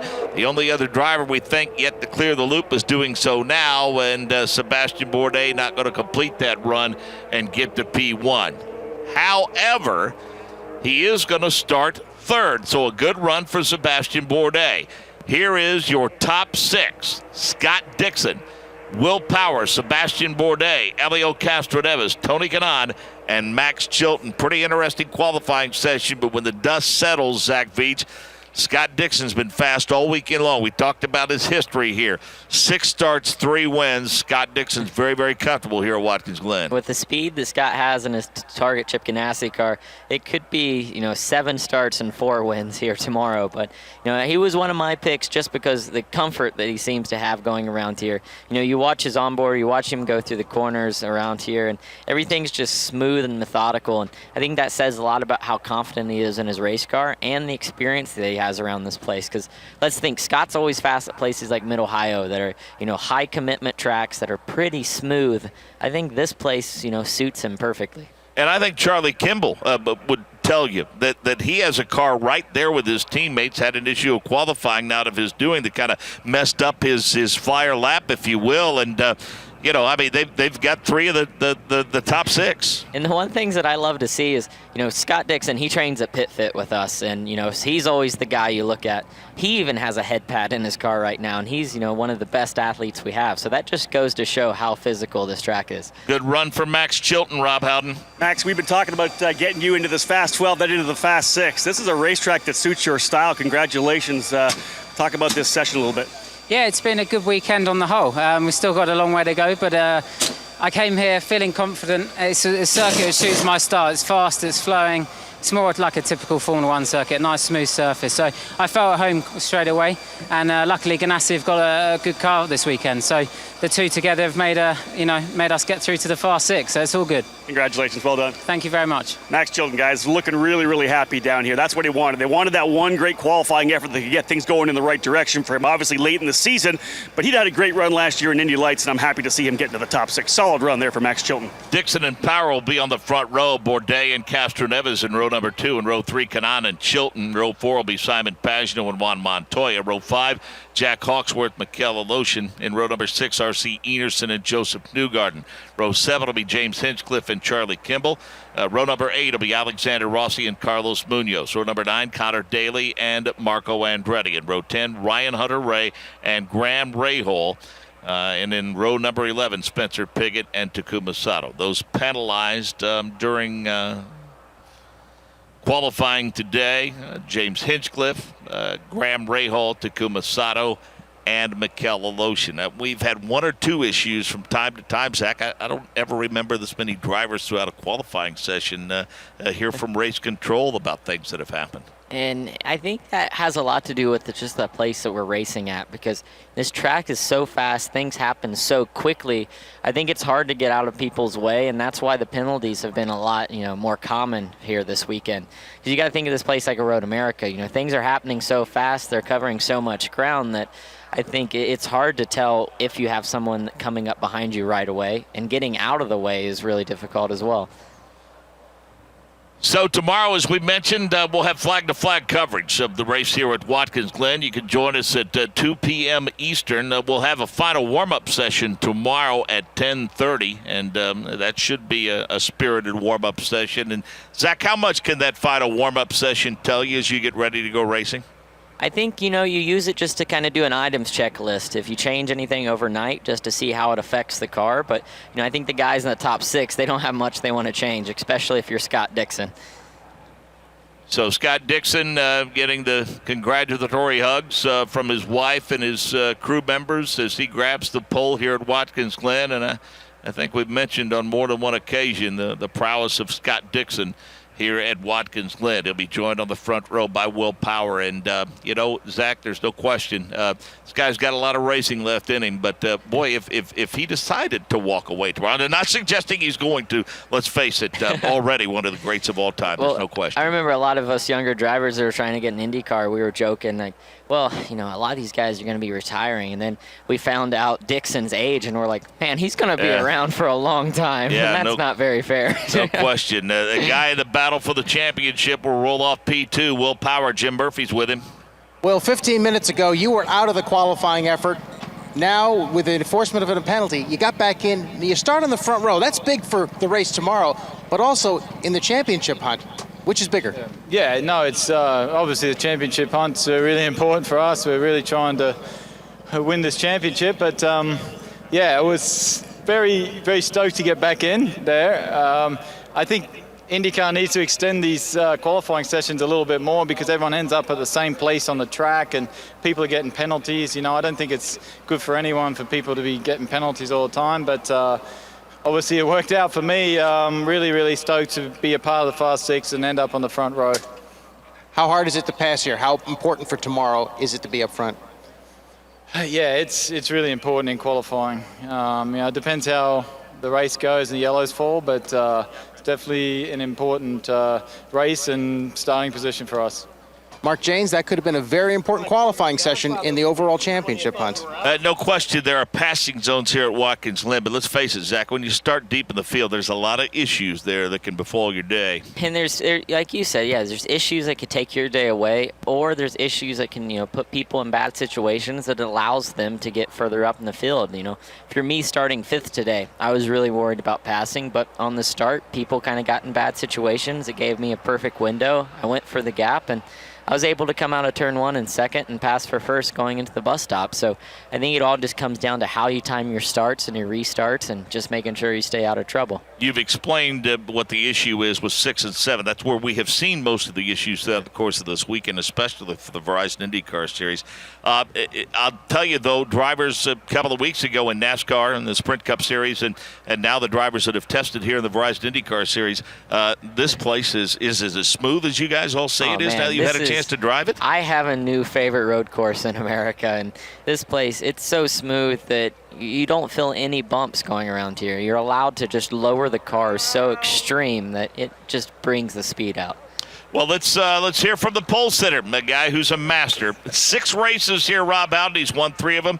He's got a shot to do that again tomorrow. Scott Dixon, you have been good all weekend long, but that qualifying session was kind of an adventure, wasn't it? You were almost got in and they were almost out, and man, just the changing weather conditions, a lot happening. It was hairy, man. It was, definitely one of those sessions, and it seems like we've had that a little bit. We had that in Toronto as well, where we nearly missed transfers in Group 1 and Group 2. Group 2 was a nail-biter for us, basically throughout that lap, and we had a bit of a misshift go out of 1 and lost about 3/10 on the back straight, so I'm like, oh, we're really going to miss this. So it's definitely a crazy session for all, I think, with people getting tossed out of groups and things like that. But I can't say thank you enough to Team Target, and their support, and Verizon, everybody in the series, man. It's just been a good weekend for us here, and thank everybody at the Glen. Thank you very much for having us back, and everybody at IndyCar that made this happen. Hopefully we can keep coming back for a lot longer. Hey, congratulations. Thanks, man. Cheers. Nice job there for Scott Dixon as he's able to get the job done here in qualifying. Mark Jane starting on the pole position. Yeah, good stuff from Rob Howden and also Jim Murphy on pit road. And our thanks to Jay Query, Dave First, and Michael Young for following the action on the course. And of course, our driver analyst Zach Veach. You got the milk chilling in the refrigerator, the cookies all ready to celebrate. Oh, wait a minute, you're a little older than that now. Well, you have to settle for milk and cookies. Chavez has already texted me. Apparently, we're going out to celebrate tonight. So hopefully, that's just dinner and an early time back to the hotel to go to sleep. Well, you're in good shape because we're not on till 10, so you can stay out. You have my permission to stay out late, young man. Our driver analyst, celebrating his big win here at Watkins Glen, and we'll be happy to have him in the broadcast booth with us tomorrow. Again, a final warm-up at 10:30 Eastern tomorrow morning, and the IndyCar race. Flag-to-flag coverage beginning at 2 p.m. The director of the Indianapolis Motor Speedway Radio Network is Wally Levitt. Production and master control operations in our Indianapolis studios by Chris Bollock. Our on-site producer and engineer is Rick Evans. I'm Mark Jane. So long for now from Watkins Glen. This is the Verizon IndyCar Series on the Advance Auto Parts IndyCar Radio Network. A.J. Foyt down the main straightaway. The checkered flag is out. A.J.'s hand in the air.